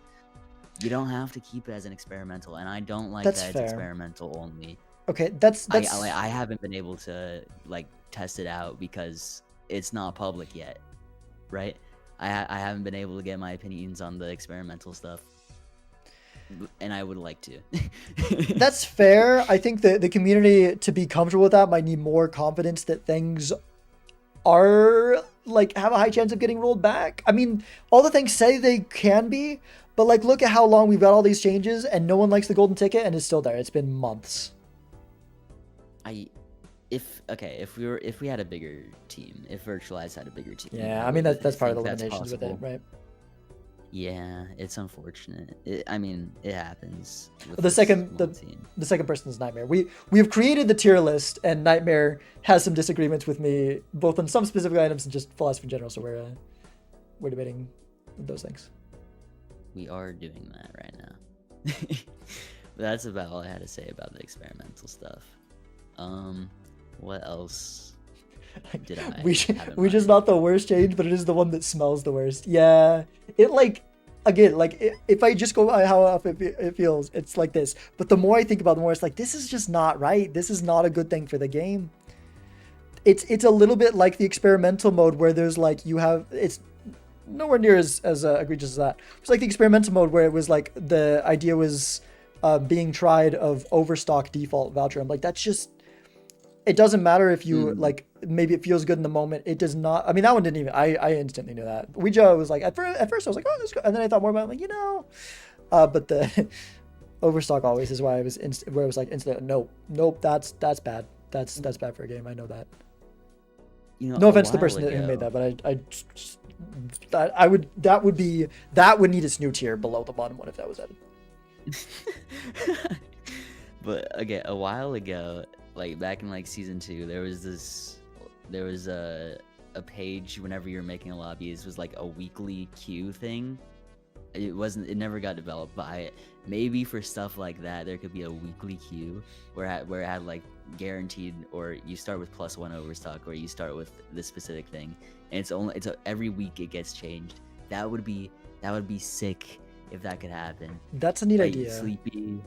Sleepy could get their time to shine with the with starting with Overstock, and then next week someone else could get their time to shine. You could get rid. One week could be no idol, no baron, stuff like that. Kind of. I would love to design an experimental rule set. Oh my gosh, yeah. Yeah, experimental rule set would be sick. Virtualize, are you watching? Get me on the team. The main issue with that is adding more queues, right? Like, we've already split things into, like, well, we didn't really, because Vanilla got removed, right? So I guess Legacy just replaced Vanilla. So, yeah. But that's the issue. There's issues with adding another. I guess there's the experimental. There is an experimental queue. It's the sandbox queue. It's just no one plays that. I played it once, actually. I did actually play it, and it was like kind of neat to try out some different things. And I generally like don't agree with the changes, but some felt interesting. And I don't know. I think it actually does exist, but the idea of having it rotate and trying to get it more exposure so that people actually join it more could be interesting. Okay, Disco says he wants to see less additions, like such as modded content. Not in ranked. I don't agree with that, mainly because, well, I'm thinking about this from a Fortnite standpoint again. There's a bunch of things that are in ranked that are not in casual play, from what I've seen recently. Because I have started to play Fortnite recently. There's a lot of things that aren't ranked, but if you want a competitive standpoint, I feel like you're allowed to have like additions and then not like getting rid of some stuff. Okay. Which is why I would like the modded content to be added if it's multiplayer exclusive. There's like, you can make some comparisons, sure, but there's like so many differences. There's certain things like in Fortnite, the casual mode is probably the one that's going to be weirder and add more different things, right? It's like it's the opposite here. Casuals is like I feel like the casuals in Fortnite is where like they test stuff. Exactly. That's what I'm saying. It's like it's the opposite. Yeah. So like the comparison doesn't fully hold up. I guess an experimental mode is what casuals is. Yeah. But again, I do think modded content specifically for ranked would be a good thing for the community. If it's gonna be like a seasonal changing thing. If not, then probably just keep it as is, maybe. Yeah, I'm curious what Disco thinks about like the small balance changes and stuff. Like, do you think we need more balance changes? I know you do. That's been half of our discussion. I'm curious what Disco thinks. That's been like 80% of our talk. Disco, in terms of like adding more multiplayer content to the game, I don't have a strong opinion one or the other. I know people think it's stale, so I'm like, that's why I'm saying like add seasonal stuff. I would be okay if it wasn't added, but I think it could be fun. So I'm like, I don't have a strong opinion there. But how good your money community is, it's never going to compare to the output of an AA student. Yeah, that is true. I mean, well, Fortnite wasn't always like that big. There was a time where it was only like a 50-person team, and they were getting updates out every week. It was back in 2017. It was crazy. I mean, that's still we're nowhere near a 50-person teams that are working as jobs. Was it jobs? I don't think they were. I'm sure it was. They worked for Epic, right? Like, was it? I'm sure they at first it wasn't. It was like its own like different side thing, like Fortnite in Epic, and then it became an Epic whole thing. Okay. In like 2020 onwards. Doubt that 50 people were collaborated enough doing a side thing to make something that as cohesive as what became Fortnite. It could be wrong. Maybe they were just like hacking together something, but I can imagine they probably had some like investor money. Battle Royale wasn't the thing. No, I know. This was Save the World. Yeah. Still, like there's just this like small team on Battle Royale. I guess it. It was very single player focused. Honestly, I don't have a good opinion for the balance changes. I like the in-game experience. That's fair. That is fair. I mean, I feel like I could have some good insight for ranked if I were to get onto the advisors team, but I don't think I'm capable enough for Virtualize to get on that team. But hey, if he wants me. Okay, no Flame. Can this guy stop talking about Fortnite? Generally worst opinion ever and never post a video again. No Flame, of course. Okay, Terwaz. Is there a channel point to ban Turwaz? Point to banter was we don't have that here now. You are technically a mod, but I don't know how I feel about you. Like, Here, I'll do this. It's not gonna be horrible. you like. I'm not okay with mods abusing their power, but when you personally attack a mod like that, like, I'm not gonna say anything if the mod wants to time you out. To be fair, there was no flame in it, right? No flame. That's one of those things that's like borderline. And if someone that I didn't, if a first time chatter came in and say that, I would time them out. But it's Terwaz. Yeah. So like, Nightmare knows him. So Forknife is peak gameplay. Who could say otherwise? I played Fortnite a lot before, and I enjoyed it back when I played it. Yeah, recently it has gone down the shit drain though. Has it? I haven't played it. Yeah, they're fucking adding Overwatch stuff. I don't know why. Wait, what can I say? What can I say to get the sweet timeout? You don't have to say anything. I got you. Oh gosh. You can think of several things. Oh no. maybe careful. You don't need to. Careful. It's turning into a timeout stream. I'm going to turn timeout everybody. Who's not saying anything in the chat? Youngster? Alright, you're getting timed out. Time out, Alright. Oh man. Alright, is there anything else we gotta talk about? I don't know. I feel like I'm like worn out enough in this discussion. I feel like I didn't bring my whole, like, I feel like I probably have better I could have said in terms of my argument for against the small balance changes. I don't know. I have yet to see a small balance change that basically what it comes down to, the crux of my point. If a balance change is made, it needs to definitively improve the game. I think Chad does that. I think Glass does that. Don't think any of the other ones that have been made have done that. Jury's out on if Golden Ticket change could. Everything else in the game, I think that everything is in a good spot with how much value it gives relative. Like, Idol is the strongest Joker, but something's going to be the strongest, right? And it is the hardest to pull off. So there's that. I guess Baron's the strongest. If it's harder to pull off in a different way. I don't know. And yeah, I guess you can make things better or worse to bring other things to the forefront and keep changing it. But I think at that point, why not? Like, I liked your idea when you threw out the like banning Joker for a season. That could be interesting. That is because part of why I don't like these things, for one, like, why are you doing it? For another, like I said, the whole alienating people that come in from vanilla Balatro, or even like playing with their friends vanilla multiplayer and like, I want to play this more often, play with more people and get into the community and get competitive. And they see this and they're like, what the heck is this? This isn't the game that I like. And then they just don't get more involved. Like, I feel like it could happen. I feel like if like, I don't think it probably happens currently. Maybe it does to some people, rarely. Yeah. But I feel like if we change and buff and nerf all sorts of different things, I feel like it would start happening. I really feel like it would. And even if it wouldn't, a lot of people at least wouldn't like it. I think a lot of people are just like, why is this happening? And I don't think I'm alone in that. Like, I just personally don't enjoy it, and I'm not the only one. So when these are all subjective, why turn away the new players? Why make changes? Why not just spice it up with new things added in? Joker bans, seasonal Joker bans. I think Amaranth was saying earlier something about a Joker picks and bans instead of. I think that's an idea's been brought before. I don't know how it could be fun. I don't know. It depends. But Joker picks and bans instead of deck picks and bans, or in addition. Right. Well, you could do both. I feel like, I mean, the Joker picks and bans is like more of an Overwatch feel where you can like ban certain things in ranked. Yeah, but it doesn't. That's they don't like play against. That's where so many comparisons to other games like break down, because like that's not the same thing in Balatro. It's not. It's really not. It's just the most. That's like the thing that, I guess, what's the word I'm trying to find? It's the most compatible, I guess, to what I'm trying to say. That also like doesn't, like, no one,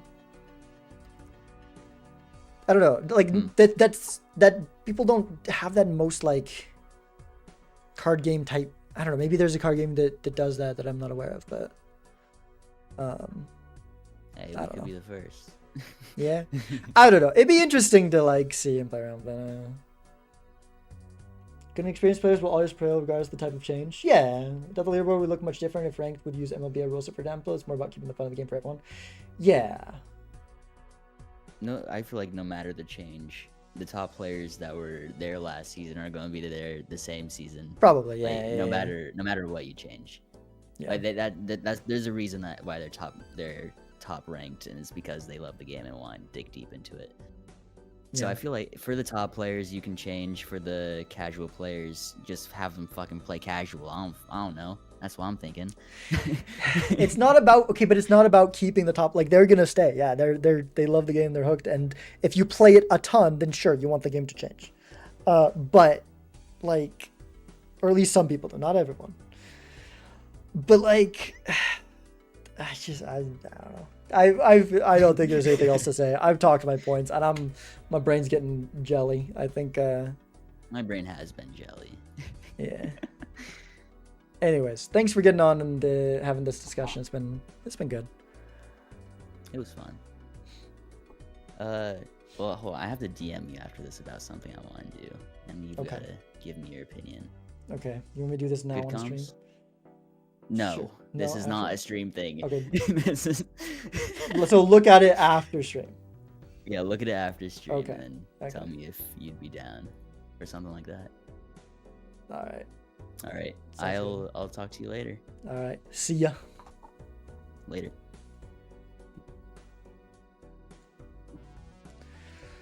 Yeah, we're gonna probably wrap it there. I'm originally from the competitive Pokemon scene where we got tierings for how good it is, and you can play any one tier and all things better than that tier are in the format bag. Bring back Pedlatro.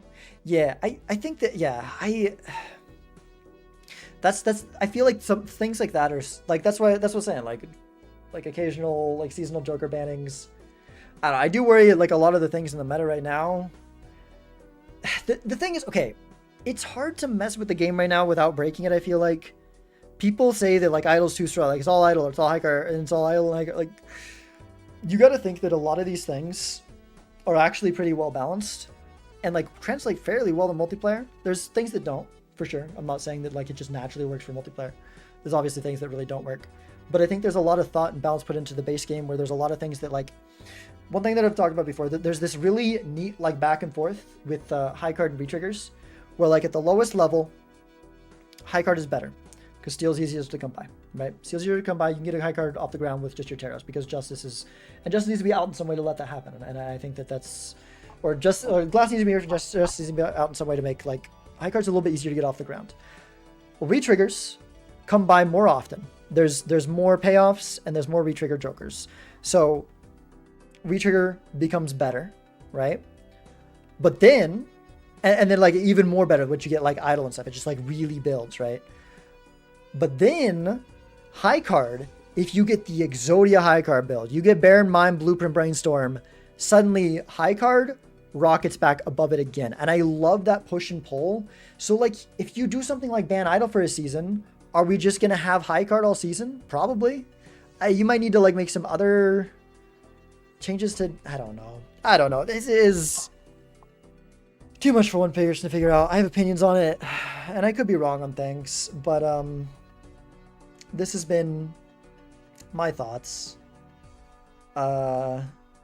Regardless, I enjoy multiplayer. I probably will continue to enjoy it unless I play it complete. I've played it so much. I don't know if I'll get bored of it as long as there's different opponents, different things going on, different things happening. Even if the format never changes, as long as if standard is just completely changed to something unrecognizable and weird and not fun, then like I guess I can just stop playing standard, but I'd be very sad. Probably won't happen anyways. I'm sure that they'll at least keep it fun, but push and pull is very healthy for this season. Yeah, like you need some sort of like, yeah. And like I guess you can like try to add things for both archetypes, but it's so hard to do. It's so hard to do, not only to do, but to make it elegant and fit within like Joker design frameworks, right? Because you gotta have Jokers. If you want the game to keep more of the magic, sure, you can speaking of Magic, do what Magic the Gathering does and just keep on adding cards with bigger and bigger text. People get really annoyed with that. People don't like that for a reason. Sure, you can add jokers with like a bunch of descriptions and try to keep it balanced, but it's hard to design jokers that have a new feel and fit well into the meta. And like, yeah, like, I don't know. And we don't have like professional game designers on the team, right? Or I mean, I guess Local Thunk isn't either. Local Thunk's just a guy making a game. So like maybe that might be a bad argument. That might be a bad argument. Point one coming sometime, we will get new jokers. I can't wait for 1 point. The other thing too, another thing in this whole argument, let me snooze this one time because I'm probably going to talk a little bit more than midstream. Another thing, this whole argument that I forgot to kind of touch on is that 1.1 is another reason for this thing. I'm more resistant to things with the fact that probably, hopefully, we will be seeing 1.1 sometime in the reasonable future. It would be like, that's going to change things already. So like, sure, we need to keep things fresh for now. Maybe we don't want to like count on it a ton. I've heard arguments about like keeping people getting ready to make changes and like control based changes. Just add like side things to the game. You don't need to like make balance changes to do that. But I feel like with 1.1 around the corner, waiting for that like kind of makes sense in a way, at least to an extent. Adding too many cards would kill Hearthstone too. Adding too many overpowered cards, I should. You're gonna add more cards, get rid of 1/7 more diverse season every season. But the thing is, if you add these new things, is it gonna feel fundamentally different in a way that is good? But I'm not like totally opposed to it anyways. Like I've said, like, I mean, now I'm like arguing this real point. I'm just too out of it. I'm just arguing to argue at this point. That tends to happen. Sometimes I'm just argumentative for the sake of being argumentative. I kind of am on board with that, not 100%, but I think I am on board for like, you know, add some jokers from another mod for standard, remove some jokers from base game maybe if it works well for the meta, test it out a little bit, see how it goes. But yeah, you don't just want to throw a ton of things in there, that's for sure. Just add all cryptid jokers. That's a take. Dude, it would be kind of funny if we did that, if the experimental thing that Nightmare said like ever came to be, April Fools. Because like we make Fools jokes like, but if you have an experimental mode that changes every week, instead of having those joke posts, you could actually have a joke format that gets just pushed, and it's like, this is the experimental format. We'll see if it works for Ink. Obviously it's a joke. And just like freaking make cryptid part of the mod. Just like throw cryptid in there, you know. Already have extra credit jokes in the mod itself. Why not replace some base jokes with extra credit ones in ranked? Yeah, you could maybe. I would also be more in favor of, I feel like first you could just try out just adding in the extra credit jokers, see if that shakes up the meta in a fun and interesting way. You could also remove, but then so many of the jokers in the game, like, they serve a purpose, right? Like Baroness will make high card work. You can do a different thing that makes high card work, but you have to make sure it's not better or worse than Baron, unless you're changing everything, in which case you have to fully balance the entire mod. And we don't know if we have big enough team for the kind of player base that we have to like carefully balance a whole different. I mean, we can throw things at the wall and see what sticks, but I think we're just gonna have things overpowered. Maybe that's okay. I don't know. Maybe you just throw things at the wall, make some wide sweeping changes, and see if the format's fun. And if it's not, hopefully not too many people left. And if it is, maybe it's good enough that it brings more people in. Although I feel like it's more for entertaining people that are already here, which is value. It's not just about bringing in new players. I'm rambling a lot at this point, but are you gonna stream more after this? No. This wore me out. I need some food. I slept at a more reasonable time yesterday. I should try to do that again tonight. But yeah, let's be honest, never will ever when we have it. Yeah, it's best to keep it how it is. Yeah, I don't fully agree with that. I think like if I had control of everything, I think what I would do is I would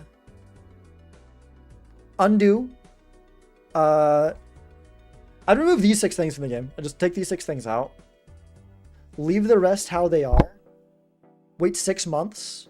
If there's still no news about 1.1, start trying out Joker additions and maybe removals. Right? Well, I mean, you can do more things. I mean, you can like add in decks. You can add in like fun like side game modes, challenges, something. You can do other things. Oh, sorry, I didn't click. That's why I was clicked on something else. Remove these 6 things. Remove these things in the bottom. Leave it generally how it is, like overall. Add in a little bit more things for fun. Wait 6 months. Still no news on 1.1. Then start throwing in more things. Start trying out seasonal jokers and stuff. That's, if I had control of it, if it was all my thing and I was the dictator of Electro multiplayer, that's how I'd run it. I'm gonna assume revert it like vanilla is. Yeah, oh yeah, not just remove these. Yeah, not just remove it. Remove these multiplayer changes. Remove these multiplayer jokers and remove these multiplayer changes. Right? That's what I'm saying. Anyways, you're probably gonna get hit with an ad as we raid out since I didn't wrap it up timely enough, but that's pretty much all there is to. Well, I mean, it's fine. We can have an ad as we're wrapping up. The like important stuff is done at least, so we wrapped up the discussion with Nightmare and probably find someone to raid and gonna pass out. All right, you do that. I'm gonna get some food. Hopefully, pass out in a reasonably soon time as well. This was fun. I'm glad I've wanted to make this. I'm glad I have made it. It feels good to have created it. I'll probably make it into a YouTube video. I should, because I need to make more YouTube videos. Thank you. Wait, let me close this so I can actually. Sorry for whoever's. Let me look at the follows and thank y'all by name. I know I don't have to, but it feels nice to do so. Wait, where's the. There. I was too late. Well, I can look on Twitch. Thank you, Dumb But Awesome, for the follow. SS Smokin' for the follow. Gem Doctor 1. Chef by Morning. Oh, I did thank you at the beginning. Thank you guys for the follows. I tried 2v2, which is Discord and so on. Yeah, things like that. That's the kind of thing that we should add while we're waiting for 1.1. Those things are great. Even like trap cards, and see how maybe you see how those fit into ranked. Those are like a new mechanic, not like changes to current mechanics. That's a little bit more acceptable. Well, it's like I mean, trap cards I'm excited for in general. Adding it to ranked, unsure, but maybe, right? But it's yeah, adding in more things to do rather than just continually tweaking the ranks. Like there's a lot of things you can do, right? We don't have to tweak the jokers in ranked. We don't have to nerf and buff things. There's so much other things you can do to spice things up, add fun things to do, and make multiplayer more fun. Can't really add 2v2 in a base rank. Yeah.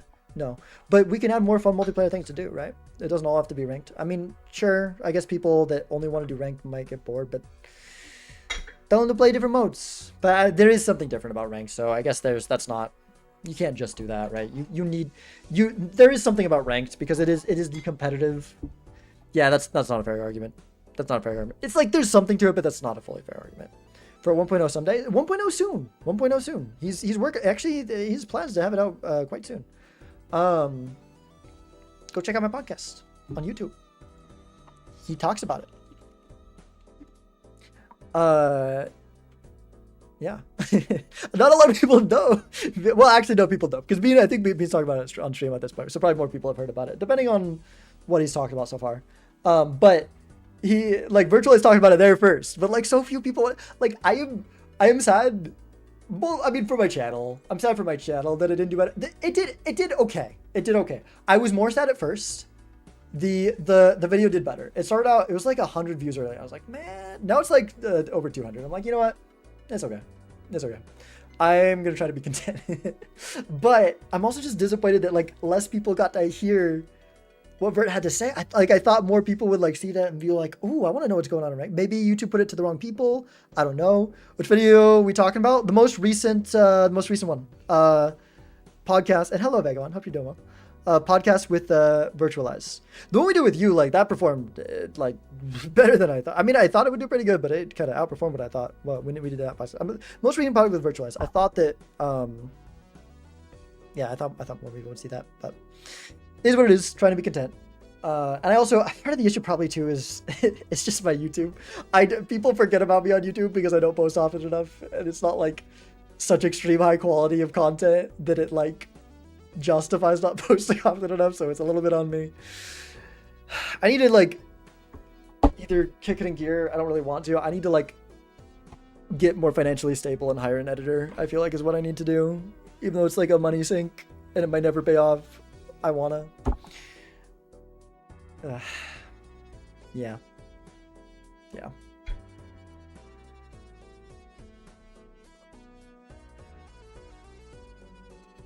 you see the tier list vagabond? Where's it? That's the wrong one. Well, it's the right one, but that's the wrong tab.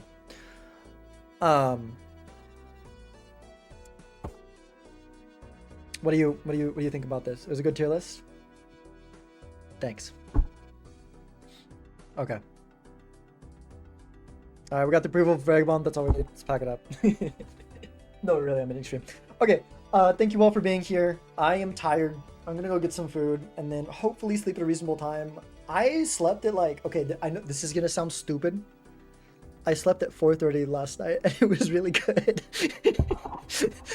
Like, not like over the last like year, that's like normal to late-ish for me. It's like normal. But over the past like few weeks, I've been going to bed at like 6 a.m. So like I was very happy with the fact that I was able to fall asleep at 4:30. So I'm hoping I can do that again tonight, which is how long? That's like in 2 hours. Yeah, I can probably do that again tonight, hopefully. Okay. Yeah. Let's find someone to rate out. 3 times for straight being exquisite. Gonna change your opinion when June hits. 3x for straight being exquisite. Wait. Oh, you don't think the order should be up here? And June's gonna change that? What? My sleep schedule is reverse cooked. Went to bed at 7 p.m. woke at 3 a.m. I've been there before. Only for one very small... Not often. That was... I like moved time zones and was forced to get up early when I was like over in the middle of the States. And then I came back. Because like I was like at an event thing. Yeah, I was at a thing. And then I came back and then like... that's kind of what happened to me. I was getting up at... Basically about the same. Basically about the same as that. It was weird. I had mixed feelings about it. I don't think I liked it. By the time I got to like, I was going to bed at like 10 p.m. and waking up at 6 a.m. like a normal functional human being, that was kind of nice. Or maybe, I think the best was when I was going to bed at like midnight, waking up at like 8. Or like 11 to 7. Like that I feel like if I could just control my sleep schedule. I mean, it's nice to be able to stream at this time, so there's advantages to it. But for overall, for things from my life, if I control my sleep schedule, I'd probably go to bed at like, I think I'd go to bed at like 11:30, wake up at 7:30. That sounds ideal. That sounds ideal. Hi, Startoad. We don't like Ouija? We don't like the Ouija buff. If you want the spark note, well, actually, just the most clean explanation of the reason that I have a problem with Ouija. I mean, I have opinions on rank changes in general, and that factors into it a little bit. But specifically Ouija, if you're gonna buff something, Ouija's one of the things that makes the most sense. I'm not gonna rehash a lot of the discussion, but if you want my opinions on that, in short form, multiplayer Discord, I have a post about it in there about like how Ouija should be buffed differently instead of just not buffing it. It takes away from its identity, the way it is. It's just budget emulate. But yeah, okay, I keep yapping. But hello, Stardoad. Cool to see you stop in. And Vagabond right at the end. Cool to see you guys. It's been great having all of you, everyone here. Okay, I need to do. In screen. This is gonna help me actually in stream. Let's figure out someone to raid. Who is live? Who is live? Vagabond, are you gonna listen to Startoad and go live? No one that I follow is playing Balatro. Okay. Any recommendations? Who is it? Okay, maybe just look for random Balatro people. This person, Proy, is playing some ranked. Read someone playing ranked.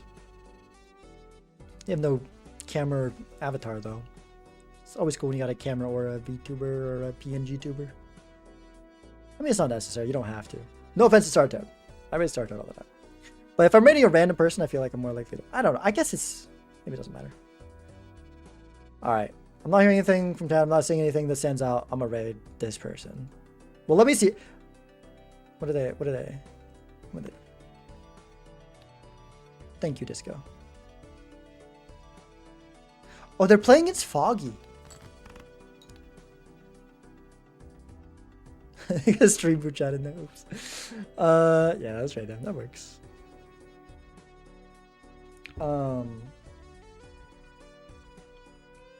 Do you want to see some ranked, since we did very little of actually seeing ranked today? Sleep bad, trying to level things out. How could you? How could you? But yeah, thank you all for being here. It's been, how long did I stream for? Definitely longer than I thought this would go, that's for sure. Oh, I need to mute this. Where's my, oh, where's this? 4.5 hours. REJ.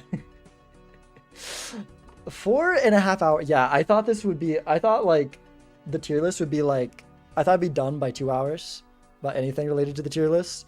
And then after that, I would either in-stream early or I would like do some ranked or something. But I freaking talked to wow. I have a lot of, I have so many thoughts about this. And I don't even know if I feel like I felt more confident in my thoughts early on. And then my brain just turned to mush as it's gone on. And I feel like less confident in all the things I said. But I don't know. It's been fun though. I feel confident in like the tier list in general. Like less confident in like the things I said with Nightmare after, because I feel like I was just starting to get out of it. And he made some good points too. You know, maybe there's things to reconsider. I don't know. Yeah, I don't know. Multiplayer's fun. Goodbye. Appreciate you all.